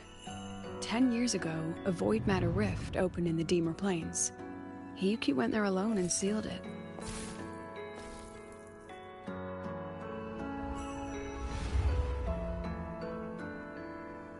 Thanks to her efforts, the Space Trek Collective and the Roya were able to fortify the seal successfully. Every task the Academy assigns her, she completes flawlessly. Were she to have a flaw, though, it'd be that she goes through blades like nobody's business.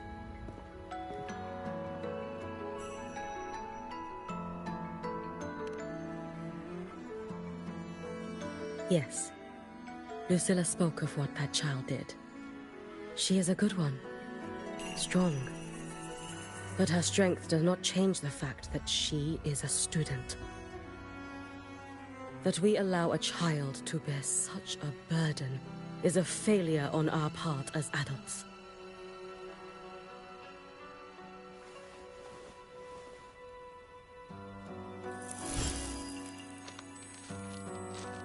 I sent this white bird to search the void matter's concentrated depths, and I am certain I felt her frequency. Somewhere in void space she waits. The collective pursues what is right, but your quest to save the one you hold dear, that I understand. Very good. But I'm afraid we can't say more than that, okay? Right now, both sides want the same thing. That's the best we could ask for.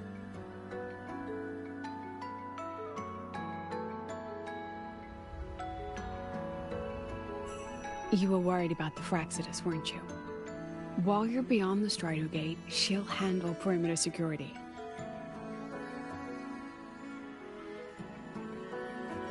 She's hunted both the Threnodian and the Fraxidus for a long time. There's no one better for the job. Right, Hiyuki? Yes. Those two Fraxidus members. I will track them down. Here. Take this. The white bird carries my power.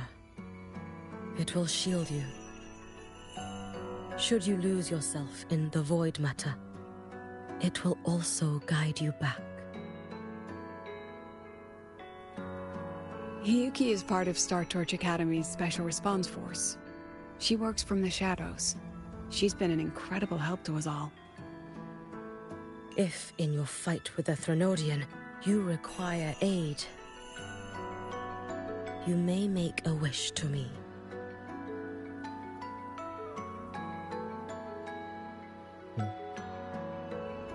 How about I go first?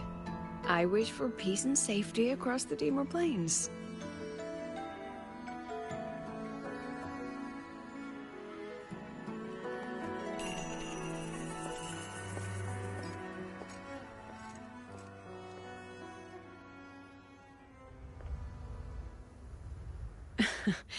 Hiyuki is the strong and silent type.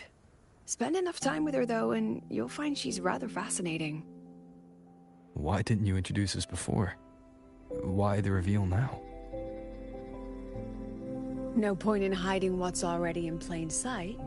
Besides, you're both strong, and it's safer if you work together.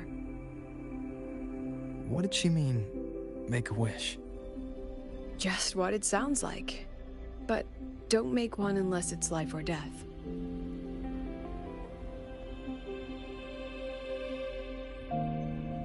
Granting wishes always comes with a price.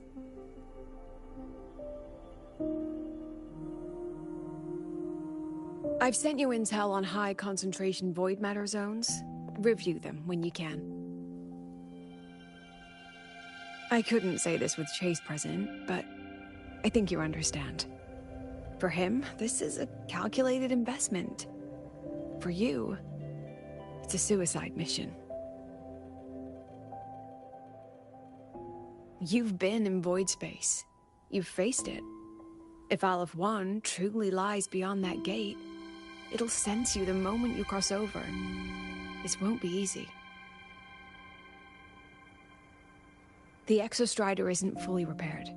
If something goes wrong, it may not be able to hold out against Aleph 1. And the Collective won't risk an extraction if a void matter outbreak is imminent. Once you enter the gate, you'll be completely alone. Are you ready, Rover?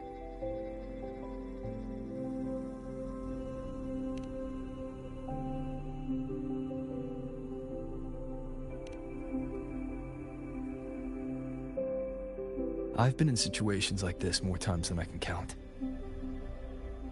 If I only cared about walking away clean, I wouldn't have gotten this far. Or be standing here now.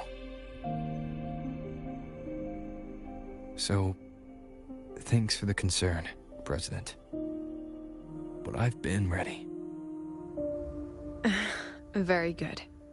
I'm relieved you've thought it through. I'll be here with the others, monitoring the void matter barriers. If something happens, I have to respond immediately as the Academy's head. We'll probably be able to maintain a data feed. But based on past intel, the void matter's disintegration effect will destabilize the signal. It'll likely cut out once you reach the keystone. From that point on, every call is yours. I understand. President Lucilla, we've checked her condition. No signs of void matter contamination. She's stable.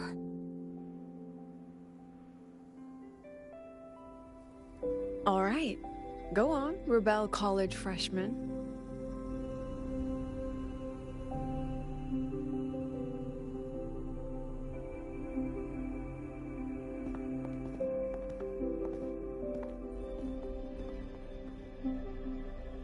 The students and faculty of Star Torch Academy have been waiting for the day the Exostrider awakens.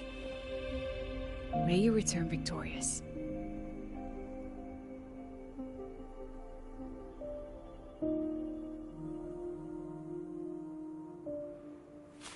Void matter gauge readings are stable. No abnormal fluctuations at the keystone.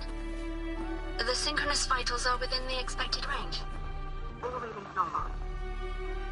Frequency. Delay.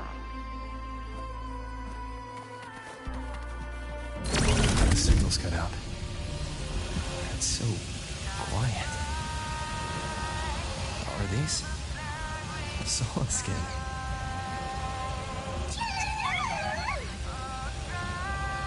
Are these little guys guiding me to the Soul Vein Heartwood? Alright then. Let's go. The solid skin merged into the roots.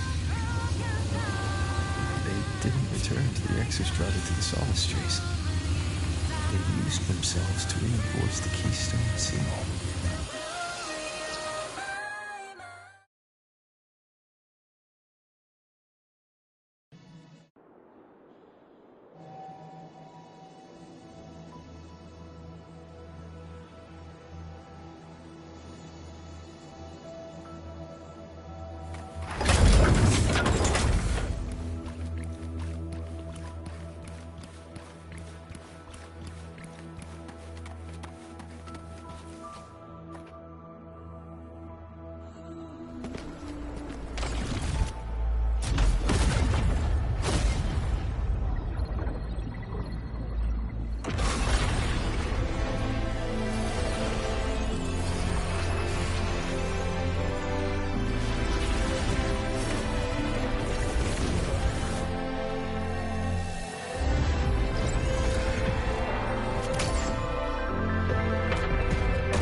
Level all of Lahairoi.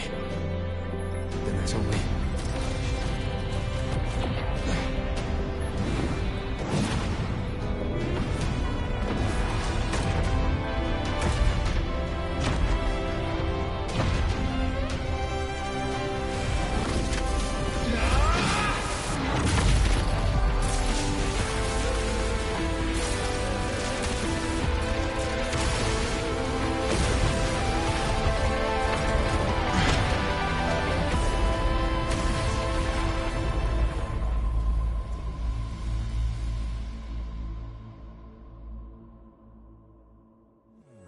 Sick. Oh, starting to feel dizzy.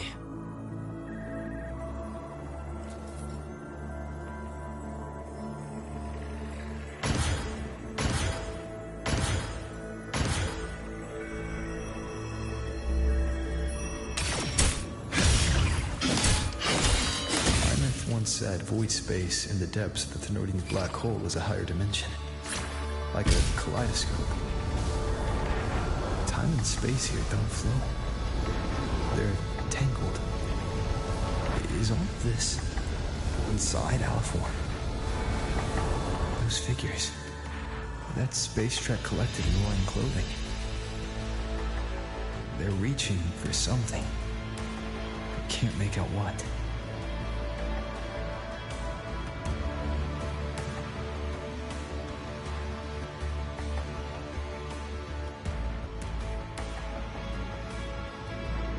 I'm not a mech person. But this is... Is it Imeth?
The light of the origin point. We will bear it.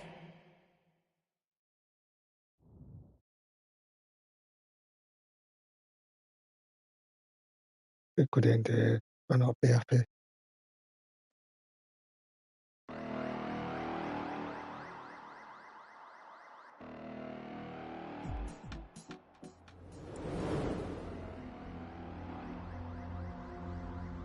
Not even saying it's shit, but it was that peak.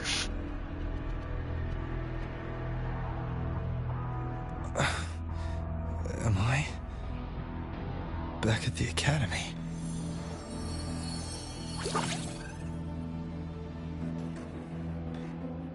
Yeah, you okay? Ugh, I feel terrible too. Something just yeeted us out of the Threnodian's gut. Oof. Rapid interdimensional whiplash is no stroll through the park, I tell ya.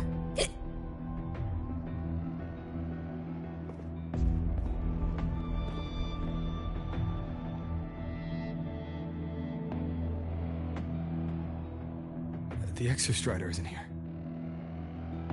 Uh-huh. The big guy's still stuck inside the Threnodian. Did you see that freaky black hand that popped up in the cockpit? The whole dimension freaked out, like it was trying to spit us out. Next second, the void matter had flushed us out here. I saw Navora in the flashes. It's the Fraxidus. Has to be. Everyone was standing right here. This is where void matter began to contaminate the sky.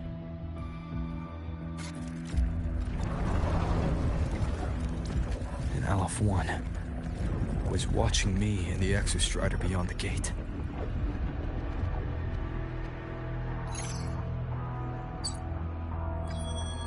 Mentor, finally got a hold of your signal. We lost contact for an entire day. Everyone's been worried. An entire day? Felt like minutes. Time distortion from being inside the black hole?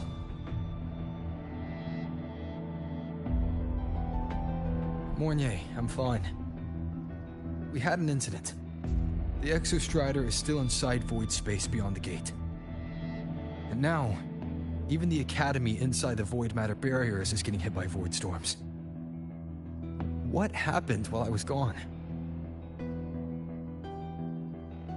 After you went in, the data transmission was perfect. We were celebrating. But not long after, void storms began to erupt even inside the Academy. We haven't been able to find any breach or source to explain it. Most of Lahairoi has been evacuated to the Collective's escape pods, with Black Shore support. Those who remain are gathered here at the Institute.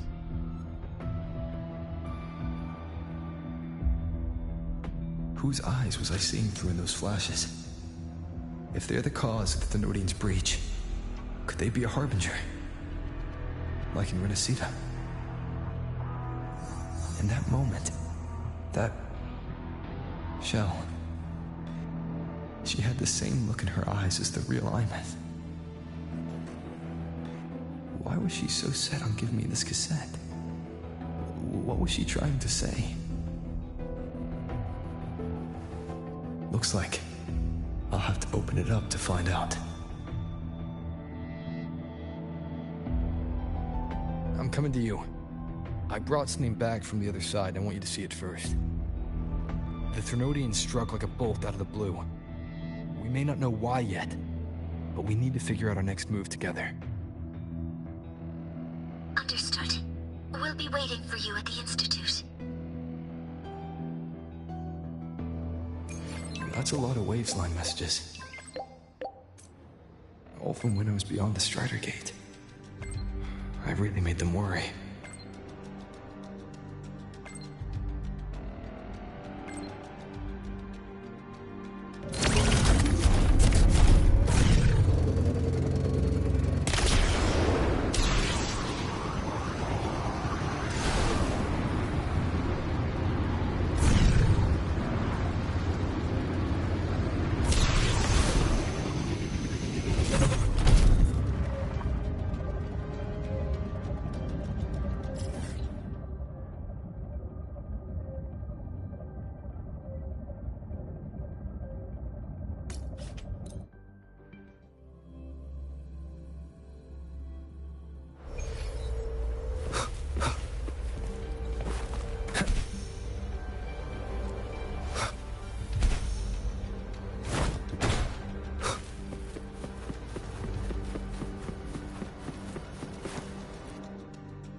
The Soliskin have swept the area. None remain in Bjartar Woods. Someone just posted a call for help on the campus's Wavesline group chat. I'll go back to run a final check later. Sigrika, are you sure you alone can handle it? Don't worry, I have my runes. They'll help me drive back any contaminated exoswarm. The Soliskin will guide me too. I'm coming with you. Finding people is one thing, hauling them back is another. It'll be faster if we take my motorbike. Status report, Professor Mornier. The launch orbit has been confirmed. The drive replica is projected to launch in 16 hours, at which point it will initiate Duskvale. Then we evacuate every remaining soul in Lahairoi before that window closes.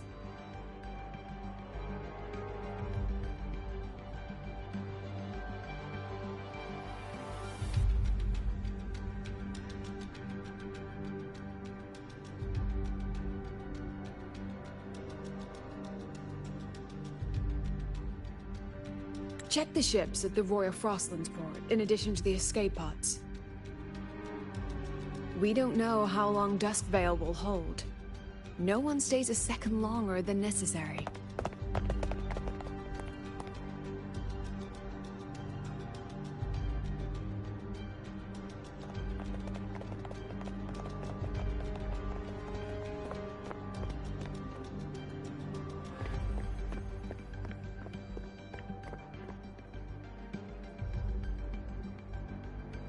The Exostrider.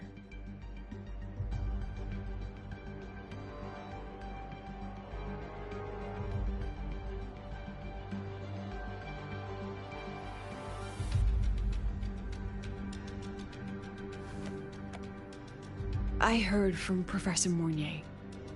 You went dark for a full day. We thought we'd lost you to void space. Activating the Exostrider before it was fully self-regenerated was a massive gamble. We all knew the stakes. We hoped for the best, and of course we prepared for the worst. You're alive. That alone is good news for all of us. No time to kick yourself now. I've got a mountain of work waiting for you, Rover.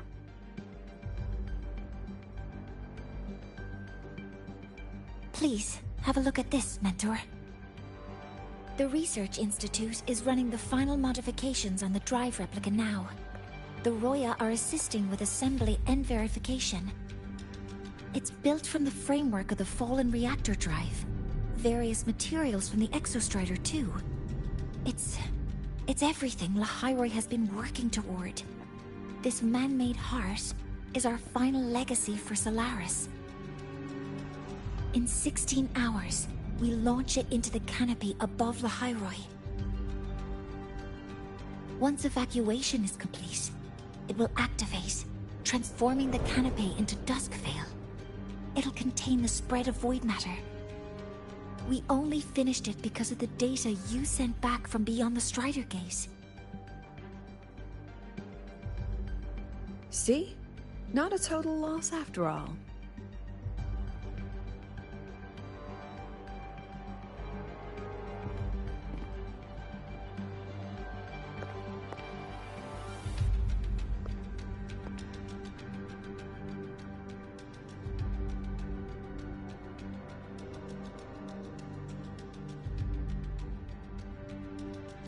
Thank you.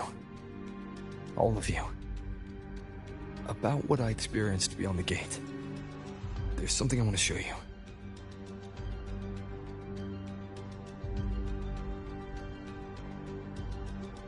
I don't think she gave me this cassette for no reason. Whether it's her shell, or Imeth herself, she was trying to tell us something.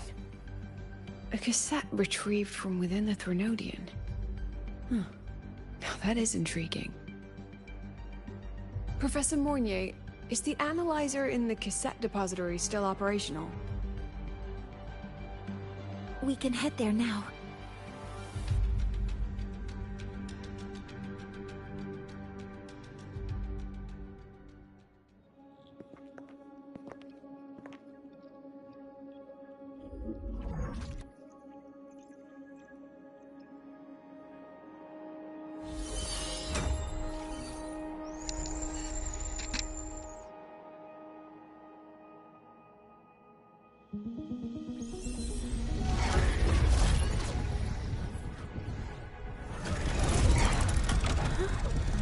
What's happening?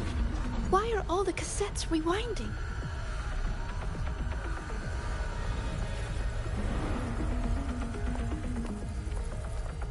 The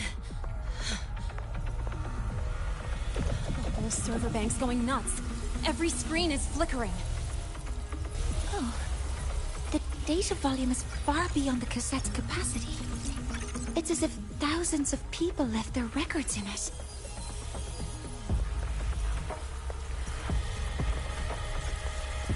The storage system is destabilized.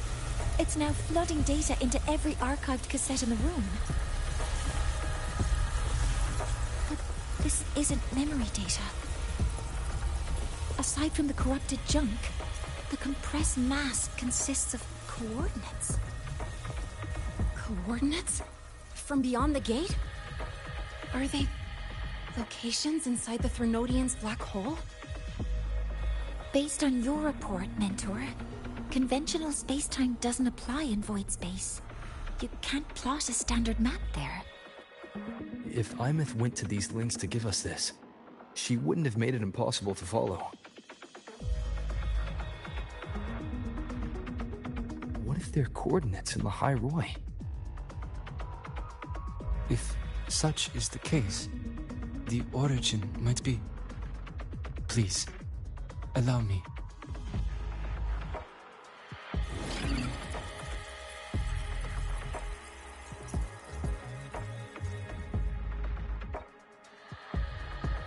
A uniform format these coordinates share. I have verified 150 points using Sundermere as the origin. Each one aligns with a site of Royan runes etched upon stone, just as you beheld within Solasylum. Forged by the Exostrider, these patterns are. Void storms do not affect them. We have only glimpsed fragments of their meaning through the lens of Solasylum.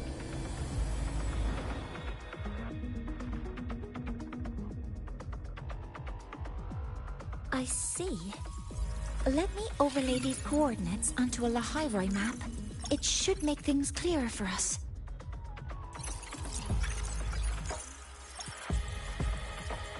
Done. Using Sundermere as the origin, the distribution looks like this.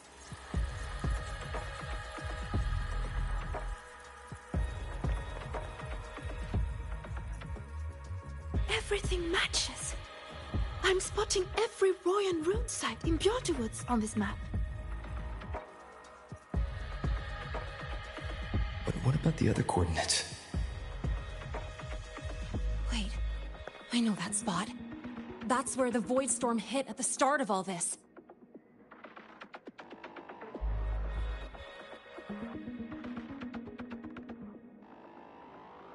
You know, that time when we first met.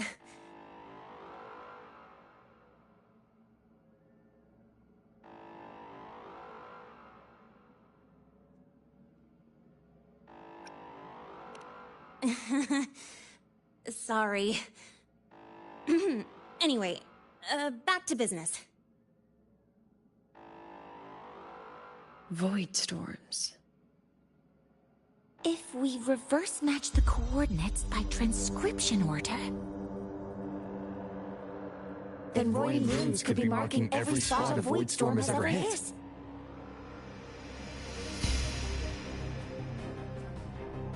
So it is. We Roya have observed something similar, but never perceived it as a universal law. Well, the runes aren't exactly neon signs on the stone boulders saying, "Look here." there are too many locations. With the personnel we have left and the autonomous bots. Leave the manpower to me. You want to bring people back from the escape pods? Precisely. With Void Storm spreading, sending people back out to find hidden runes is too dangerous.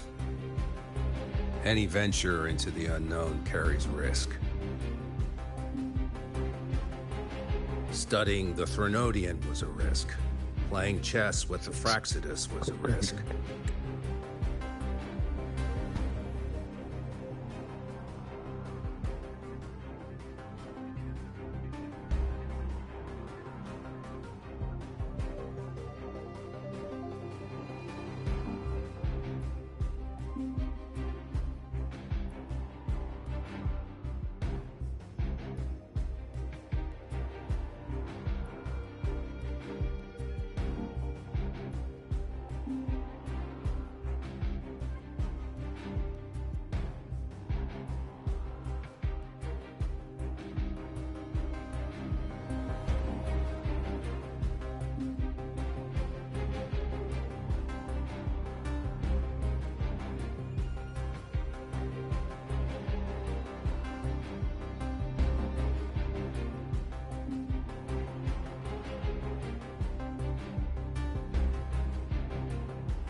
Well, you ready?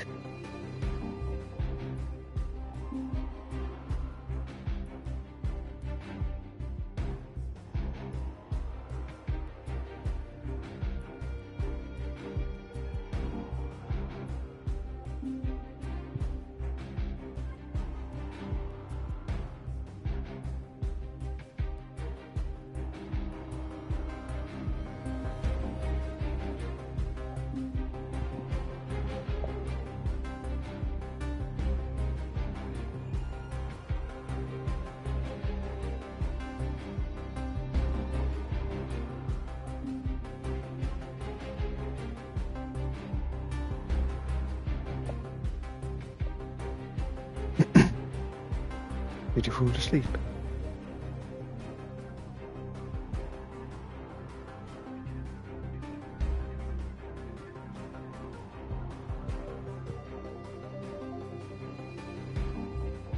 Oh, I'm ready.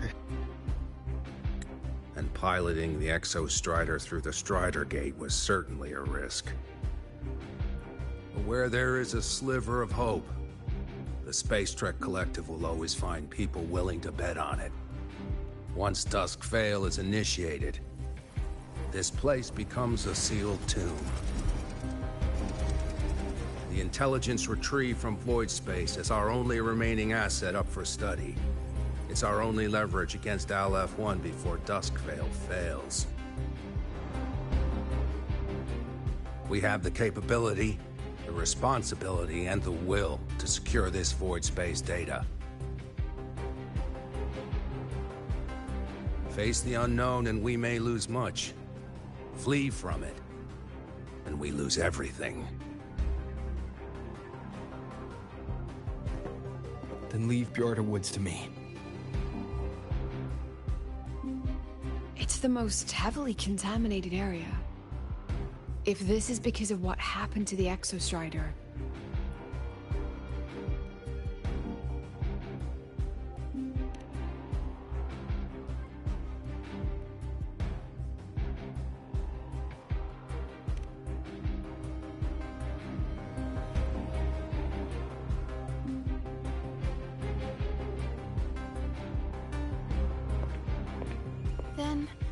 Then please give me your hand, Senior.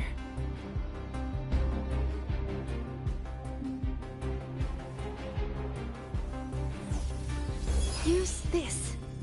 It will guide you to other Royan runes.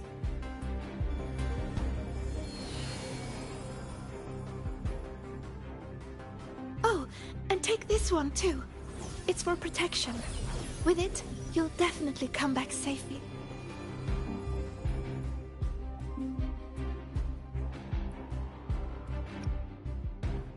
I've got her magic room. I've got Hiyuki's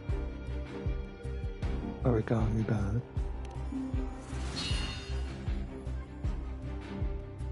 Awesome. The clock starts now. Recover all Royan runes before Dusk Vale gets initiated. I'm gonna start dubbing them myself. Every time it makes me press X, it doesn't say. I'm gonna say whatever the cutscene portrays to me. I'm splitting everyone into teams. They'll depart in waves according to their assigned groups. Good. I will prepare the interpretation for the Royan runes.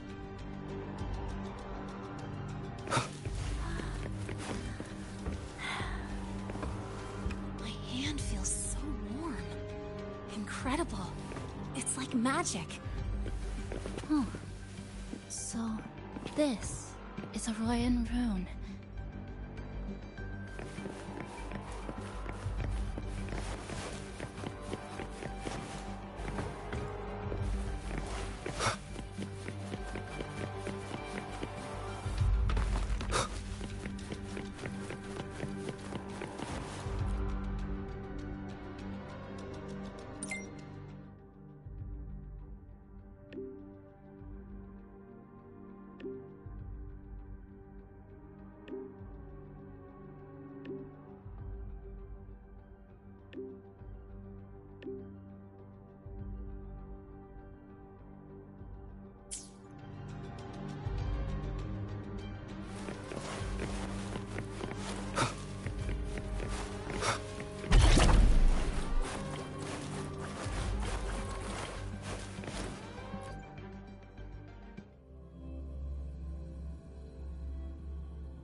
According to the map, the first one should be around here.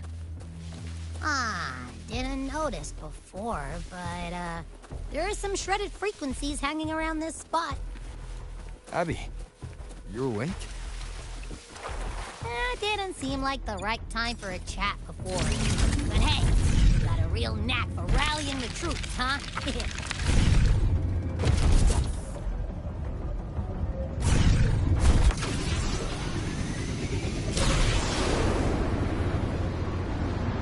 Who's responding?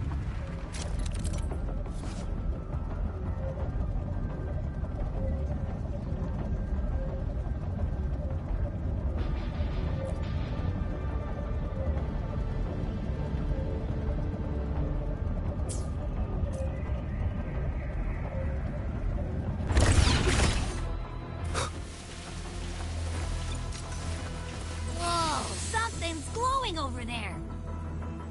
Those outer rune fragments. Line them up just right, and they might connect with the runes and the boulders. Let's try.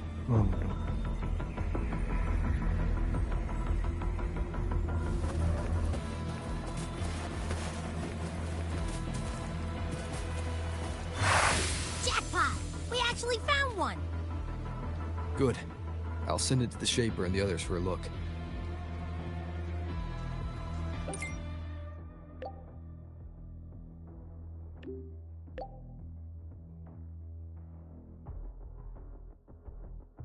All right. On to the next rune.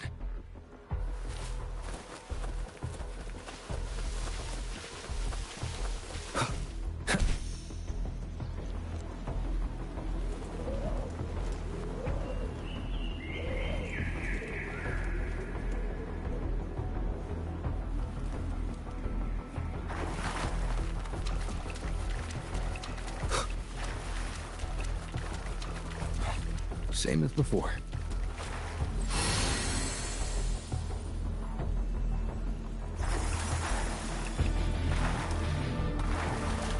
According to the mission details, there's still one left.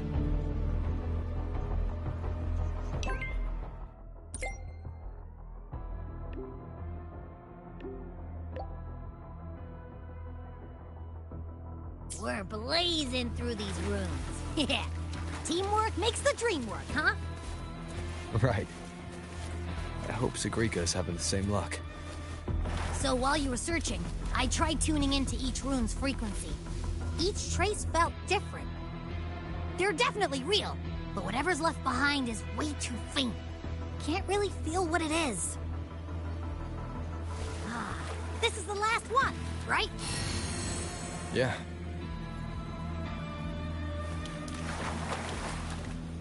All done. I'll send it to Lucilla and head back.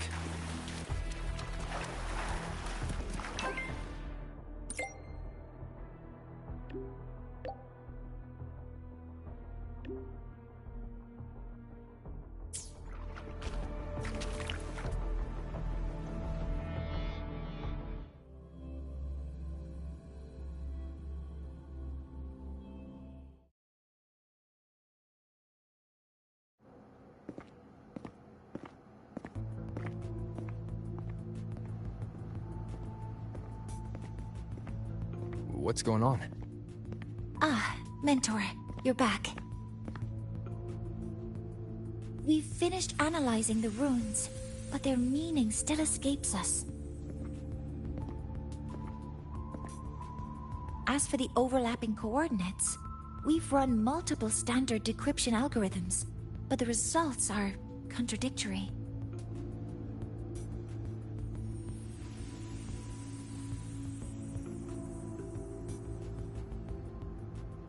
I'm no rune expert.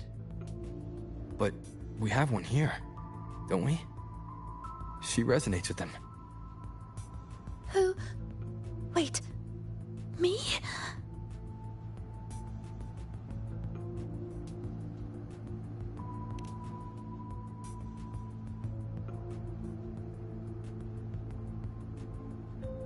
If you're asking me, these runes don't feel flat. They feel spherical. About this big. And these 2 points are relative. Like this. 3-dimensional coordinates. Orthographic projection. If we take the reactor drive's light data from the database as a deck layer and reconstruct it...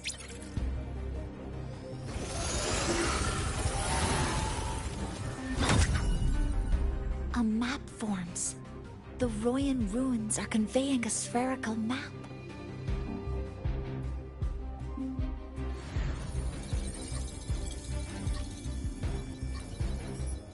What are these 2 places?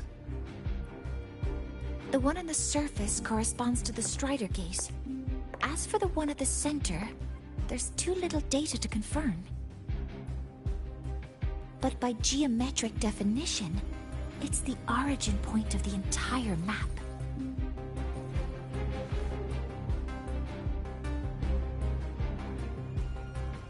The Exostrider. That must be where it is in void space.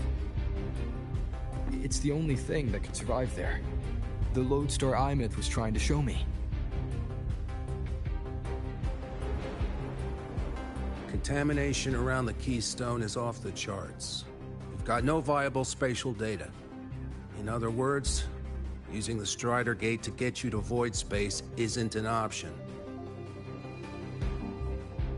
I remember Lucilla mentioning a sealed rift in the Deemer Plains. Yeah, right. Once Hiyuki from the Special Response Force breaks the seal, that could serve as a new entry point. But without the Exostrider, are you suggesting crossing the Strider Gate and searching for it yourself?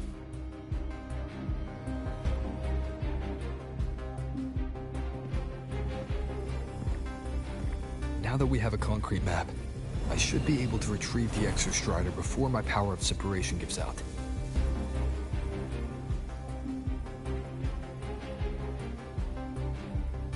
A compelling proposal. Hard to refuse. But don't forget the Exostrider is currently out of power. Finding it is one thing. Extracting it is another.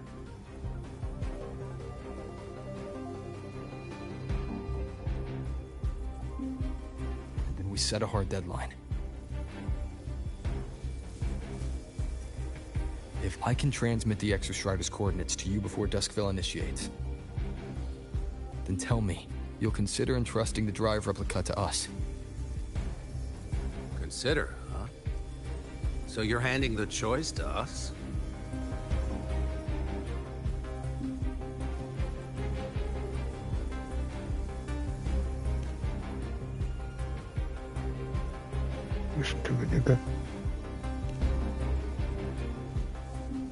I'm not asking for a guarantee. I'm trusting you, the professionals on this side, to make the right call. Whatever that call is.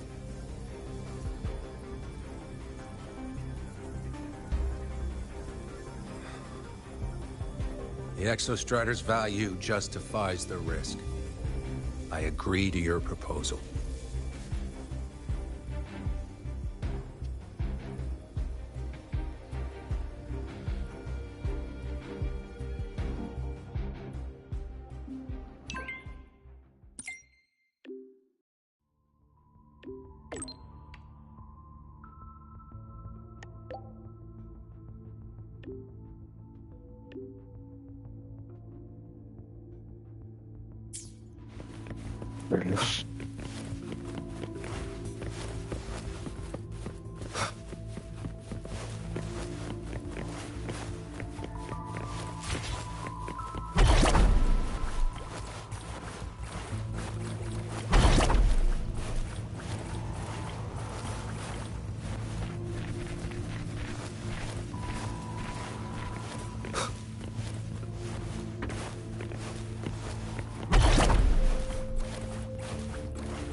Here, this is the Deemer Plains map, updated with the latest intel. Be mindful of the contamination. It's not just the exoswarm or local life forms being affected. It's sealing off the terrain itself. That said, where there's a will, there's a workaround. Hiyuki found one, though took her some time. That Miko. Yes, she's been investigating the Deemer Plains in secret. You'll meet her there. She also asked me to tell you that she's run into the Fraxidus there, including the missing girl, Denia. Let's just say honesty is in her nature. She just thought you might want to know. Perhaps her way of showing she has no hidden agenda. Noted. I'll be leaving then.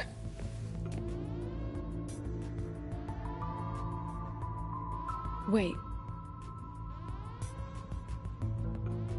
Look me in the eyes. Might have to entreat me. Relax. It's my forte. You've seen it before. I will temper this moment into a bullet of memory, carved with your name, your face, and all you have been. What carries you is not only your own strength. Thing. Save that for when you come back.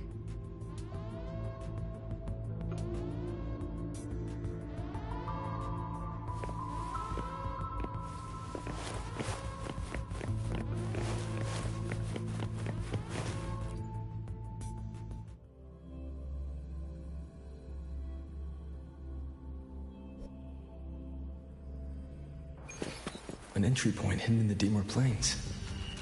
Time to get to Bjarda Woods.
It's already been totally contaminated by void matter.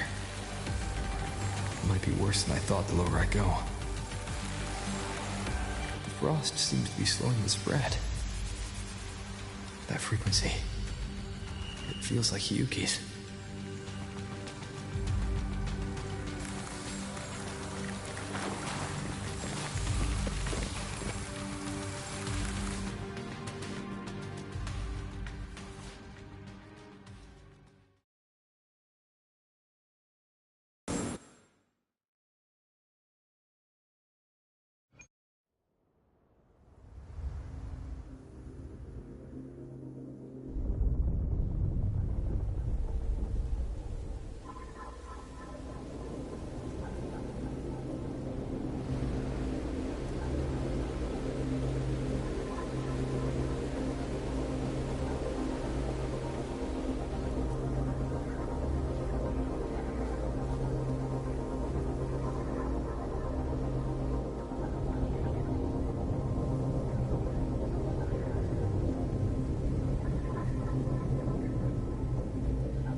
void matter contamination is bad. It's not looking good for the Solaskin.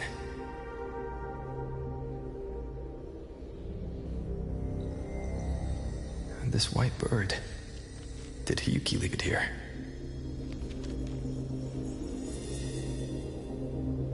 All right. Lead me to Hiyuki.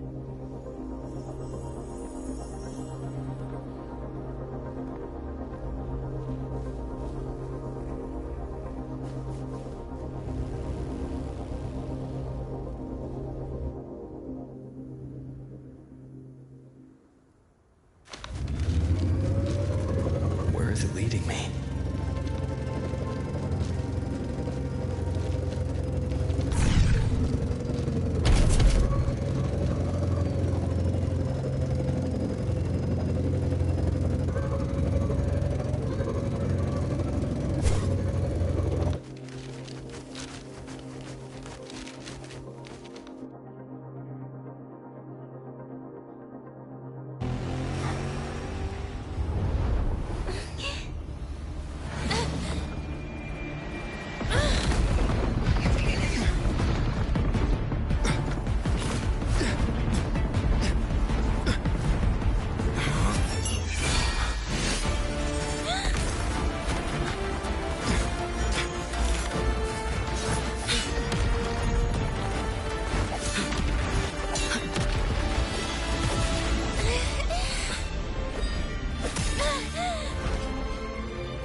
She hasn't gone far. Probably watching us from the shadows.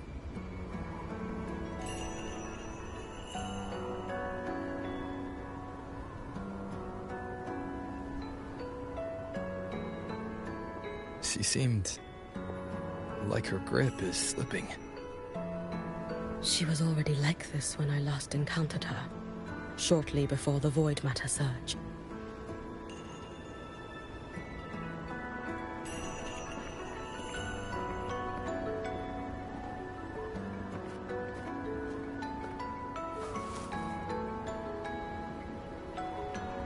Hiyuki, when you fought Denia, did you see anything like a shadowy hand?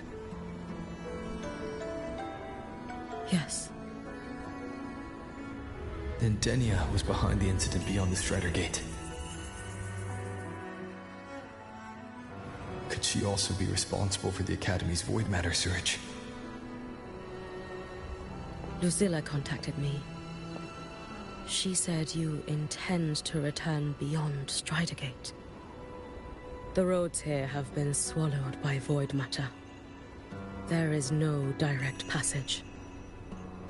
Lucilla must have told you of the rift that appeared over a decade ago. Thinking back now, that was likely the Fraxidus is doing. Luke said the Grand Architect caused that rift. That was what led to Imith's death in the simulator cockpit.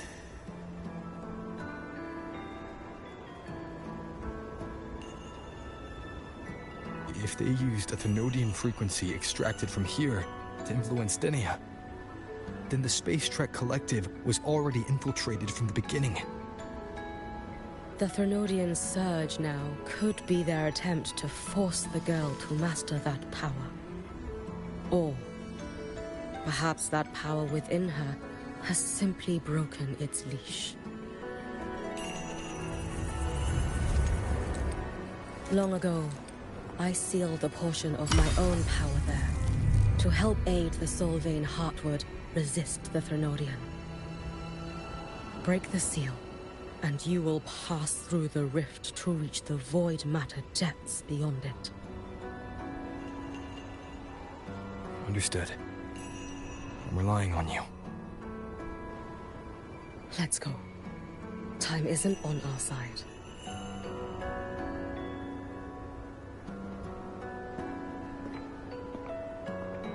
savior, who has always walked with victory. This time, have you come to save Lahairoi?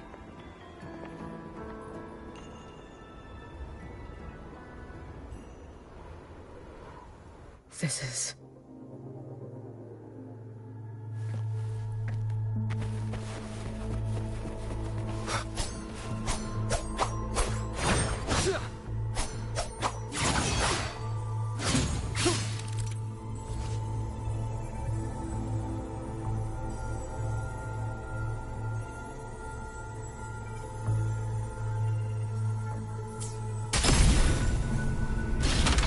Is it trying to tell me something?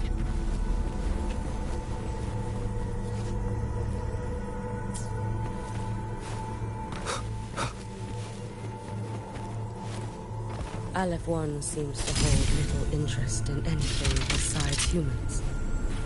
Most of the structures it devoured have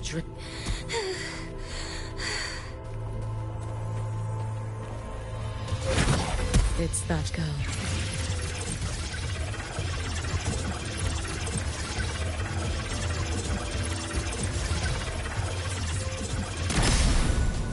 Denia!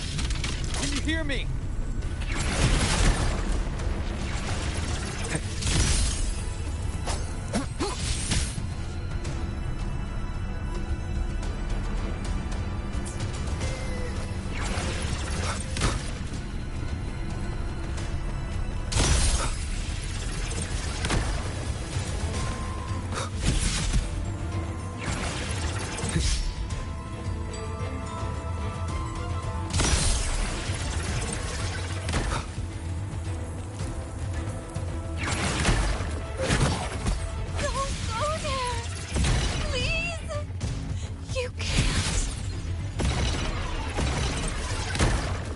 Watch out.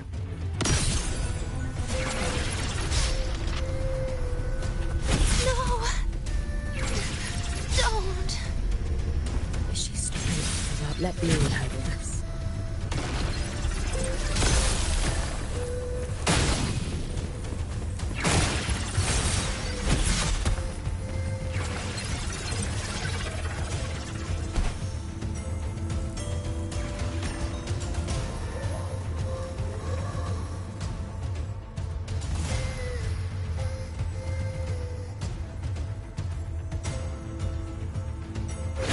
Leave it to me. Pissed off at myself. No! Don't! Let me handle this.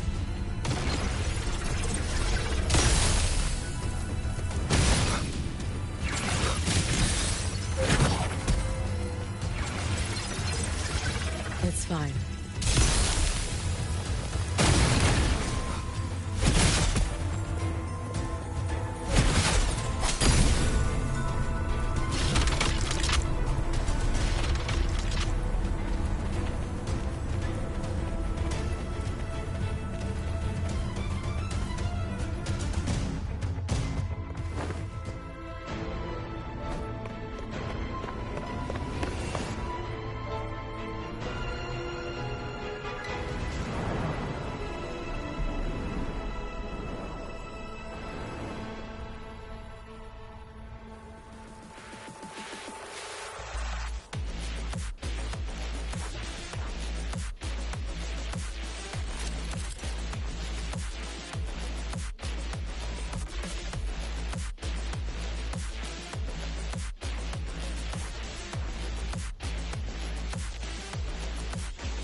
I can't escape Tetris, can I? Why won't you just stop? We need to use these blocks to make the climb. It will eat you.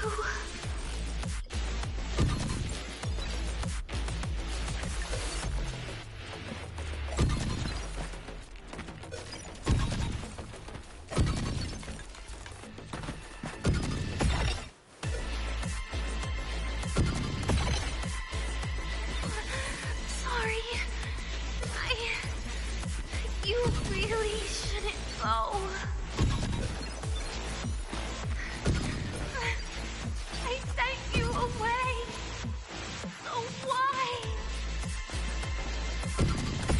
was you, Denia. The one who pushed me out of void space.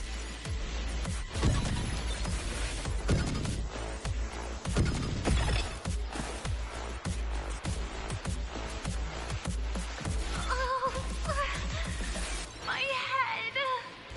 It hurts.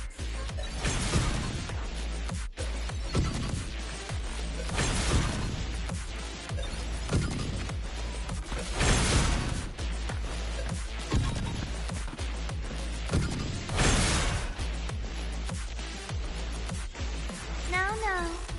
Playtime's over.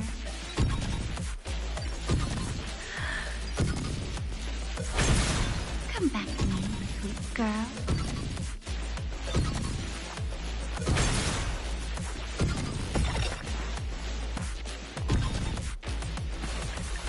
No. Please. Don't eat me.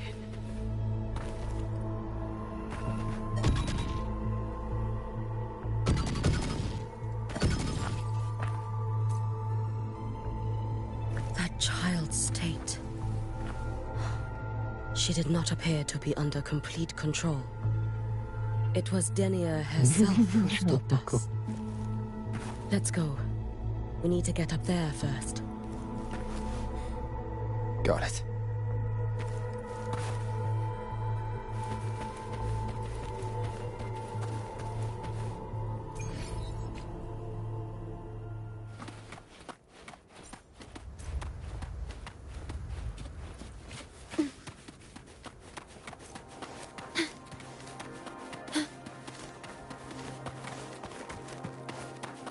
Have you been watching over Denia here? Yes. After I sensed the Thenodian's breach, I sent my Shiratori to trace it. That led me here, to her, in the Deemer Plains. She remains under the Fraxidus' sway, but her actions just now betray her own will. She always hid in the void storms. I have no wish to harm her, so I did not find the right moment to intervene.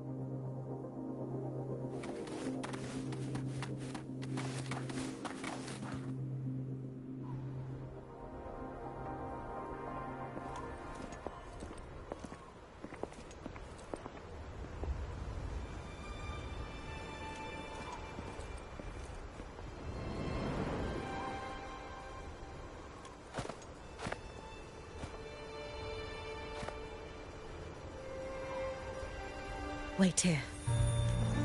This seal is wrought from the future's tithe. To put it simply, I drew upon countless versions of my future self and anchored them here to suppress the void matter.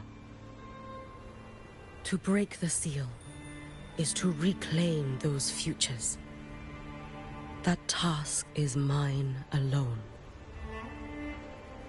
I understand. I'll leave it to you. There is one thing.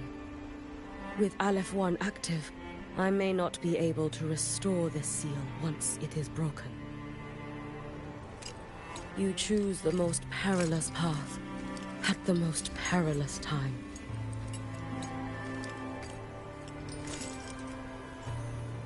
I know your strength. I know your history of victory.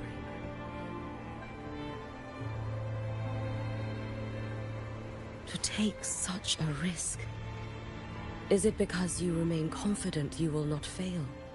That you cannot lose to the Thenodians? No, I've failed before. I don't think anyone can win forever. If I never lost, maybe I'd still have my memories.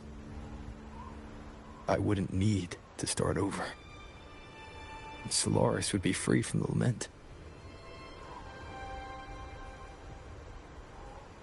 I do this because I can. And because someone has to. And what if you fail?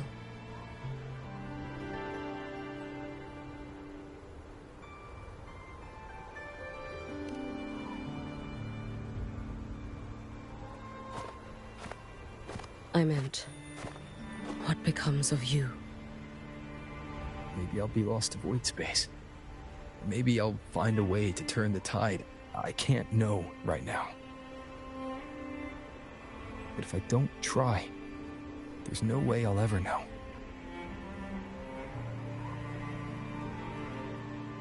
What makes me scared isn't coming up short.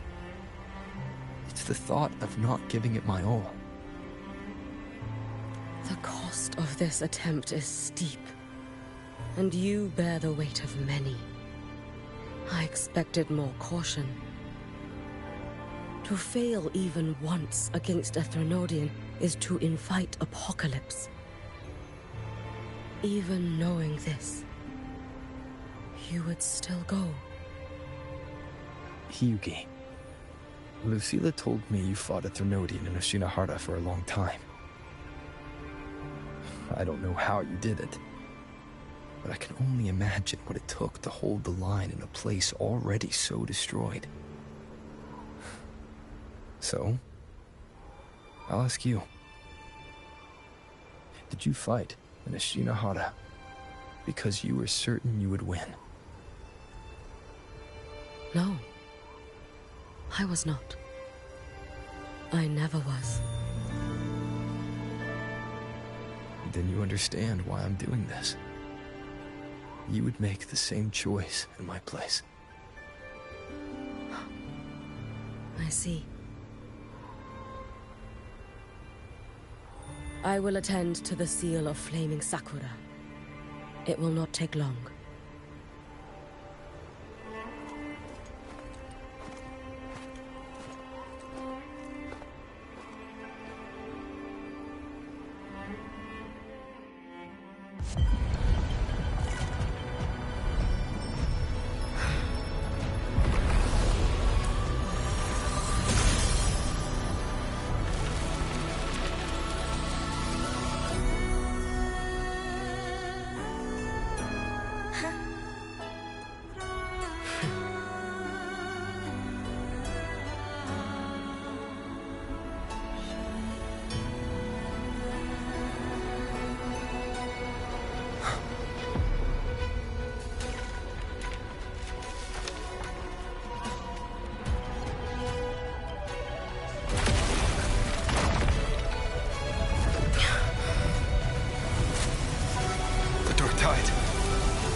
Let me help! No need. I must do this myself.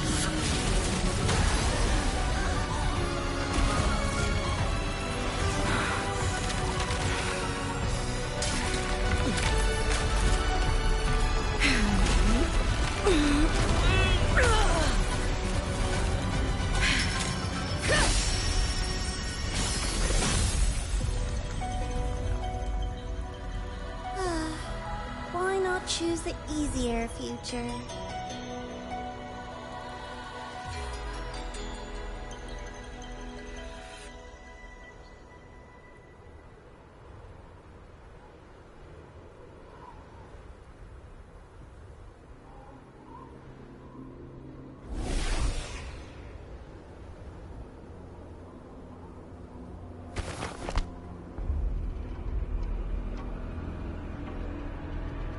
The girl. Oh, it's been a while, Miko of Flaming Sakura. And you as well, Rover. I burned my future as a Threnodian resonator. Your plan holds no meaning now. Every step in our dance has its purpose, Lady Miko. Our paths have crossed often, but in my design, this is our true introduction to each other.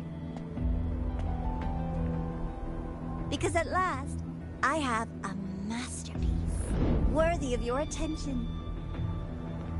You infiltrated the collective for Dini and Hiyuki. You wanted Leviathan's power, to merge them into one. Denia was always a Fraxidus creation. She's honored to be used as intended. A creation? The Mia disappointment made me think. If I could just create a superior vessel, one refined by a Miko spirit, perhaps it might bear the full might of a Threnodian's power. As for the outcome, you would know better than I, Lady Miko. Wordplay won't change your failure.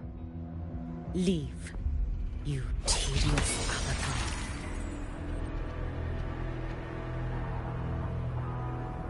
Failure? No. Listen, you two. I'm just showing Solaris another possibility. If we made one, Denia, we can make another. And another. Until we hold a complete obedient Threnodian resonator in our hands.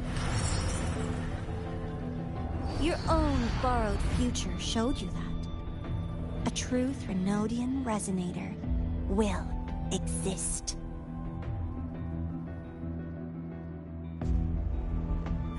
Help! Help me! All that desperate running on the wheel and you still came up short. I'll have to throw you away.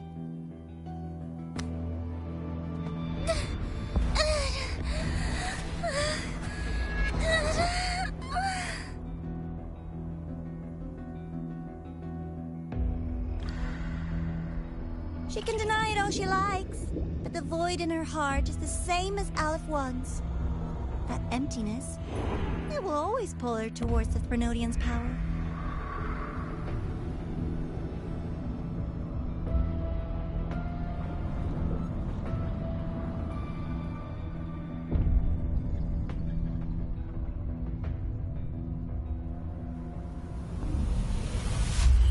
Chase her if you must. You do so love playing the savior, Rover. As for this avatar, I'll spare you the trouble.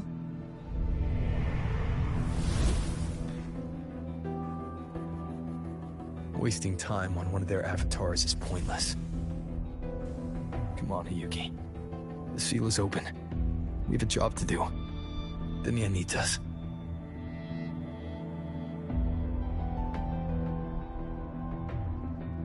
If you wish, I can tell you about my history with the Fraxidus.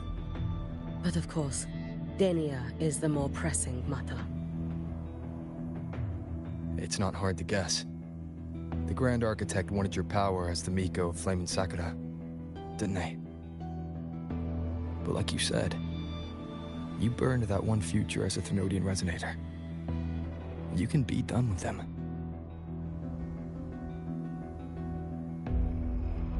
Right now, Denia's state is what worries me. I fear that child may already be.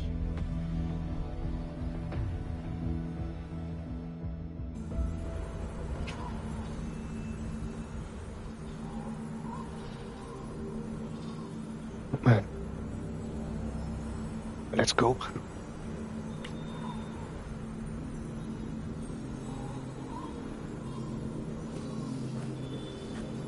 Actually, let me have a piece.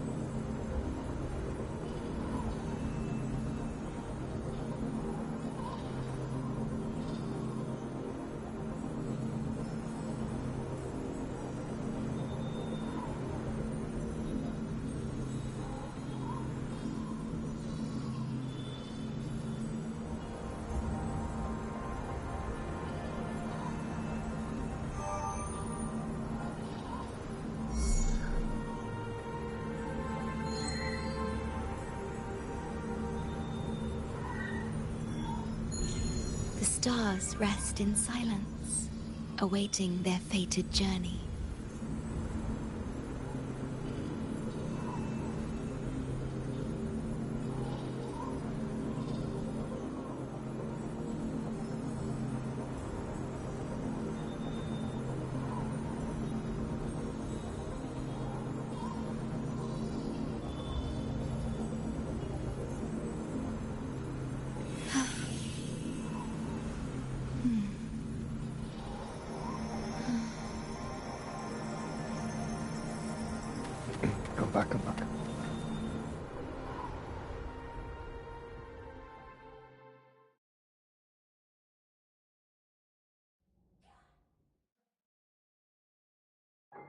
I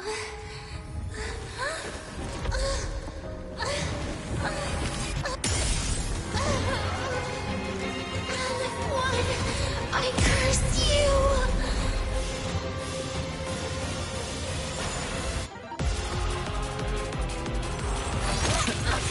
What the fuck?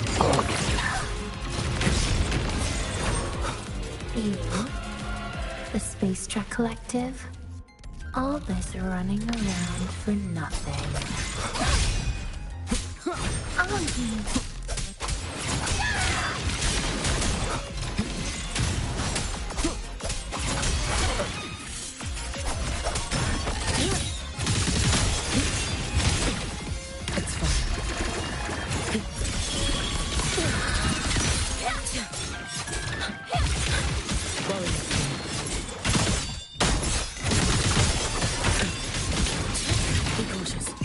Take your final dive into Oh, it's not because of that, this is not easy.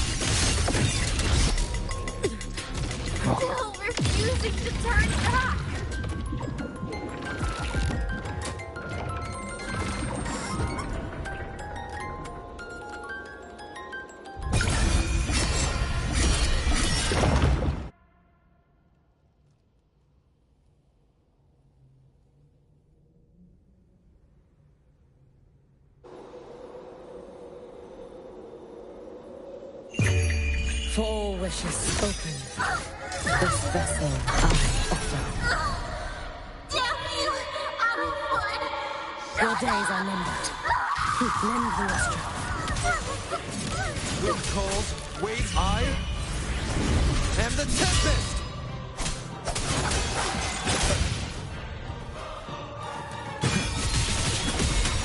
Hopefully this helps. Will face judgment! You should have run. Let there be snow.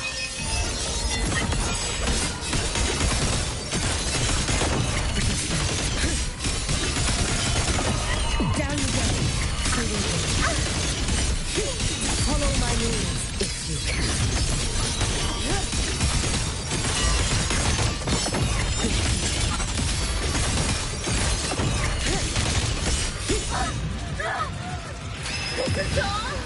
Having too much fun.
Of it, the deadliest moment.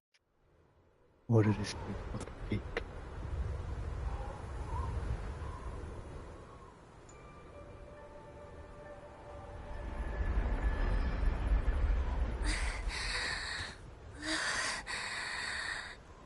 Can't go inside. Rest now. Do not worry. The Void Mother frequency within her has weakened. She will recover.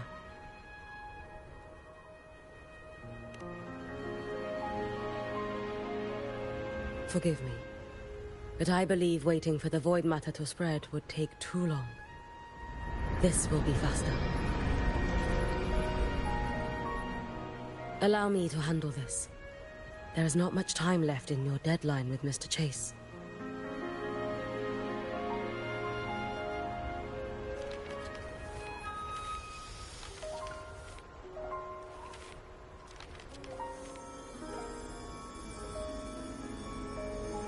My Shiratori can guide you through void matter, but the concentrations here go beyond its strength.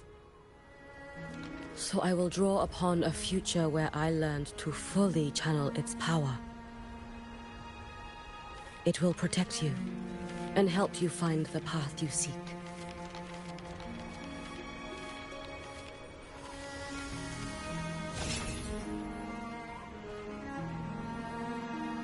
The rest is yours to face.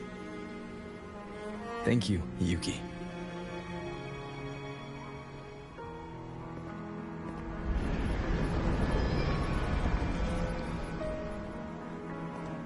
I've read the Space Track Collector's report on Imeth.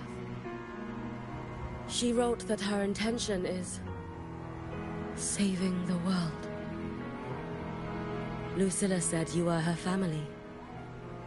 I suppose you must be the reason she held that vision.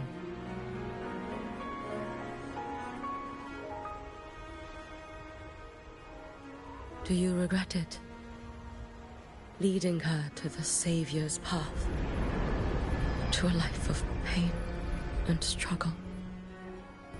One must walk this path alone in order to protect.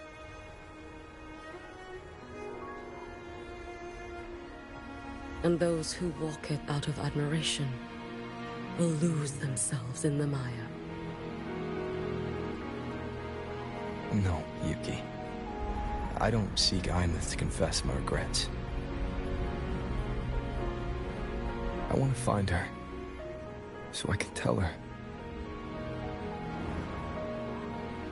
I hope to make you proud. I hope I haven't let you down. I've always been proud of her. She chose to walk this path with me. So, I know I'm not alone. Should I ever fail, I know there will be someone who will continue to protect Solaris. With your extraordinary strength, that is indeed possible. But for those who are too weak to save others, there is only futility waiting at the end. As I learned when I failed to save Ashinohara. All I can do now is hold my Sutsu tightly to ensure that after Hyuki, there will be no more Miko of flaming Sakura. That is all that remains.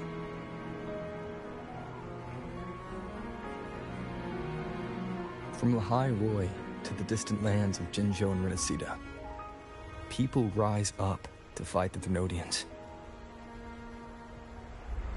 I've been a part of that fight. But to pretend I'm the only reason they're standing, that everything fails if I do, that's arrogance. It's an insult to everyone else choosing to stand their ground.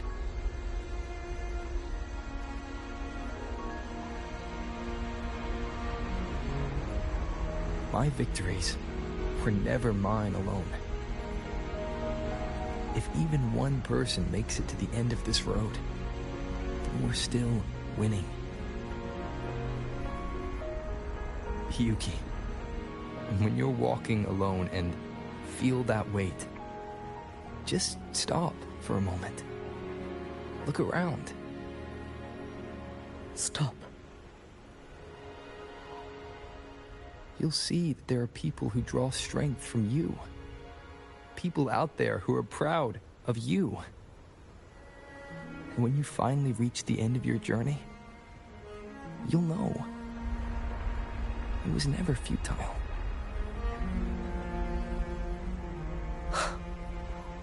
How enviably brilliant.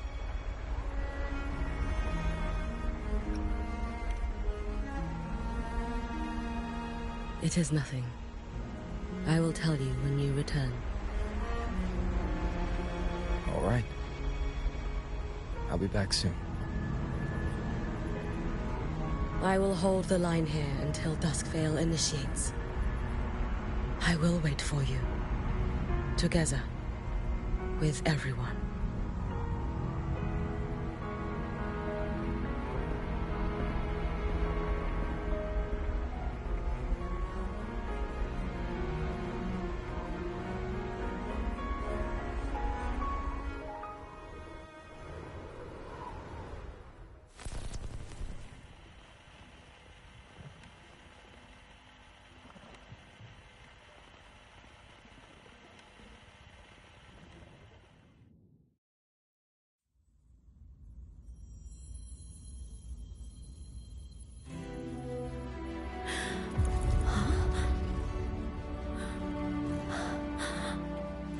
Exostrider?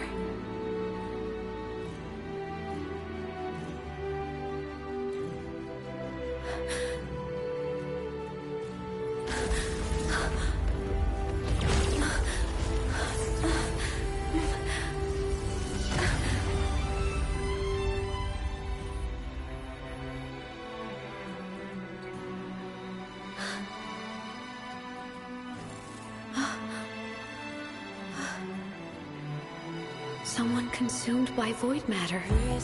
Come here. The Exostrider's power is nearly spent, but I'll do my best to protect you.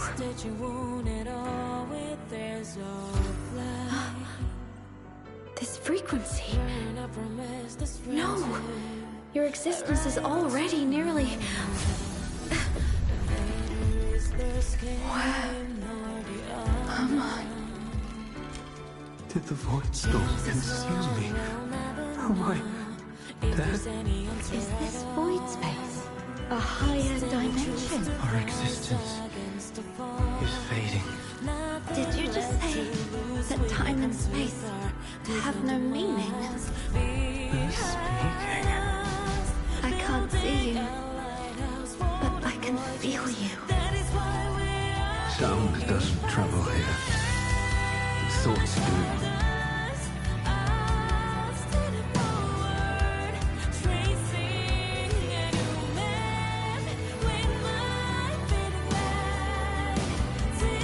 The Exostrider? Why is the Exostrider here? What happened? The light. What should we do?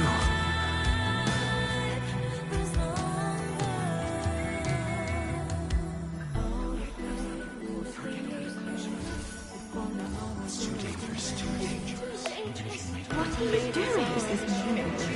That's enough. It's futile. Our lives already ended in the void.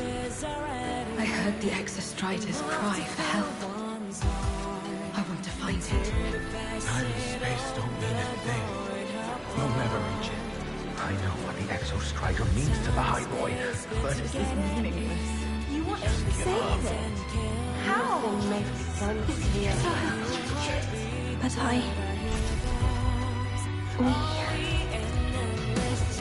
We made it to the stars to reach for the unknown, didn't we?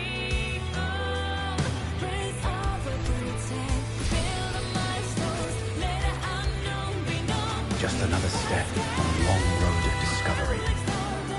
You... This is where we came from. A space-time coordinate with the Exostrider is the origin? But that's impossible inside a black hole.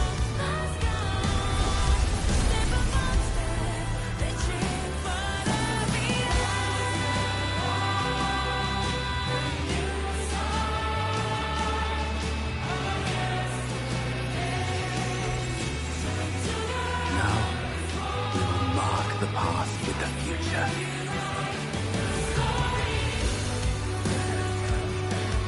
Thank you. You charted the unknown with your lives. I'll make sure it's not in vain.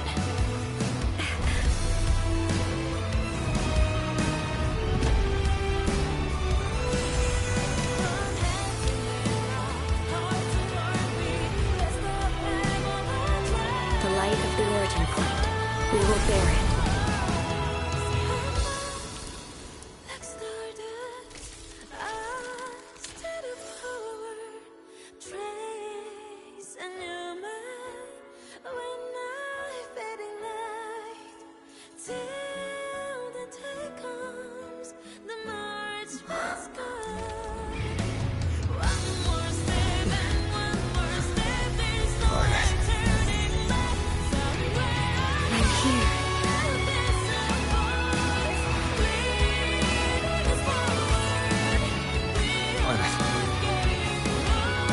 Drive replica here.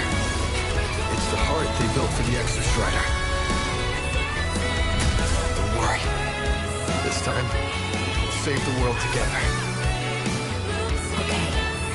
I'll bring you back humanity's hope.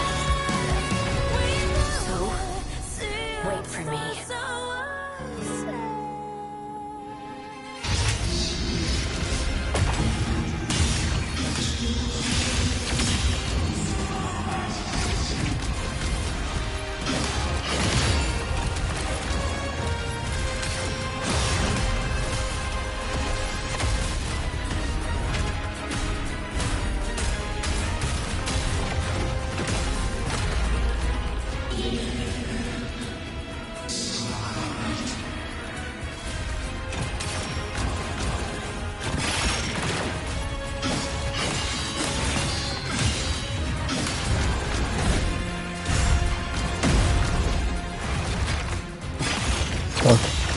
I was waiting for that.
Oh, what the?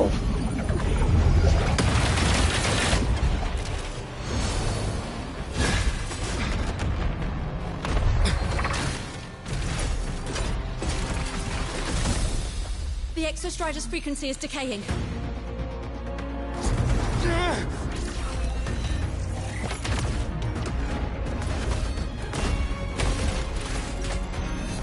Its reading is about to flatline. Status on the drive replica. Almost ready. We just need the calibration data now.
Wait! Assessment.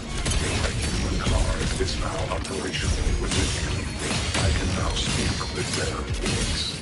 Man, they got fucking Optimus Prime as well. In lost lands where civilization did not have taken root, a collective is born. A will to explore what lies beyond.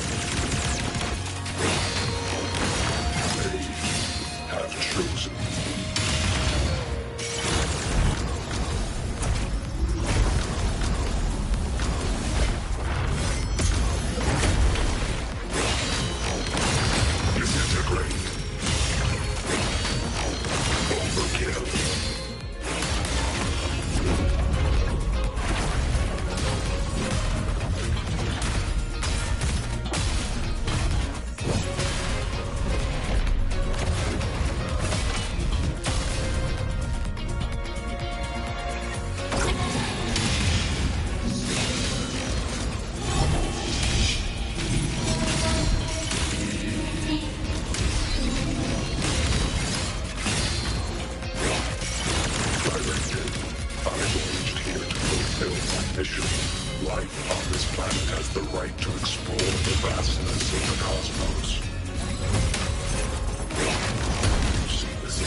Confirmation. Battle concluded. Void matter responses within this sector have dissipated. But Threnodian LF-1 wasn't destroyed. Analysis. Resonator Imuth. Under current parameters, the permanent termination of Aleph-1 is impossible. Therefore, I exercised autonomous judgment and exiled it to the furthest reaches of this universe. Request. Arbiter, permission to remain. Before your final judgment, allow me to submit a log of my experience in Lahai Roy.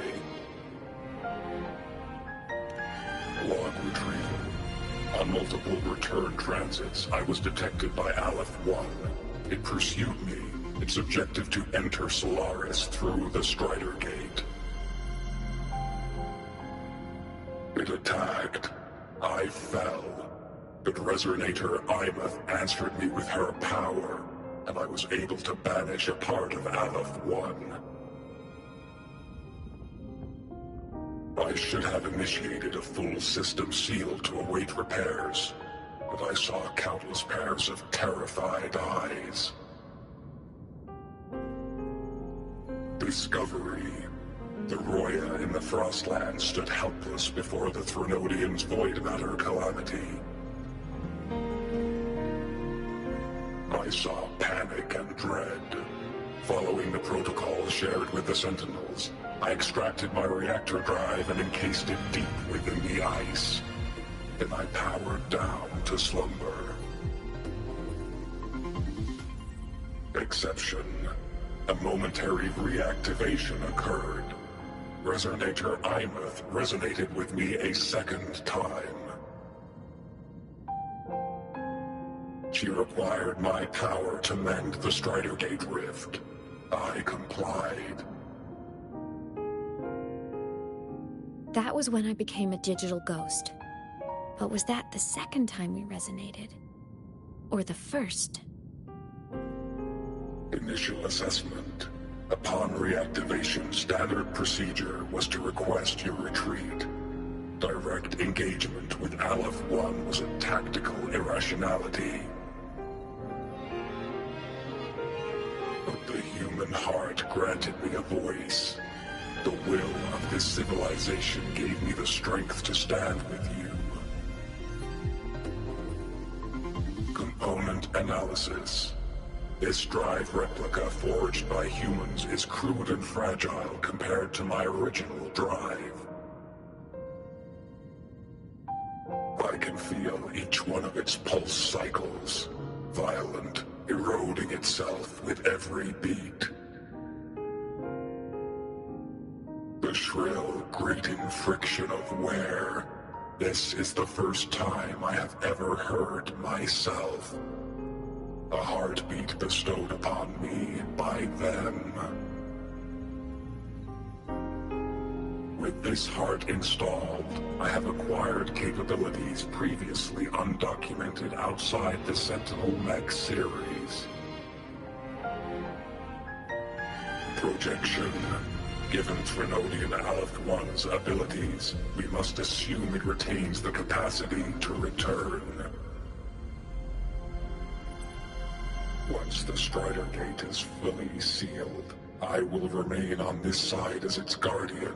I will bar its re-entry into Solaris. Request.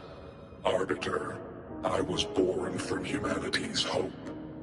Please permit me to remain here and protect them until this heart ceases to beat. Query. Resonator Imeth, are you willing to accept a portion of my power? When I first arrived in Lahai Roy, your assistance allowed me to seal the Threnodian beyond the Strider Gate. Your current state is a consequence for which I bear responsibility. While I slumbered, you safeguarded Lahai Roy in my stead. Now, the death that once drew near has been severed.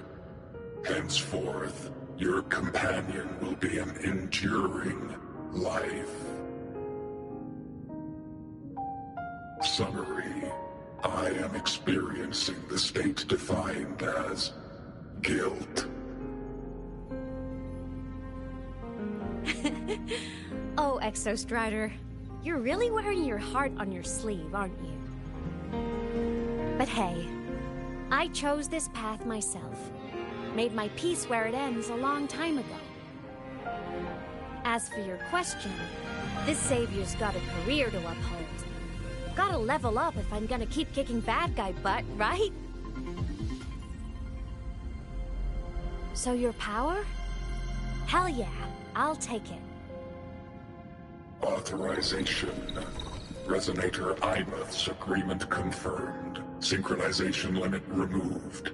Commencing resonance. Suggestion. Don't you dare feel guilty.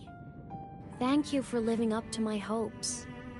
So, let's make our goodbye a happy one, okay? Detection. Arbiter, you have brought your cassette.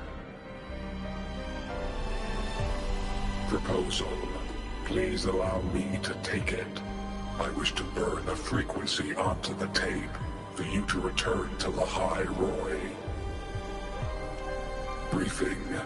While traversing the stars at high velocity, my trajectory once intersected with a slow-moving probe.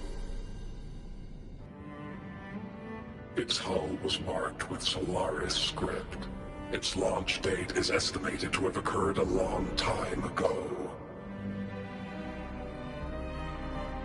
I intercepted and recorded the signal it has been continuously transmitting to Solaris. Its name is the Far Watcher. Objective. I wish to offer this recording as a gift to the people of Lahai Roy.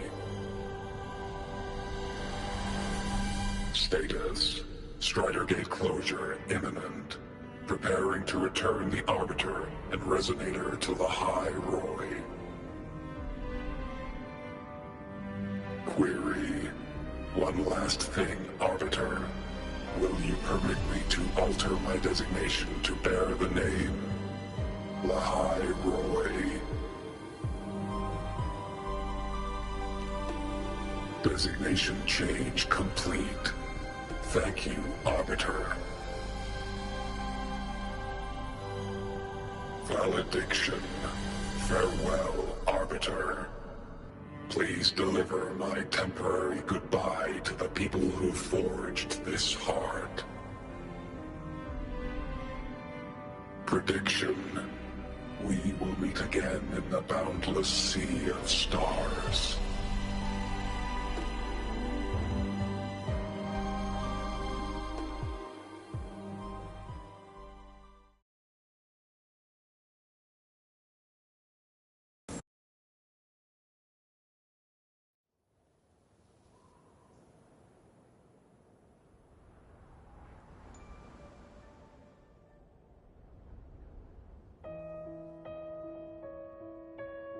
It's been so long since I last saw Solaris.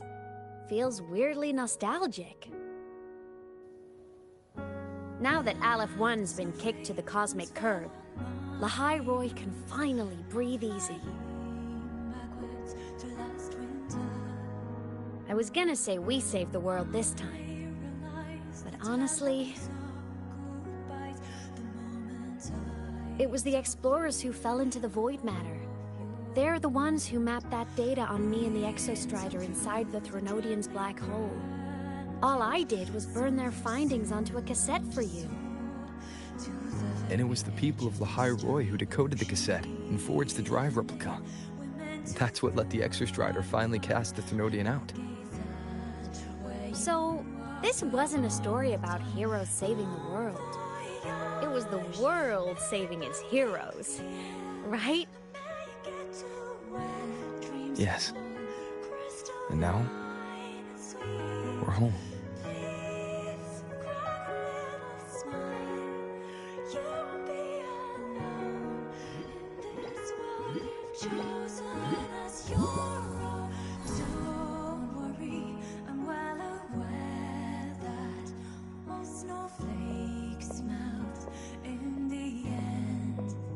You're back. Yeah. I'm back now.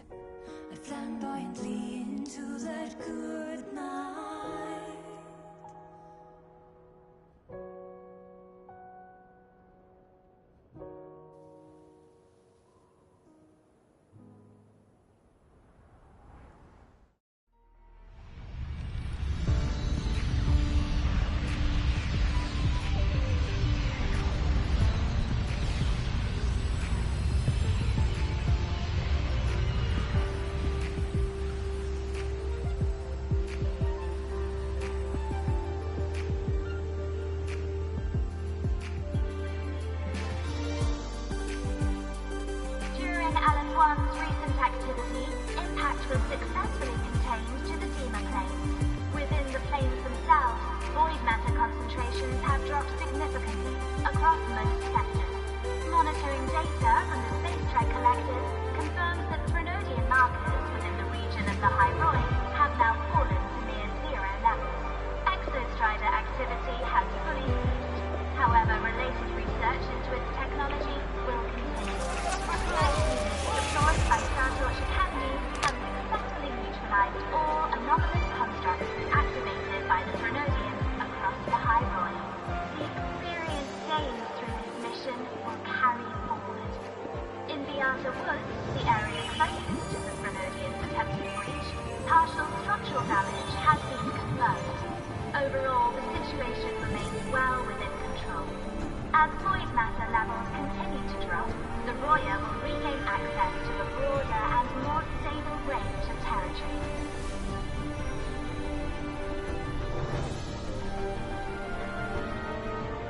Once shrouded in void matter, the High Roy now stands restored. This was made possible by the choice of every last explorer. The road ahead is vast. We will reach the stars. And then we'll keep going.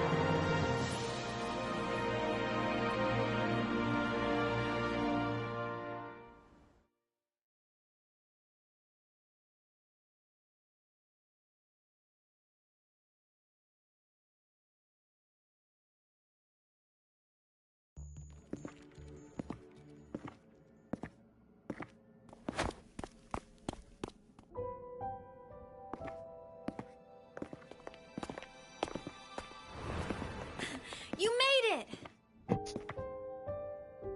Turns out, decoding what the Exostrider burned into your cassette was way tougher than the Institute thought. They only just finished today. Over here! Everyone's waiting for you.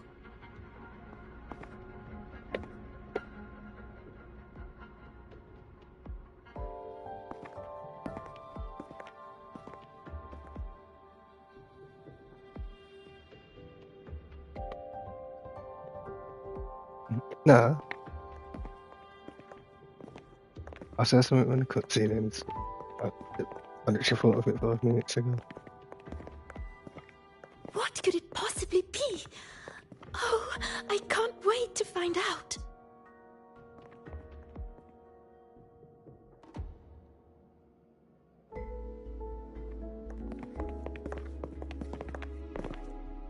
The Far Watcher.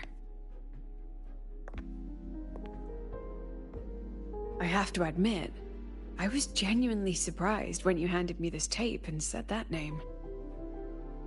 You said it was one of the 9 interstellar space probes, launched before the etheric sea engulfed Solaris. Correct. The 9 stars on the Space Trek Collective's emblem represent those probes. Ever since then, Solaris never received another signal from them. Not a single one. Until today. Professor Mornier, you may begin playback.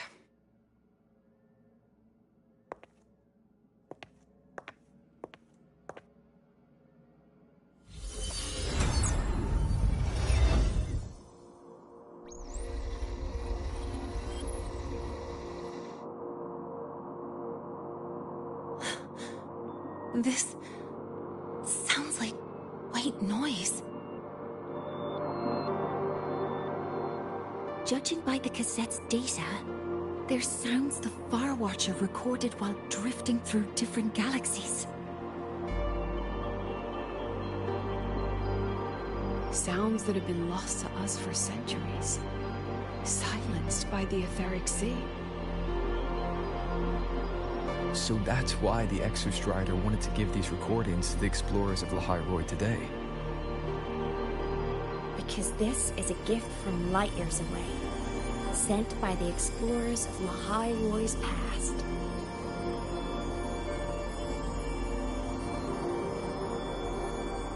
Echoes from a sea of stars.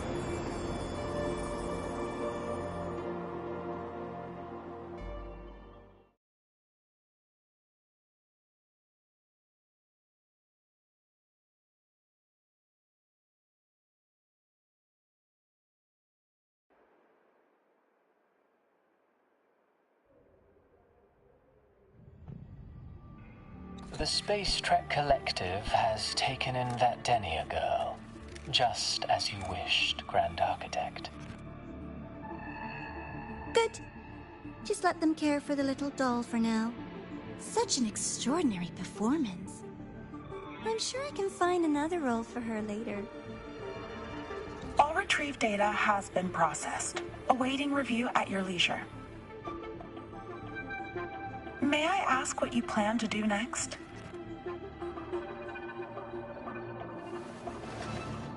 Plans are progressing everywhere, it seems. I've dallied in Lahai Roy long enough.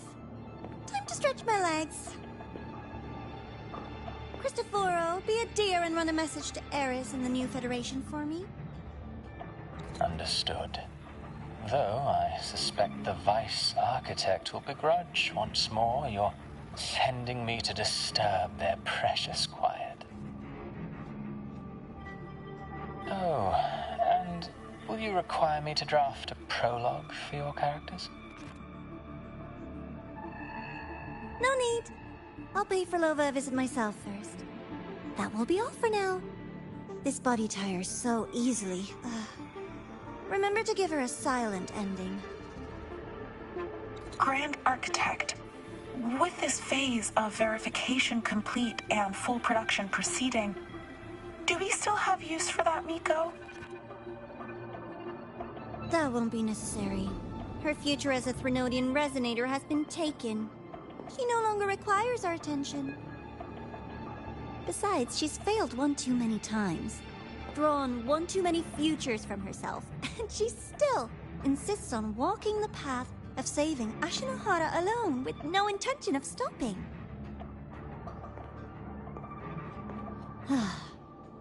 Every step she takes only deepens that obsession.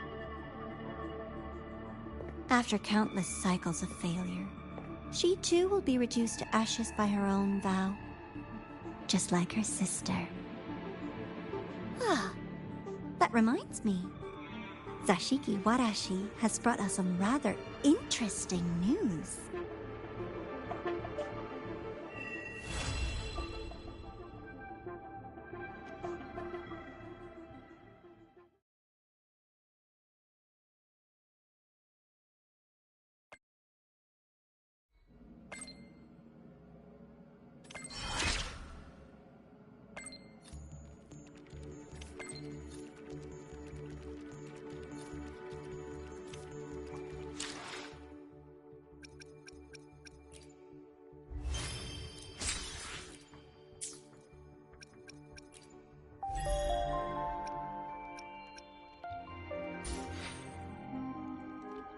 Well, yeah, what was I gonna say? This is the fucking serious story. Holy shit, what the fuck? Can they stop the game? And then NT's the more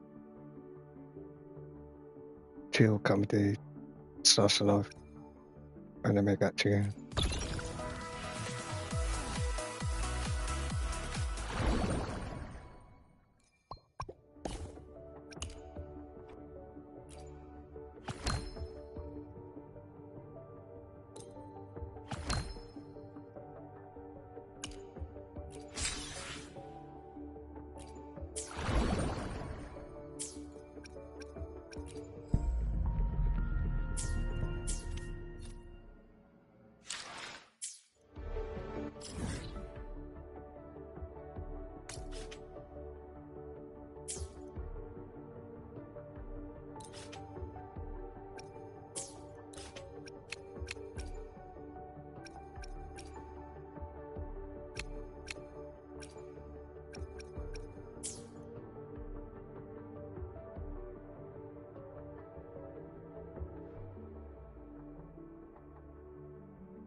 Jesus Christ.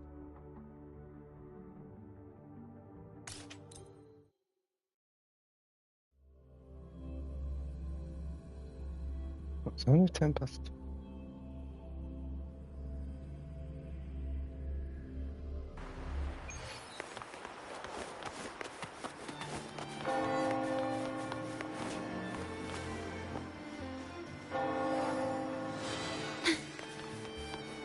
I'll do that tomorrow. Sorry, give me.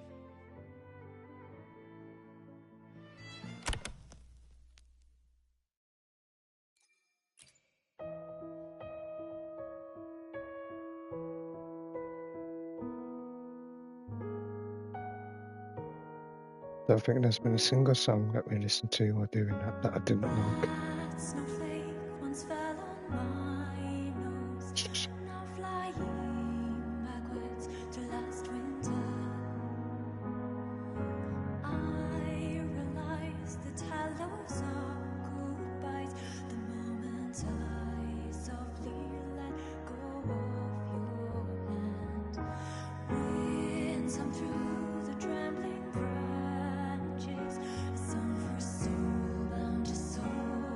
To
I step on where the step has been, forward and forward again. Stitching wounded all with threads of light. We're not promised the strength to arrive at tomorrow, but later is their scheme nor the unknown. Chances why we'll never know if there's any answer at all. Still we choose to rise against the fall. Nothing left to lose. We have come too far to count the miles behind us. Building a lighthouse for the voyagers. That is why we are here. If I scatter like stardust, I'll steady forward, tracing a new map with my fading light. Till the day comes, the march must go on. Hope this ordinary life is longer. All the pain within the air, we found out our you can wear. May these arms shoot you from your fears.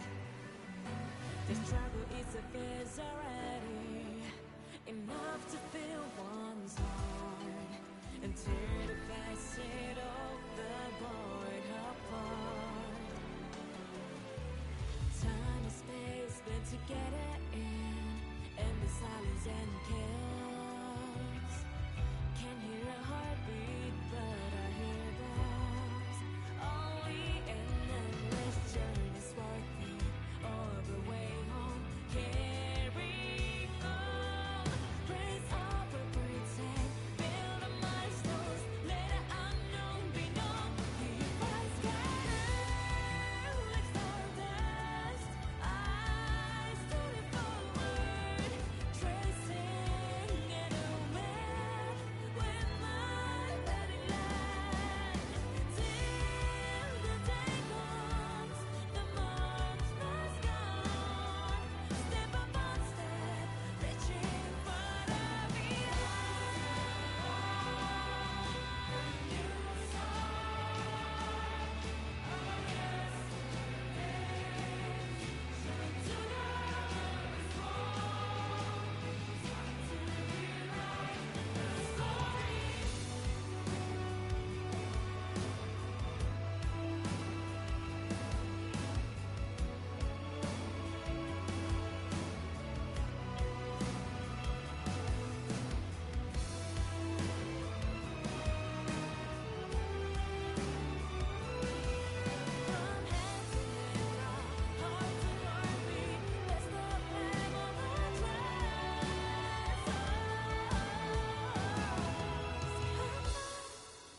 like stardust, I steady forward, trace a new map when I fading light. Till the day comes, the march must go. One more step and one more step, there's no way turning back. Somewhere above there's a voice leading us forward. We are getting close to that miracle. Silence and still, our verse seems to be our courage. We'll see the sea of stars. We know the sea of stars ourselves.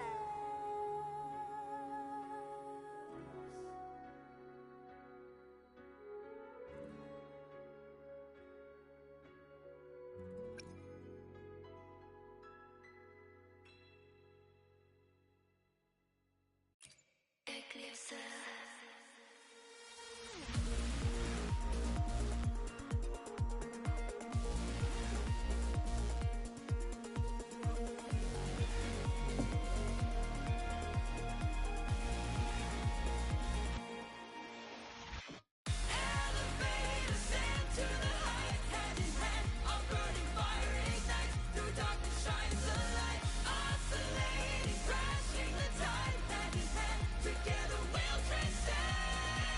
I was just seeing what you put in Discord.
Exactly, you can put it back on. And having a ciggy.